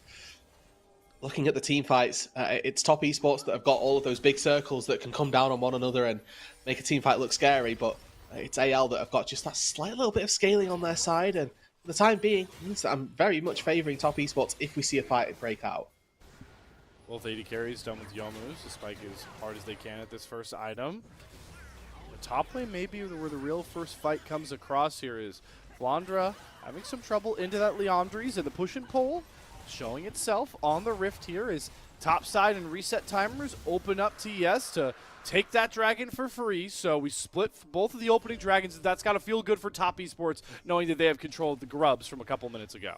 Yeah, I think this is what top esports would be looking for, right? Like their composition is just slightly better at this stage in the game, so expecting them to be able to play the game a little bit slower and maybe start amping up with those grubs in their back pocket. And this is where they've been really, really good. Is just finding small advantages on the map where there's nothing else for the enemy team to try to do. But they aren't able to take down this tier 1 turret in its entirety. They're able to find a little bit of gold for it, don't get me wrong, but or a little bit of damage on it rather, don't get me wrong, but not really anything lost on the flip side of the map either, right? There's no topside invade coming through from Tarzan just yet, as Flandre looks to clear this wave out from Cream. Does have level 11 now, so that Ornn ultimate won't be down for as long as it usually feels like. And AL are once again using their side lane, the opposite side of the play there for TES on that tier 1 turret to find their own advantages. So they use Shanks' Prio in top lane to try and get this Rift Herald for free here. I think with that Blast Cone going down, it will be secured. And there we go then. Like, this is such a back and forth game, such a trade of minuscule proportions, I think. Rift Herald going down. This is on a ward. Yep, Chains of Corruption comes across. Kyle trying to chain the CC together. Does it perfectly. There was nothing Chris could do. That guy didn't move the entire time. He just blinked back to a gray screen. And now the gates start to open up a bit more. Exactly, now Herald the floodgates start to open. That Herald gets placed. The mid-tier 1 is going to be the focus. It's going to get taken down. And with no support, it's a very real world that they look for something on the bot side here as top esports are looking. Yep, Flandre completely surrounded, has his flash. If he wants to buy space, gets away from the first low, but 369 follows him. Up further, up creek here, TS are trying to force their fight with the flank manifesting. 369 finds that pick, and now Tarzan, Hope, and Kyle have a lot less angles to get out, and Kanavi is sniffing for a kill. Kyle gets found out. Hope has to flash away from Chris, but here comes the curtain call. You don't need the damage, you just need the slows. Double stun from Chris. 4 shots sinks through, but Kanavi is completely burned through. Tarzan finds the first kill. He's got all the pack with him, but he can't get onto Chris until he jumps back forward, finds himself another reset. Tarzan is certainly going to make it costly for him to drop, but TES play the map well enough and open up the map in their favor. Yeah, Shanks is alone on this top side the whole time. He takes down top tier 2 in response, and he actually teleports into this mid lane to keep that alive as well. So the Azir, this scaling factor that we talked about for AL, got a lot of gold off the back of that, but it came at the cost of a lot of his team there. Many members end up falling That's the 3-4 kills that Top Esports managed to find themselves, which were largely traded back. And we're looking at the gold. It's pretty favoured for anyone's legend at this stage. This is the top side of the fight. Remember, bot side is where we saw Flandra go down. And a little bit of a split focus on who they're actually going to try to get for. Kanavi knows that he can only really reach the Leona, so accepts his fate there. Hope with a very quick flash out does a great job. And Christmas is walking forward here. And Kanavi as well. They just tank so much damage. It's good from Hope and Tarzan that they're not just running away. They're pumping out DPS on their way out. And if that Q would have landed, maybe it would have been fine. But Shanks finding a kill, it seems, on live. That scaling threat. Flandra delivers on the dive. That's another turret down. And like you talked about, as much of a win that was for Top Esports in the kills, the question that now remains on the minds of many is, all right, what do AL look like in those fights with Shanks alongside them? He's almost finished that Liandry's as well, so he's so close to being strong, and you can see denying these creeps, denying this experience as well. He's doing everything he can to choke out the side lanes for the Forge God. Flandra trying to team up with Tarzan. They won't jump in up against Kanavi. Don't know where Jackie Love or Crisp are on the map. Definitely advising caution. Just a bit of banter, innit? I can't really describe it that way as the American. Dude. Okay. That's not my place. I didn't know. I'm glad. Honestly, I'm glad that it was understood as what I said instead of it just being a gobbledygook of English words that didn't quite get recognised or translated appropriately. Either way, though, firing off the ulti again just to say hello. I think more so than anything else. But Top Esports need to try and find a way back into this. Reminder that they don't really have the best scaling in this game. Right? They've got good scaling. Don't get me wrong, but I don't think they ever outscale an Azir. And Flandra now has been targeted by 4 people at Top Esports, but there are reinforcements on their way. No flash, nor Ornhorn. Flandra, how much time can you buy becomes the question. He's surviving a pretty long time. Nobody wanted to commit to find the kill, and they left Kanavi. They hung him out to dry under the turret. First kill found. Tarzan gets a reset, but doesn't want to push his advantage too far here. Here comes the equalizer down. 369 on the flank. Curtain call. So much damage getting compacted as they try to find Tarzan. Kyle takes the last 4 shot, and boy, was that a great sacrifice because 369's the trade. Now Hope steps up, but Cream's already half HP. These arrows are about to start hurting if they land. But Tarzan's trying to slip out. Look who's on the hunt. It's Jackie Love flashing after him. Smells blood in the water, and he sinks it home with a crit shot. That's the difference you get from Jackie Love. He just flashes over the wall, headshots Tarzan, sends him back to the grey screen. The whole time, though, once again, look at who's in the side lane. It's Shanks farming up, making sure that he will be strong. And that question you ask, Slayer, we still don't have an answer, but what do AL look like when Shanks turns up to these fights? If this is a mammoth farming effort from Shanks for him to do nothing in these team fights, then trust me, anyone's legend, they're going to be fuming about it. But if he can turn up to these team fights and start manifesting great successes, absolutely, this is their time to shine. With the dragon spawned as well, AL, this is their window. Use Shanks to try and make his way into that dragon fight. He's got teleports, so we can stay on this top wave for the time being. We'd like to see him down there, like to see him contributing. 2 items plus that stasis available. A very strong Azir. It's such a big spot for a guy that we came into this matchup not really wanting to focus the spotlight on, right? It's the names like Tarzan and Kanavi. It's the series scores so far in 2025. But bottom line now, Shanks' mainstay champion as a player on this Azir, and now put in a position to carry. You put it so well, Rude, dude. If this is an AL loss, a lot of the questions are going to come Shanks' way about how he played these fights out. And if it's a win, boy, are we singing the praises of a guy who we're also looking for him to find some consistency, kind of like Cream has in these recent games for TES. The Atacon immediately started. Tarzan and Hope, the 2 doing this. Shanks, you can see just off on his top side. Here comes the ulti. Yep, first fight with Shanks. How does this look? He tries to fly in with the Emperor's Divide, but immediately just pops Kanavi. There's the Shanks difference. There's the 2-item Azir difference. And now TS are scrambling to find some way back in towards this Atacon, who, by the way, is doing a fair share of damage on the back end, just churning through AL's health bars, and now they're completely scattered. There's Jacula fighting the big shot onto Kyle. Atacon resets. AL are way too hurt to try and continue to push this fight, as juggling Atacon aggro might have burned them. Very split fight on both sides. Flandra and Kyle pay for the sins of their 3-man core, looking to take down Kanavi there. Kyle ends up going down, and it's Flandre who has to flash out to safety as well. Flandre does a very good job at sitting, absorbing damage in that front line, and getting out to safety. Actually, not the same to be said for Kyle, who once again, just you can see him here charging in aggressively, looking for Kanavi. He's isolated at this point, but the rest of Enforcements do come on through. Hope able to get off of that equalizer, which doesn't really hit as hard as you might have liked it to. Maybe that's the separation that costs AL in the end here. Look at this Otacon. It's just, it chunks. It like, does chase you very far. Yeah, and that spinning blades. Who knows what these shots from Jakulev look like if all those don't land and churn through the health bar. So small things, right? We're going to keep talking about it. The small things that are going to separate the difference between these teams and separate the teams from the wins that they try to find in this series. 9-9 is your kill score. Our neutral objectives, again, relatively evenly distributed. 2 Drakes to 1.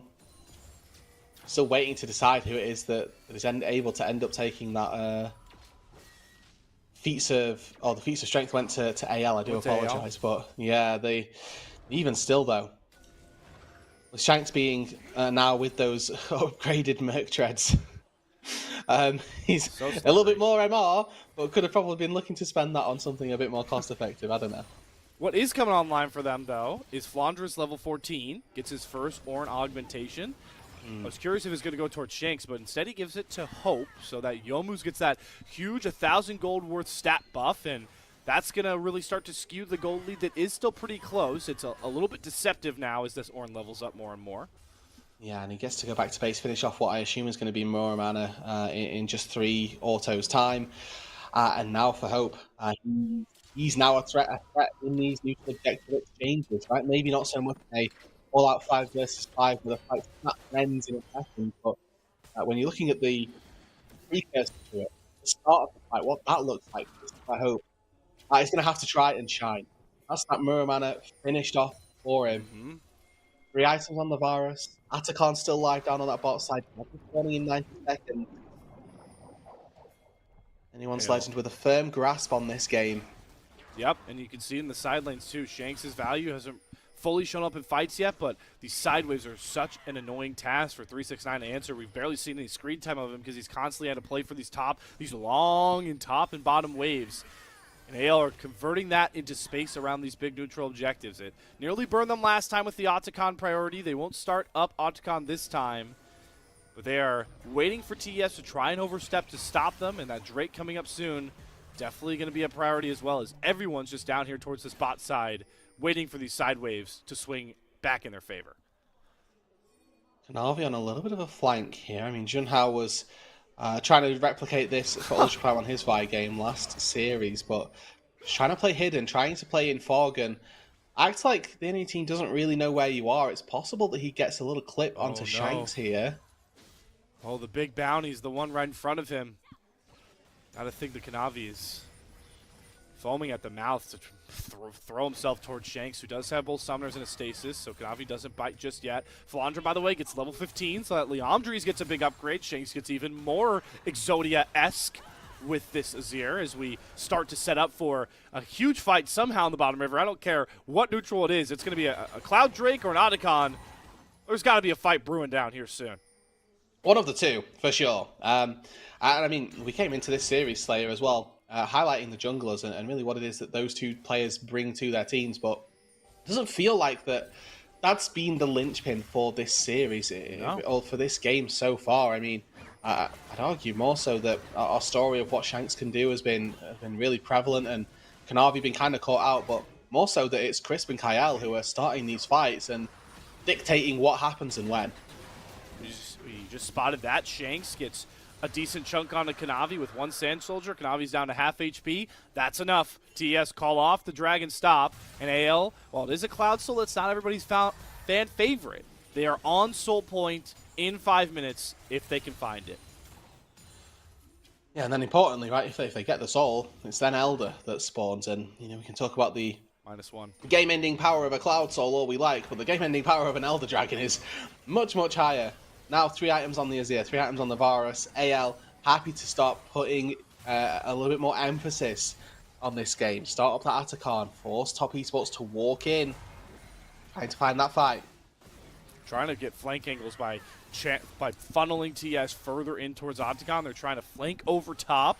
Kyle is sniffing for it, but it hasn't manifested just yet as Chris tries to set up his own flank. Right now, Flandra's the only one to bite. Octagon about low 10k HP, but by focusing this, TS have allowed AL to try and entrap them, try to circle them out. It's Kyle that you have to watch on to try and start this fight. Solar Flare Zenith Blade forward, or is it the Oran Horn from Flandra? Finally, the floodgates may open as TS are backed off the Octagon. A 50-50 may be coming in, but there goes Kyle, secured by Tarzan. They get the Octagon. Shanks stasis is the crash down from Chris. Can Shanks get back out to safety? No, Kanavi's following after him. How much value does Shanks get? Absolutely nothing. 369 though does not survive Tarzan's rampage, but anyone's legend just cannot fight without Shanks. TES's target selection reigns supreme. And Shanks has farmed for 28 minutes to go golden and die in the pivotal team fight. Yes, Tarzan steals away the Atakan, but Top Esports get to take the fight itself. Jackie and Kanavi are going to walk towards the Baron. Cream will take a pit stop at the tier 1 turret, and all of that hard work, all of the gold that Shanks had funneled into him, comes home for nothing.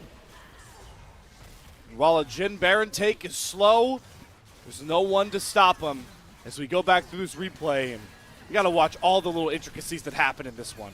Yeah, so to start off with, it's good for AL because Flandra's holding Cream and Crisp at bay. It's a 4 versus 3 inside the pit, but then Crisp just decides, hold on, why am I hitting the Orn? Starts to come alive, goes for the backline, and the flash. It's 3,500 damage in this team fight. Went absolutely nuclear on a poke Varus, which is pretty wild to be able to do, but there's no threat onto Jackie Love. There was no threat onto Cream, and now with Top Esports setting their sights on an 11-1 opening to this split, it looks a lot more likely that they take this game number 1. And you highlighted it. I'm glad you called it out as super late scaling. But at this point, Jackie Love, he's got the components for the LDR to come through. 4-item Jim with an IE. That, we start encroaching on the game warping territory of this Jin. And it just really stings knowing AL, while they still have this Shanks Azir, the window is starting to really close on him being the most powerful member in a late game scenario. Yeah, I think that the blighting duel coming through gives him a little bit more of a window, I suppose, for him to be powerful, and hopefully he'll reach level 18. Oh no, as Kanavi. Tarzan. I was going to say, one of the hardest people to pick off and find making a mistake on TES is Kanavi. He'll survive that pick play, though. He has the rest of his team pretty far up, so no scare there, just a little bit of a fright. TES going to set their sights back on a tier 2 turn and just continue farming gold off this Baron. And now we look at those gold leads, which had so previously been in AL's favor, I suppose. It's slowly whittled away, and now 369 so much further ahead of Flandre. You talked about him having to catch sideways constantly. That's now to his credit. He's 2,000 gold up over his counterpart. Same to be said down on that bot side as well. Jackie Love hasn't died yet this game. Is up 1k. Has that finished LDR? 75% crit chance on the Jin. With every 4th shot definitely critting as well. That execute factor as well. And the Jackie Love in a very, very commanding position. And again, with that Youmu's, he's up against, again, looking at the amount of people that have built armor in this game, 3 very squishy champions in the Neferi, the Azir, and the Varus. So if Jackie Love gets free time to hit them, it's dangerous. That's the real differentiating factor. While we keep talking about Jackie Love versus Shanks, and that's a important argument to have, the problem that always comes with this type of Varus is reliable damage this late into a game. So we'll see if Hope can try and at least use his utility to make a difference, but so much of the damage brunt is being put on Tarzan, being put on Shanks to try and rescue AL from what seems like an almost decided Game 1 defeat. TP in from Flandre. Soul spawned now as AL look to swing that metronome back in their favor. The momentum in favor of Top Esports as they've just taken a ring of turrets away from them, and now Top Esports closing in. They're walking into 369's trap, throws down the equalizer, but he's a little too far forward on his own, but they find the kill into Hope. They commit a ton of ultimates, not towards Shakes this time, but towards the AD carry. Can Shakes step up and push the damage to the Sam soldiers? Look at the Emperor's Divide, throws on to Kanavi. He gets out, and Tarzan is sold out by Jacula, barely able to survive. Kanavi uses the GA to buy more time for Cream, who nearly eviscerates Kyle, but Shakes flies in with the army behind him. Jackie Love can't step up to try and decide this fight. AL bide their time and grit out a gnarly fight win. So they can all now go back to base, teleport back out onto the map. Jackie and Crisp cannot take this objective in time. And the teleport comes through. Shanks leading the charge for AL. It was Crisp with a rare whiff there on the rel engage, and they might look for now. Shanks! No! He goes into the stasis, gets away from the deadly flourish. Jackie Love about half HP, but Shanks flies in. Can the crit shot come? No! The bell has not been rung, and Shanks is going to cash in a double that sets up Cloud Soul for anyone's Legends.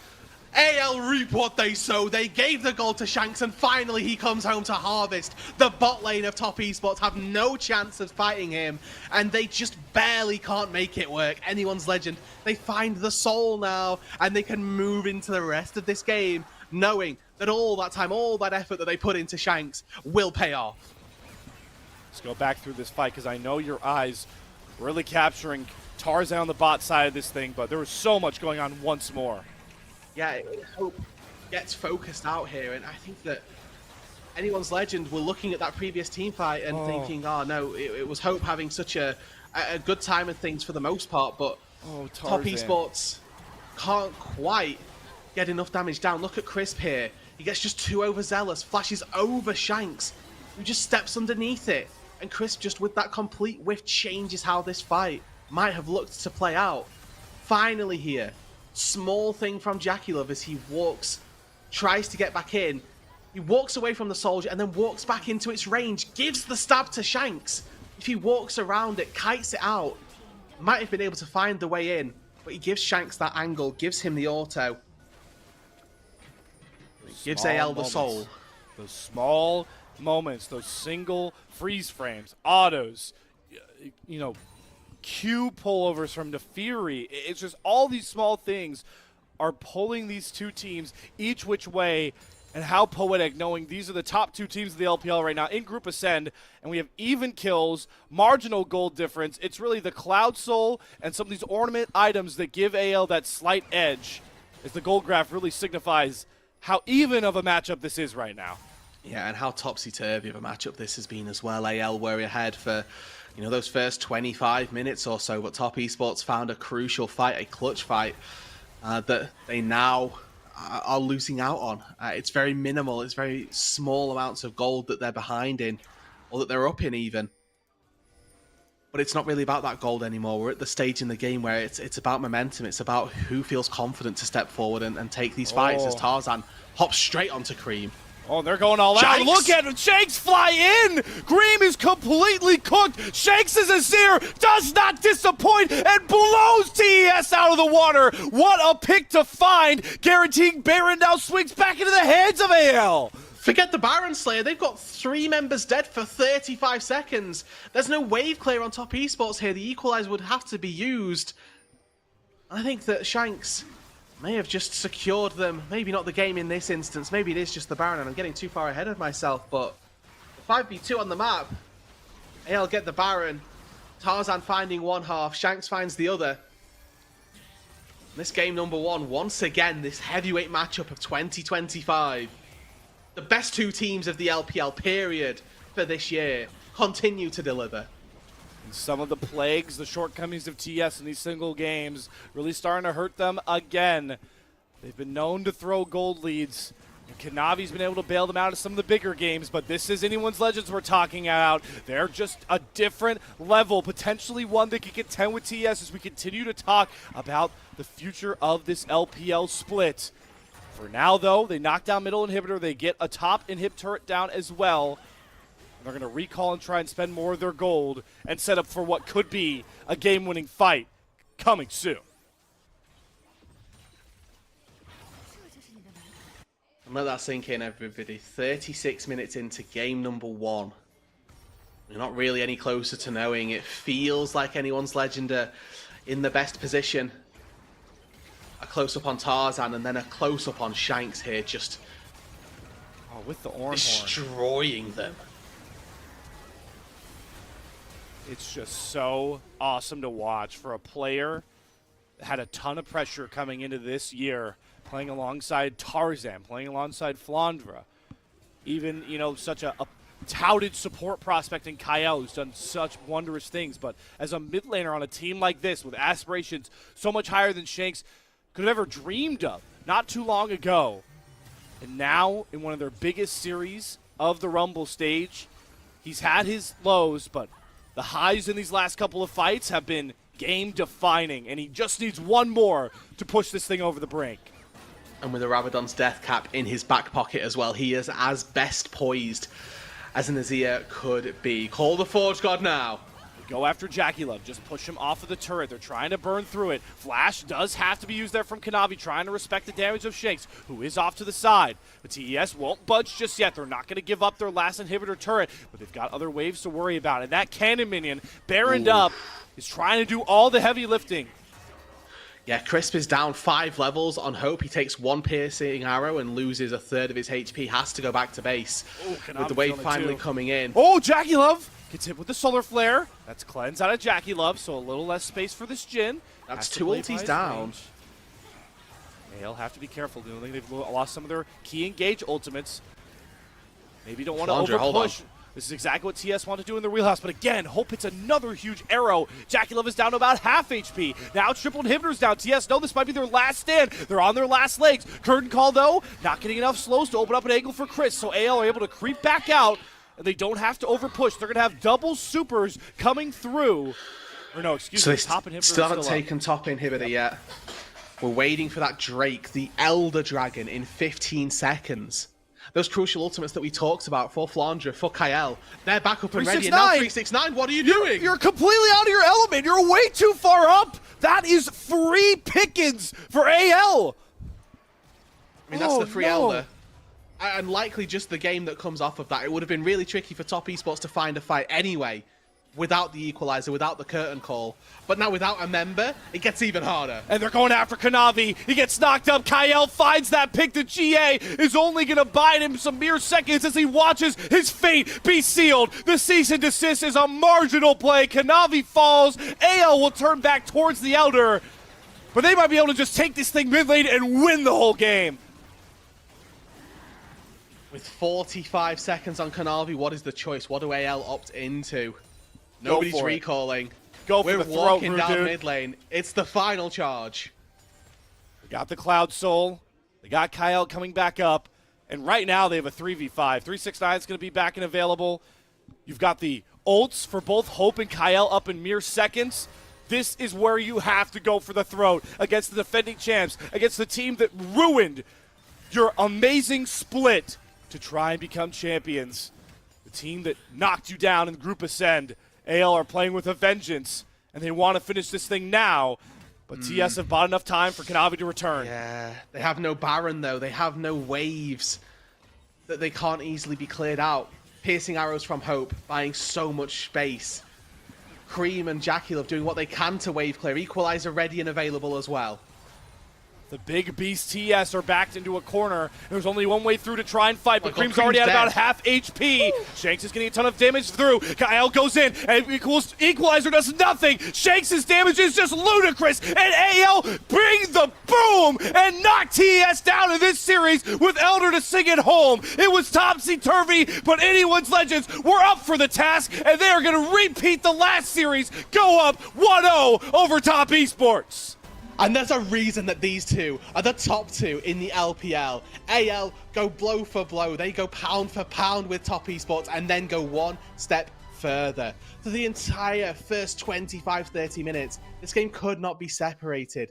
Both of these two teams giving us everything that they had. And finally, anyone's legend, they find a fight, they find a soul, and then they go one step further. They find 369, who is pushed far too far forward. Give themselves the Elder, give themselves the game off the back of that. It was a game of heroics, but also, Rude Dude, we really saw what the worrying signs are for both teams at different points in this game. You pointed out the 369 getting picked off. That's been a big problem for him in later games, but also this game really could have gone completely in TS's favor. They had a Baron because Shanks missed position in one critical fight. Against TS, that usually feels like a death sentence in a game state, but the redemption story for this guy, I mean, player of the game. I'll start discussion now. Player of the game. I think it's done and dusted. I mean, I think there's a lot that goes into it for me, and Shanks did farm himself up quite a lot to be that threat in the team fights. I mean, this is Tarzan once again having a great game. Like the fight that they found around the top side was in the later stage was Tarzan hopping in first and starting that initiation. It's hard for me not to say that whenever these two junglers go head to head, that they're the linchpins for this, and I think that this game it wasn't. Maybe Tarzan wasn't the crucial part of this game that maybe he has been in other instances, and that Kanavi as well wasn't the linchpin for top esports that we're so used to him being. Felt more like we were looking at Jackie and thinking, can he carry his team over the line with this? Cream never really felt like a factor in this game on the Aurora. Nope. And 369 is ultimately the reason they lost. So there's a lot of really worrying parts for top esports. And I mean, if you're looking at, like you say, trying to find us an MVP for AL, there's arguments definitely to go across the board, but Shanks probably is going to be your standout. Well, I mean, hey, Hope, look at that damage on the Varus that we were afraid was going to get outscaled. Jackie Love has 2 deaths at the end of this game. He was like 7-0-4 at one point, but look at the gold graph, guys. That is the mark of a heavyweight battle, but also the mark of so many top esports games this split. Yeah, I mean their ability to A, lose game ones and B, throw game ones have proven to be quite high. As we run through some of the highlights of this game. I mean, there were so many fights that we could have seen. I didn't realize that that had happened. So Jackie Love fourth shotting a cannon creep was, let's say, suboptimal, for lack of a better word. And we love the LPL observers for highlighting it. And as we go through these replays, I do want to make sure, I know when we talk about, scrutinizing top esports, I understand that they're 10-1, they're defending champions, but the reason I feel like we are so critical of top esports, and to some extent anyone's legends, right, is because we understand that these two teams, their ceilings, their aspirations are so high that it demands near perfection or showing perfection in these series. Because if you think, if they're able to lose games in the LPL and make series closer than they need to be, what happens at the international that top esports are so desperately hoping to be competitive at? Yeah, I mean, the issue is that what happens at the international is what we saw happen at first stand. So we don't end up with those good takeaways. As this is a great example, really, of why we were talking about it being Jackie Love looking as though he could be the one that carries his team through this. It's him setting up the fourth shot for taking down Atacon. It's him moving into this team fight, and yes, just about being able to take down Flandre off the back of 4 brutal auto attacks. But AL, I think that the way that Shanks ends up navigating this team fight as well proves out or proves to us why he was invested into, right? We've got this core of AL from a previous WE roster that have now moved into what is probably one of our top 2 teams in the LPL that are challenging the best team in the LPL so far. And if you're the rest of those teams in Group Ascent standings, right, as we talk about this gap forming, you see anyone's legend knock down the 10-win team, right? And you're a BLG that just came off 2 series wins. You're a Weibo that seemed to start putting things together, right? You're JDG that many have called a sleeping giant. Closing that gap from the top spots, just going to make those underdogs below even hungrier.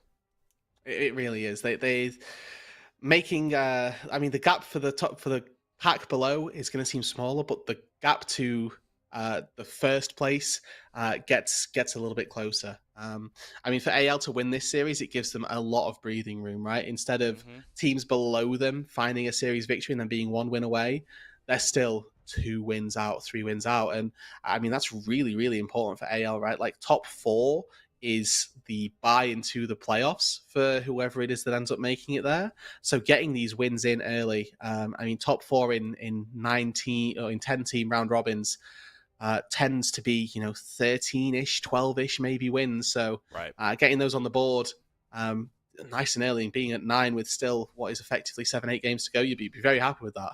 And also, for anyone's legend, the goals are loftier than that, than top 4. Yeah.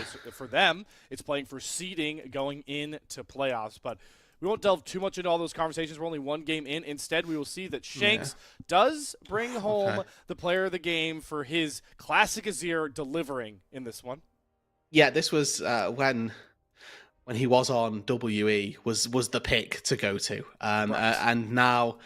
I mean, that's not changed as he's moved onto AL, and I mean, in these final fights, he's just pumping out so much damage. I mean, 139% damage to gold was incredible. Incredible for a matchup that's headlined by names like Kanavi, Jackie Love, Tarzan, Flandra. It's the former WE prospect getting his big call up on a roster with championship aspirations, deciding a potential championship preview, or at least one from the past split here. But this series is far from over. Top Esports are a team that has been in the most full best-of-3 games this split so far in Group Ascend, and that's for a reason. They've fallen in a lot of game ones, but they've made the comeback. Can they do it against their main challenger for the top spot in Group Ascend? We'll find out more after a short break, and we'll see you guys for Game 2.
Welcome back, everybody, to the unofficial LPL English broadcast as we bring you the 1-2 matchup right now in Group Ascent. But before we get there, it's always important as casters to polish up on your League of Legends knowledge. So myself and Rude Dude, thanks to our sponsor, MOBA Trainer, will be testing us here alongside our awesome producer.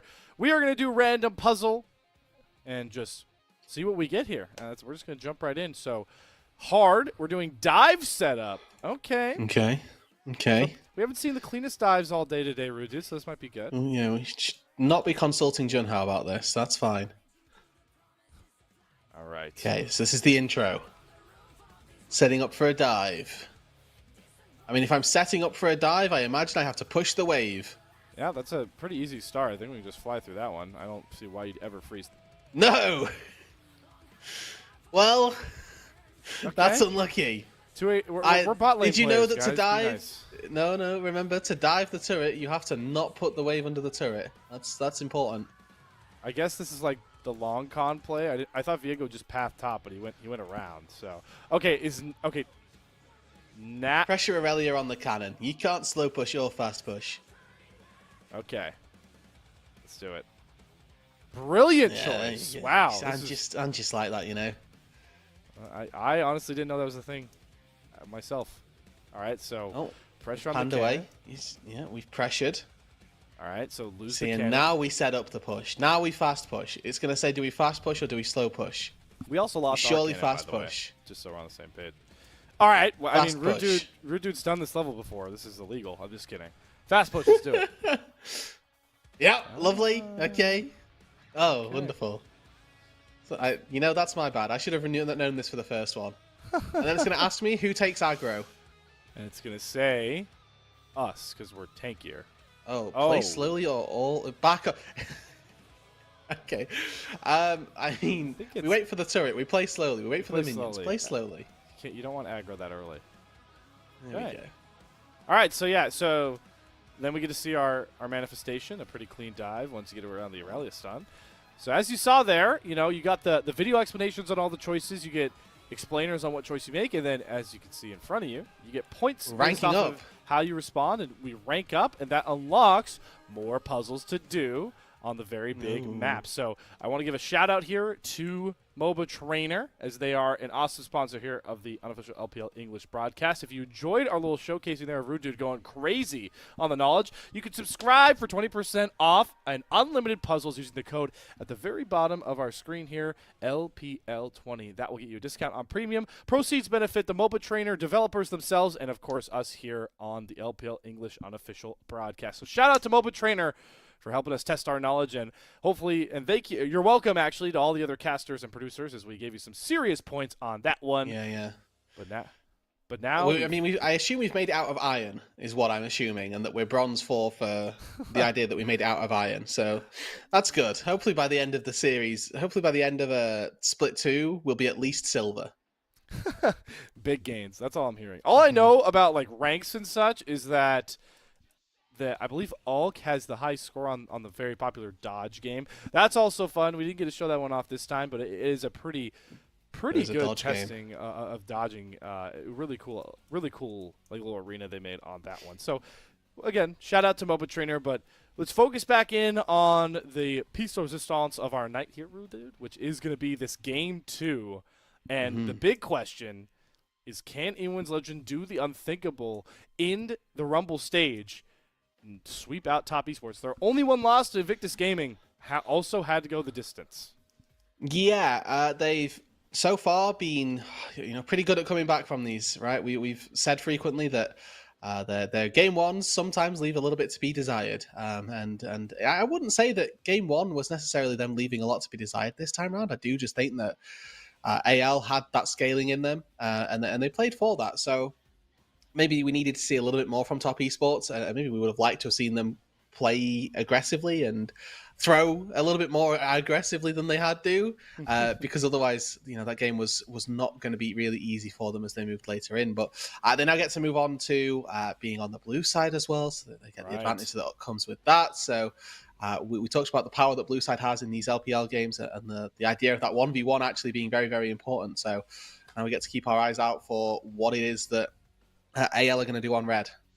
And to rehash a convo we kind of set up from the Game 1 draft, too, is you're going to see in the Fearless bands in this one, this draft could look dramatically different knowing pools because, I mean, look at all those priority S-tier champions we lose. I mean, there's Rumble, Vi, Aurora, Nefiri, Azir, Varus. Like, those are all prime picks that we've seen in the LPL across the Rumble stage.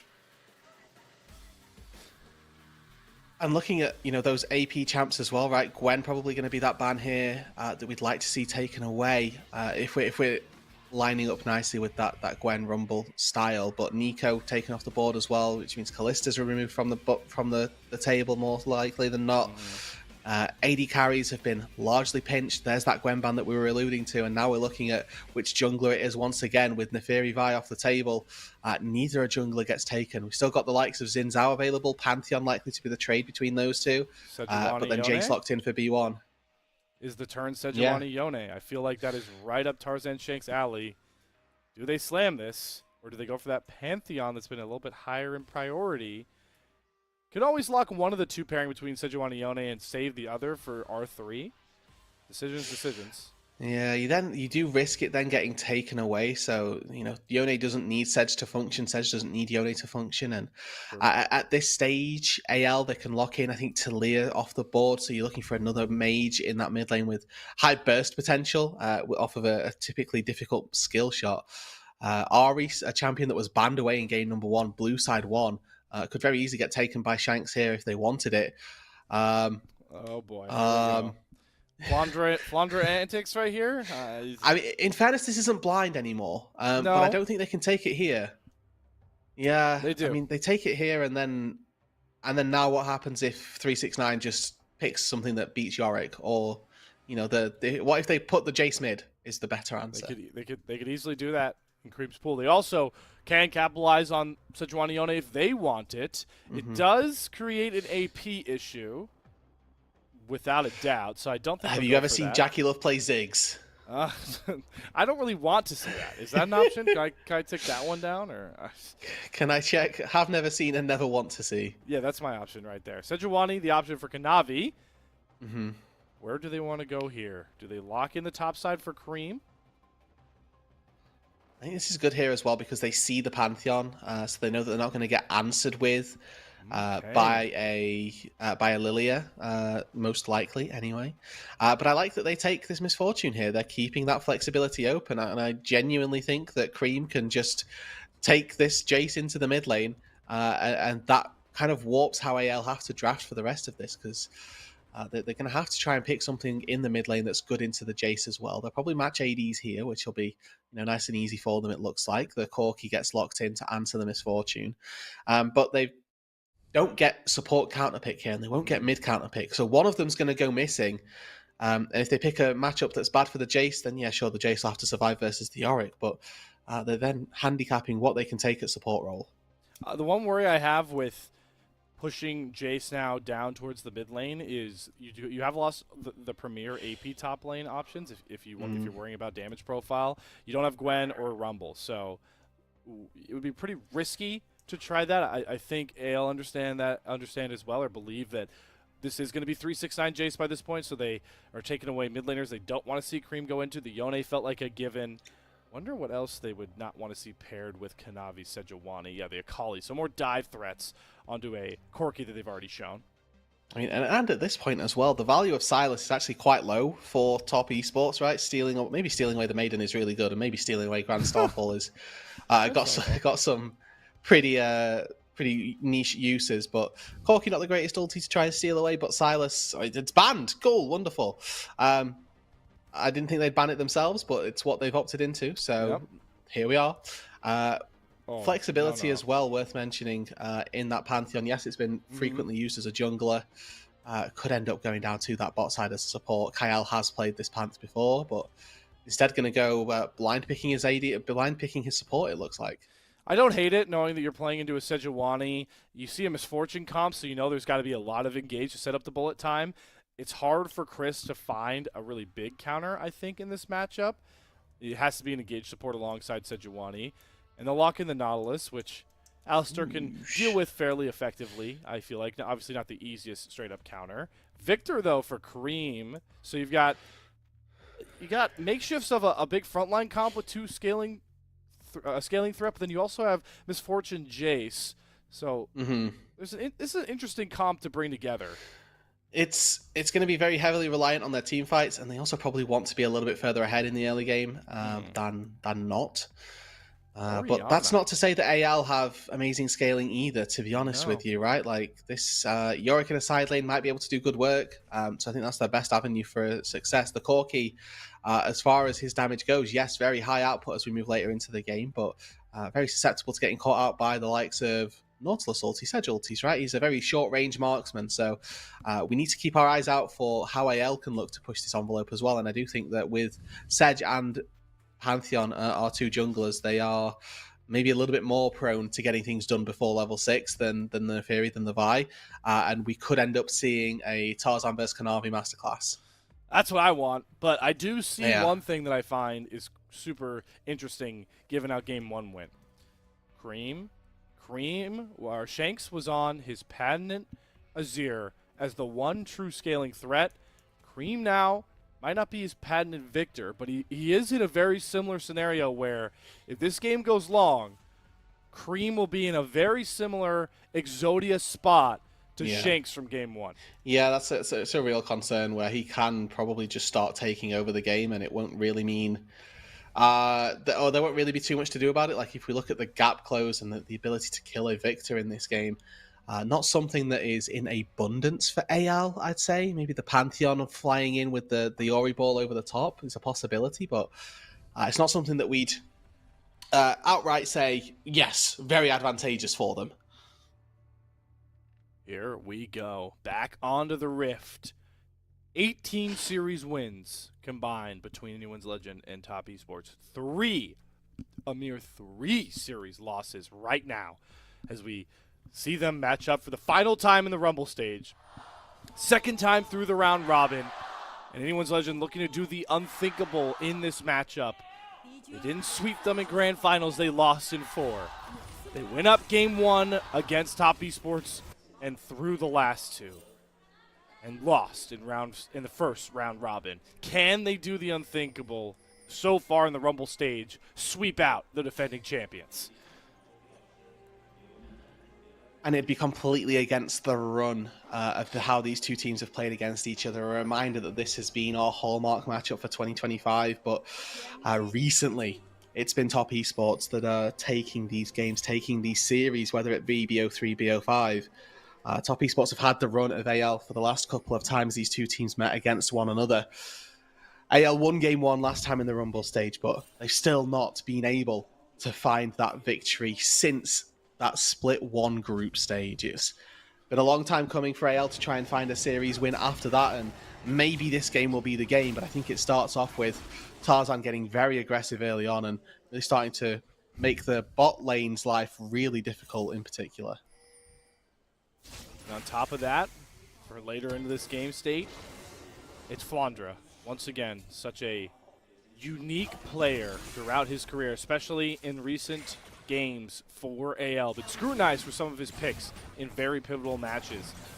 If he can get the space he needs on this Yorick, we know how devastating and backbreaking it is, especially for a comp like TES that is all about team fighting.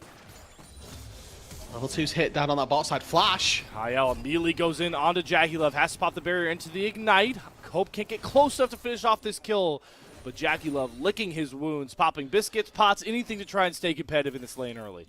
Yeah, and now with no barrier, it's good that Jackie holds the flash, but obviously will be a little bit more susceptible to going down. Kyle and Hope able to find that push, the power of Phosphorus Bomb, and the AoE spell that Alistair has as well, clearly proving to be just enough there, and getting a small lead in that bot lane. You see massive HP threshold advantage for Anyone's Legend, and I like to think now that a little bit of good wave manipulation, they can start to really choke out Crisp and Jackie Love. This is actually looking really good. The next wave will come in. We'll start to push back against them, and hopefully Anyone's Legend can start to set up a freeze and start to punish Jackie and Crisp for stepping a little too close at level 2. And for Crisp, it's so hard to try and give space because this Alistar is such a problem into the Nautilus as well. And both junglers are much more obsessed with the top side here as Tarzan spots out Kanavi, trying to potentially set up for a dive. Does smite away his Krugs, but Kanavi with the small ones is able to grab a level advantage. So Flandra, who thought he had the protection of his jungler, now is very, very concerned about this dive manifesting, trying to get as much damage down, use his ghouls to buy more space, and luckily that seems to be just enough to avoid a potential first blood dive. So Flandra's able to weather the storm of the early game Jace, only down by 4 CS, and worth mentioning that Kanavi did steal away those Krugs on the top side, so he's actually able to find a pretty decent advantage with that as Shanks, actually forces the flash from Cream in the mid lane. Scorch nearly made the difference there. Shanks quietly takes hold of this mid lane matchup where we came in really praising how Cream had played as of late. Shanks definitely hearing the calls, but again, just marginal little differences. We're waiting on especially Tarzan to find a way to capitalize on these issues. I wanted to look down at that bot side as well, just to see what happened to the wave. Looks like Kyle and Hoper have been nice and not really enforced a freeze upon them, and now 369 zoning away Flandra. Oh, he's hoping to get the slow there off the slam down, but Flandra is able to escape. Doesn't have to burn flash. Does get weak-sided, but this isn't too much of an issue because the rest of AL are trying to capitalize on the other side of the map. Kyle Hex flashes over the Raptor pit. Doesn't look for that engage just yet as we start to see those lane swaps manifesting once more at the 4-minute mark. Yeah, but this time it's Crisp. Oh, okay, hold on. Good engage comes through with a hook, but it's Crisp moving into the mid lane to try and break this freeze and try and give Cream a little bit of breathing room. Shanks now in a little bit of a better position as Tarzan's here. Cream no does flash, not remember. have flash. Has a huge gravitum field, though, to make sure no one can push the rest of the damage through. Now Tarzan's kind of a bit caught out as Jackie Love's the first one to swing over. AL on the back foot. Chris flashes, but doesn't get the auto down, so Tarzan immediately matches flash for flash, and nobody ends up dropping. He flashes for the auto, but he'd already rooted him in too frequent a window. Means that flash auto attack is just a Nautilus base auto. There's no root coming through, and unfortunately that's gonna sting quite heavily, you'd think. Would have definitely been a kill that they could pick up onto Tarzan after that with Jackie Love there, but not going to be the case this time round, and First Blood still goes begging. Kanavi's got the hots for Flandra right now, man. This is the third time he's waned towards his side of the map trying to make a gank work, but again, the vision prevails and Flandra throws a 0 up on the Kanavi gank scale.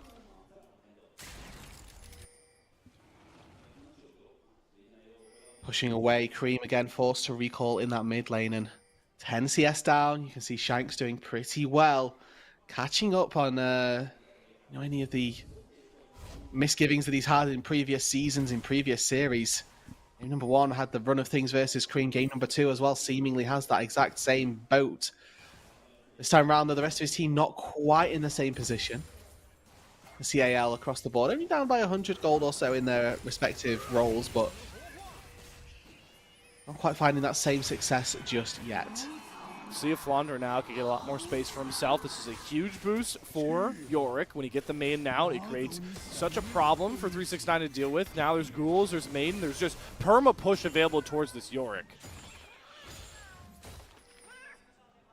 And rushing towards what is going to be those plated steel caps as well just gives him a lot of buying power in this lane versus the Jace that has opted into a very scaling-oriented build as well with the tier with the Cull, never really expecting the Jace to push out the Yorick anymore, and honestly maybe even gives a window for the Yorick to start trying to fight back and for Flandra to find an advantage potentially in those 1 versus 1s.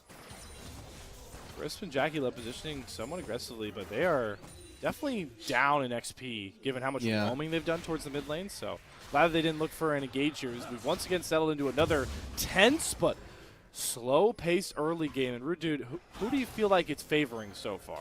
I mean, it's currently, if Cream can weather off this storm and not just outright lose to Shanks, then it's fine. But I start to favor top esports. I think that Victor moving into the late game has got a lot of agency this game. Doesn't really have many ways of dying. Just needs to be careful for Tarzan plus Shanks duo, and then he'll probably be okay.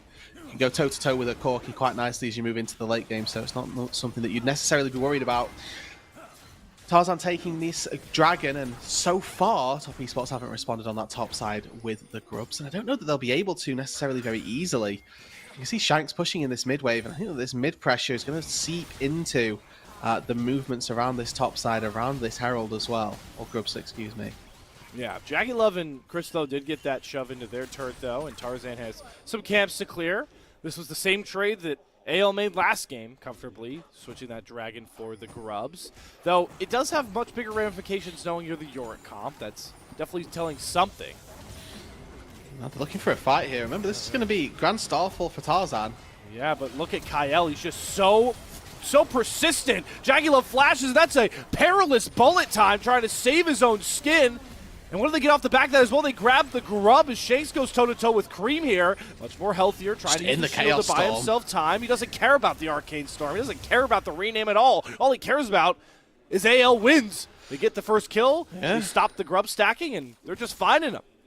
Yeah, I mean, taking these trades or trading like 1 or 2 grubs is absolutely fine now, and finding that first blood as well.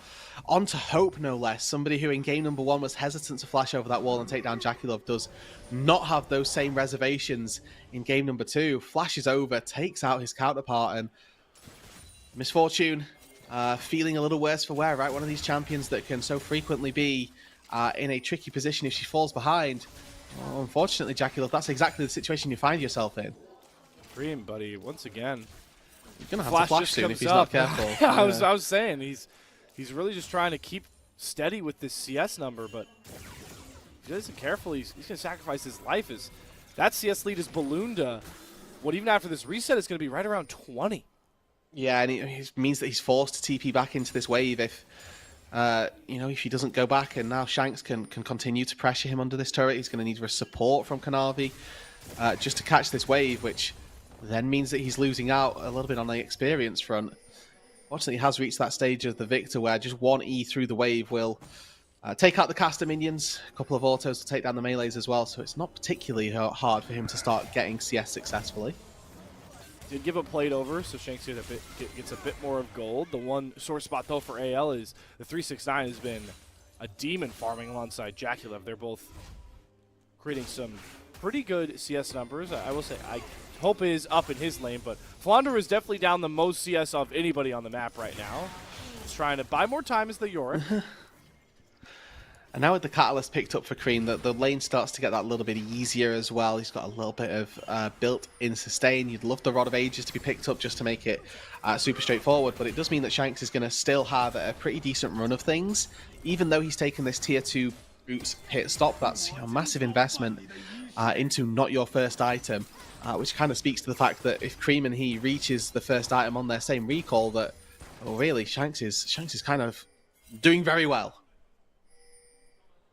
Trying to get as much burst behind that shockwave. That's the combo that AL have secretly set up with Tarzan and Shanks to try and kick off fights. But remember, this is a comp designed to try and play the 4-for-1, try and lean in to Flandra, who definitely has slowed down his scaling, building for survivability into 369. He's got the plated steel caps, but look what this Yorick is doing in wave pressure, right? I mean, Jackie Love is ulting the wave just to make sure that off a reset, Flounder doesn't take a whole top lane turn, and Kyle's experimenting with the Hex Flash. It gets a key flash of his own in return. Another win for the AL support. Yeah, massive win, honestly. Kind of out of nowhere, but now they might be caught out on the top side. Remember, Hope doesn't have any flash. Kyle does have the Unbreakable Will. He's going to pop it. Gets a bunch of big knockups. He's surviving and really just thriving right now into Chris 369 and Kanavi. In comes Tarzan. The Glacial Prison on the backside of Kyle will trade him with that support for top laner. And look at Hope, who just gets the free hit this entire fight home. All the space brought by Kyle cashes feats of warfare for anyone's legends. And perfect from the observers here, panning straight down to that bot side. Looking at the minimap, Cream was moving up into the top lane. Jackie Love moved to that top side as well. But Shanks and Flandre had no intention of ever making that work. They knew Hope, Kyle, and Tarzan were the 3 people committing to that. And that was all that they needed. They found 3 kills as well. They found 3 plates on the bot side for Flandre. And this game, it's getting more and more in favor of AL. It's looking more and more like they're going to start putting those fears of never being able to beat top again back to bed. It starts with Kyle blocking the hook here by headbutting into it. Unbreakable will into a triple knock-up, sets back up for return damage, and Kyle never falters. He's always walking forward here, knowing that that Grand Starfall's coming through. Look at the pick that Kyle has found. Live, he picks off 369 without a flash. The live feed doesn't do that justice. It's Kyle again, the difference maker right now in this game. And Tarzan as well, just to call out on that top side fight. He flashes away from the Glacial Prison. Yes, Kyle tanks it and goes down, but very valuable tanking from him to make sure that his teammates are getting away, getting alive, and getting those kills as well. Look at all the space Flandra demands now that 369 falls. He's been picked off in such big spots. Game 1 might have sealed it, grabbing that wave too far down bot, and now he's just forcing Kanavi to clean up his messes, getting picked off there. If Kanavi doesn't swing down there, sacrifice camp, sacrifice time on the map. That's first turret, first brick, feats of strength, all coming through Flandra. This is a completely different look for the Yorick compared to the one that we saw in game number 2 in the last series, where yes, he was finding time to have a short run at things in a side lane, but he's finding plates in this series, finding a little bit more gold, and now Kyle once again. He takes the turret aggro a bit early before the minions, but Unbreakable Will getting a ton of value, and he just layers the stun so well. Kyle is running the defending champs of the LPL right now. And Jackie Love again has flash, has barrier there, but the second he gets hit by that knock-up, I don't think he was expecting it to be so easy for anyone's legend to take him down. Kanavi, this is a 50-50. He just gift wrapped the Drake and then jumps into Flandra. Shanks is here. AL are playing like they're 6'5" on the map right now, and they are just bodying the 10-1 top esports. And this is how AL did this back in Demacia Cup, back in Split 1. They just move faster around the map. They just have, it seems to be more my people. God. Tarzan, you mad lad. All that just to cancel a 369 back. If that doesn't exude confidence, I don't know what else does. I'd like to say I think he was trying to kill the Jace there, but between phase rush and mental warfare, rude dude. No, okay, sorry, I forgot mental warfare. You're right. But even still, I mean, getting the cancel on the recall, getting the dragon as well, getting that kill off the back end of it. Normally you'll see a dragon and a herald traded, a dragon and a grubs traded, but AL, they sacrificed, is it 2 grubs total that they've sacrificed so far this game? And outside of that, nothing else. Here we go, though. Kyle, the star of the show so far, grabbing the attention of 3, make it 4. And he is definitely caught. Also, a teleport coming through from Shanks. Bit late. Do they want to try and contest this herald take? Probably not, is my overarching theory here, as we can maybe see Tarzan super cone in. Doesn't really have a lot of ways out. He has the flash. Just going to give the Herald. Hope's got to be careful stepping up this far as well. The numbers are definitely to the side of TES, but maybe the shockwave damage alongside the Pantheon's enough to get Chris. The Glacial Prison does not stop the Q forward. The spear is too sharp and too plentiful. Tarzan gets one back, and now with the tempo, he's just going to force Kanavi out of his own jungle. Shanks is there with the shields. They know 369 can't come to help, so they're going to dial the pressure up even further. It probably just means here that we're just going to see turrets taken, jungle taken, and Jackie Love forced to flash. Oh my lord. Trades flashes with Jackie Love. He might die though, look at 369. Yeah, flashes forward 369 with that killer instinct, going to punish Hope for trying to take down Jackie Love. All that just to protect a mid-tier 1 turret. Yeah, and it feels bad for Hope there because he probably could have made that play if Jackie Love didn't have flash, and if 369 didn't sacrifice a little bit of time on that bot lane, but he did, and it means that Hope ends up falling there, just taking a slightly too greedy way back through the jungle. Cost himself his life, and it's just a little bit too much there from Hope. Not to say that in other situations you can't go for those plays, it's just that this time round it costs him dearly, and you'd like to think that in the future he'll not make those mistakes, he'll learn from that, but a rare misstep, honestly, for Hope. Somebody who's so frequently, so consistent, so stable. Maybe just an opportunity for him to try to flex his muscles a little bit that doesn't quite work out rightly. And for AL, you got to be careful with every single misstep. This is still top esports. They have that championship pedigree. They've made dramatic comebacks. They've seen it all at this point, and they know how to play from behind. But I don't know if 369 knows how to play into the Maiden and this Yorick. Tarzan flies in to secure the kill, but I think that one was a 1v1.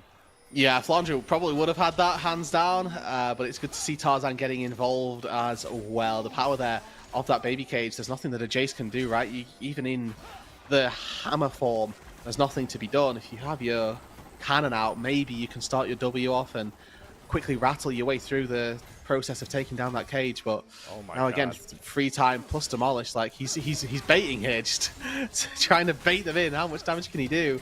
Tier 2 turret's gonna go down. Yorick doesn't play. They're dropping like they're made of plywood right now, and this is a similar thing that AL were trying to do in game 1, right? As we continue to revisit the Cream scaling conversation, build time for him to be a monster. Kanavi, a little bit treacherous. See if he fights back into his own jungle. He's got the rest of his team coming back up. No, they're going to relax. But Rudu, back to that point, tying these mid laners in their separate games together. Cream is still a ways away from being anywhere close to that victor that can bring this comeback home for TES. Yeah, absolutely is. Needs a lot of time, right? And that Rod of Ages as well. Not going to be helping him out with the nature of the scaling that the Victor has opted into. Also worth trying to get a counter on those Victor books as well. Like, how well stacked is he? How many of those upgrades does he have? 1 kill means he's got an extra, 20 from that? So looking at probably 2 upgrades already, maybe a third if he's like really well ratioed on the cannon minions. But it's gonna be a tricky situation for the Victor to have the massive impact that we know that he can have, and now he's caught in the baby cage. He's caught in the baby cage. Cream's put in timeout, gets a first stun, but the slows are starting to stack, and Flandra is hunting him down with the spade. How much space can Cream buy? Another slow comes across. He goes flash for flash, but the ghouls will follow you anywhere, Cream. Flandra solo bolo. And now it's a question for top esports. Can they even look to fight this dragon? If they do, they did lose everything top. They're going in for Kyle. They have the teleporter Shanks coming across here. Hope off to the side. Kyle flies in, gets a 2-man knockup. It's onto Jackulov. Melee burns the barrier. Kanavi sectioned off, though. The bullet time is hitting nobody until the hook comes in and finds Shanks. Grand Starfall comes across. They're going to go all after Jackulov. Can Tarzan do enough burst damage? Yes, he can. Down falls Jackulov. Tarzan and Chris flashing out to safety. And 369 on the wrong side of the fight is trying to run for high heaven. Just buying time. But fate will come for him soon. Hope on the hunt, get a Valkyrie over the wall. Can he get the rocket lined up? 369, how much space can he buy? He's getting a whole lot of work done here, but finally the auto sinks through and locks in another AL team fight win. And Flandra the entire time is pushing away on that top side. He secured another tier 2 turret. AL will be able to take this dragon as well. And it looks like Slayer, anyone's legend. 4,000 gold to the good, 1,500 in top, 2,000 in jungle. Tarzan putting on a masterclass once again and linking up so beautifully with Kyle to find these fights. It's Kyle again in that previous fight, finding the triple knockup. Honestly going maybe a little bit early, just wants to see what Shanks can do if he can get that ball on the Alistair. I mean, this team fight is going to go from bad to worse. I don't really think that we've seen a fluid engage of Alistair plus Orianna. The second that comes through, I mean, there's nothing that top esports will be able to do about it. We asked what the difference was going to be to try and sweep out TES, and Rudude, I've been so impressed by what we talked about at the top of this matchup. AL's cohesion and commitment to their drafted comp is brilliant to watch right now. The push and pull, marvelous between the two. Yeah, and they are doing exactly what they need to with getting that gold onto the Yorick, and now Shockwave again. Oh, it's all onto Chris, though. So they commit the Shockwave onto Chris. They still have damage dealers like Cream and Jackulov trying to push out a ton of damage on the backside, but that bullet time gets 0 value. That is a dollar store bullet time from Jackulov, and 369 gets stunned up by Tarzan, who just reads them like a book. Jackulov has nowhere to go. Shanks and Hope are waiting on cooldowns. Jackulov flashing forward, trying to desperately make the difference, but just like TES, it falls flat. 5 versus 4 on the map, and anyone's legend come out on top. Flandra is playing PvE in the top lane. He does not care about what is happening with his team. He knows that they've got it signed, sealed, and delivered. The Drake will go on one time, and the Atakan will go on the other. And this game might as well just be chalked. Oh, Rude Dude, I have one important question for you. How many extra Yorick games did we just buy in Group Ascend thanks to Flandra right now? Yeah, it's going to be at least 5. Okay, because 5. It looked mediocre in Group Nirvana. And honestly, I don't know that Flandra is the linchpin of this game and the reason that AL are doing so well. But he's definitely getting a free pass on this one. He's had TP for every single fight that I feel like that has been important, and he's just like, "Nah, I'm good. I'll chill, thank you." Here we go, 5v4. So they can commit so much into Crisp and then still have the damage to take the fight afterwards. Kael, I think, again, playing this game exceptionally well. And like you called out, and bullet time across a Sejuani who's stunned is not the same thing. And the spacing from anyone's legend at the backside of this fight, just tethering Jackie this is the woes of a misfortune. You know, you're getting kited out by Orianna, you're getting kited out by Corki, and Tarzan is just running free from you the entire duration of this fight. This is a slaughter from AL of mammoth proportions. We've gone through 9 of those best of 3s already, and we're looking for teams to level up in the second round robin. And AL are showing that it might just be their time to shine. Kael, I mean, this guy just ignores damage with ease. Tarzan flies in. Bullet time completely blocked by Tarzan with a shockwave. Doesn't find its mark on it, and he carries. It's Chris to die first. This time, Shanks and Cream are both a part of this fight. But look at Flandra. You were asking for him to finally join the bounce, and boy, did he make a statement just casually walking up with the main and eviscerating that fight. And now he's flashing after Cream. Flandra wants the brooms out. Flandra wants the sweep of your defending champions. Anyone's legend are going to 2-0 top esports. Game 1, we said it was just a top thing. Game number 2 is AL dominating. It is 25 minutes, and TES are battered, they're bruised, and they are done for. Today is not the name of just anyone's legends, it's these 5 legends as they topple the Titans. It's taken them 3 or 4 mammoth series that go the distance, but the marquee matchup of 2025 delivers again in the LPL. This time round, anyone's legends swing back. They lost in the first stage of the Rumble. They lost at the end of Split 1. But now they return to their glorious Demacia Cup finals where they beat top esports, where they take them down. And AL in a 2-0 fashion, and in game number 2, which was far more convincing than game 1. Far more. Give top esports their second loss of this stage. Second loss, first sweep. First time they've been swept out in what I believe has actually been the entire year as well, as they never dropped a swept series in Split 1. Just magnifying difference made here by anyone's legend. And now, they're just the big message here that I think prevails through, dude, is these guys are going to be neck and neck, and anyone's legends are just going to be tapping that top esports shoulder like, you slip up one series, first seeds like that, man. Yeah. I mean, AL are now 9-2, I will say, just quickly. Yeah, so the graphic that they'll be 9-2, not 9-2. 10-2, but they're still in a very good position, right? Like they've opened up that gap between second and third. They've also closed that gap between first and second. And you know, looking at it, right, playoffs is the top 4 get the bye. So being in top 4 is the goal really for these two teams for just this stage. But again, we talk about this all the time, but the confidence that you get from coming out of a stage, being first over second, being second over third, and every single sequential place as well, is incredibly important and is really massive, really, in terms of how you see yourself going into those playoffs. And it's a conversation that we don't want to jump too far into now, because even though we're in the second half we're in the second round robin, we still got like 7 or 8 series left for depending on what team you're talking about. So playoff positioning is a big conversation. But again, if you're the top seed, you now set yourself up to likely play, a play-in team where it's a whole different story for seeds 3 and 4. So top 2, they do have an edge, and it is important to talk about, even if we are far, far away from locking the Ascend standings.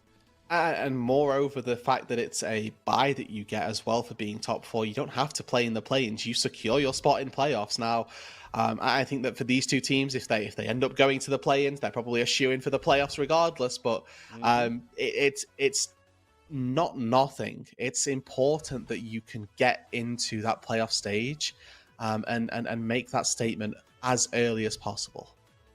soaking in this dominating AL win, 25-02 on the clock. We talked all the time about TES. You know, they've dropped single games. They played the most games out of anybody so far, this far into the Rumble stage, but I can guarantee all you at home that they have never lost a game this quickly. Well, this decisively even, right? Like this was... Yeah. From this play on the top side, where Kyle and the 3v3 that they perform is just crazy. Like everything that we get to see from all of AL in this fight, all of the mechanics were on point. From Kyle tanking the hook to start it all off with, from Tarzan flashing over the Sejuani ulti so that he doesn't get caught up by it, to Flandra just chasing Cream to the ends of the earth to take down this Victor. It all was far too much for Top Esports, and all of the mechanics really. This wasn't, Top Esports struggling on a macro sense. This was AL being faster to places and playing those places better. Insanely impressive game here from AL, and I'm glad that Rude, you've done such a good job pointing out the recent history of this matchup, because even going bigger picture, right? Even pulling off of what we saw from the last series, the LPL, when it started out, was, had so many rivalry matches. You talk about, between those four horsemen, the big teams like RNG matchups versus the OMGs. You saw like big EDG matchups versus OMGs. You talk about them. WE was in that mix. Invictus Gaming had their own rivals. Now in this kind of newer formed LPL, where we still have the El Clasico, of JDG TES with their stakes, but BLG's dominance has kind of wavered a bit now that we got here. Weibo's been shaky. We might have the next bout of El Clasico, whatever you want to call it, between these two teams, and the chapters just keep getting more and more enticing as the year goes on.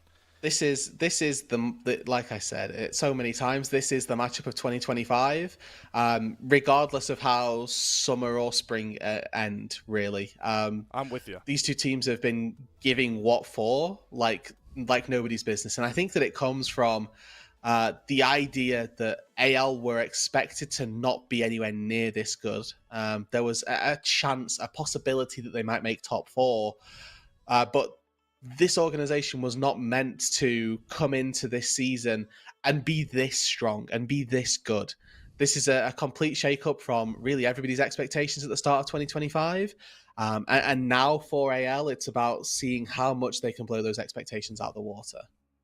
How high can you ride this team? What does the ceiling look like? Because, again, Top Esports, we talk about the expectations a ton because they were just at first stand. They're your defending champions. But the way Anyone's Legend is playing, and it's easy to say hindsight after the series, but why don't we, in this free-for-all of an LPL, give them similar expectations the way they're going? And the teams that they've lost to, right? Like, obviously, one of them was in the first Rumble versus Top Esports, and then JDG as well. Right. So it's two very high caliber teams that they've dropped series to. Tarzan grabs his 7th MVP of the year so far. I know we didn't talk too much about it because we were so enamored in this is fine, but Kyle was robbed. Yes, that's my guy, Rude, dude. I was gonna say that Kyle, he's our MVP, but Tarzan's gonna pick that one up as well.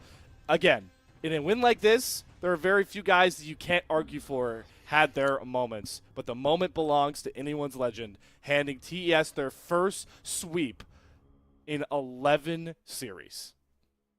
I mean, that's not just, 11 series for sure for this split, but then also probably the entirety of 2025 as well, domestically at the very least.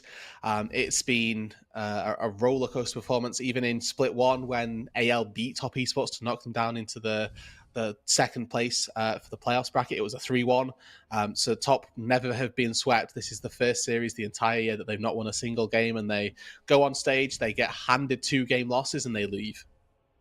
And they have to find a way to recollect themselves. But for now, Let's soak in the current standings as Group Ascend just gets more and more chaotic. We thought the middle, the meat of the sandwich was chaotic enough, but now we're starting to mess with the top of the standings. TES still 10-2, but AL have the game record, and they are one series behind them. Always going to be watching to see if TES slips up once more.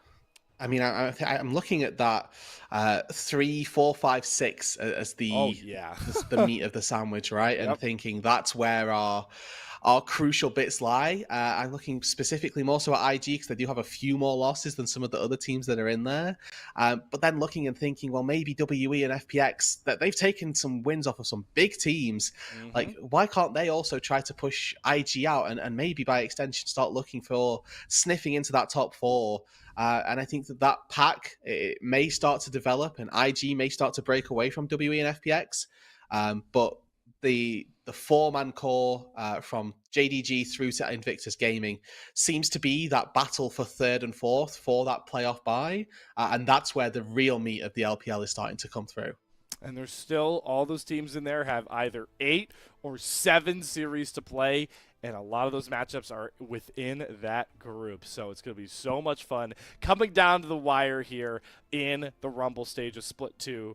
But that's going to wind down our show today with myself and Rudy. But before we get on out of here, I have one more very special shout-out to give, and it's going directly towards our Elite Coffee supporters. So thank you very much to you very Elite Coffee supporters, Aaron Soup, Mong, and Forrest Without. Their pledged financial contributions help level up the broadcast and give back to the cast and crew who strive to give you an English LPL product every day. So big shout-out to you guys as the Elite Coffee supporters, but also we appreciate all you that are doing everything from being an Elite Coffee supporter to coming in here and chatting regularly and watching us as we continue to give you a fan-made product of the greatest region in the world.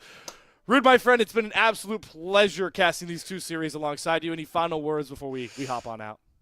Just to come back tomorrow. Come back every day, right? That's the beauty of the LPL in regular season, is that you get it every single day. Let's see what happens tomorrow. Let's see how much that mid-pack starts to close up and see if we start to get any distinction in the table. We will officially be moving over to the Week 6 schedule starting tomorrow. It'll be FPX and WE, 2 of those teams you talked about as the darlings trying to make their way into the top 4, and then BLG Thunder Talk. So that will be the slate tomorrow, a full Group Ascend menu for you.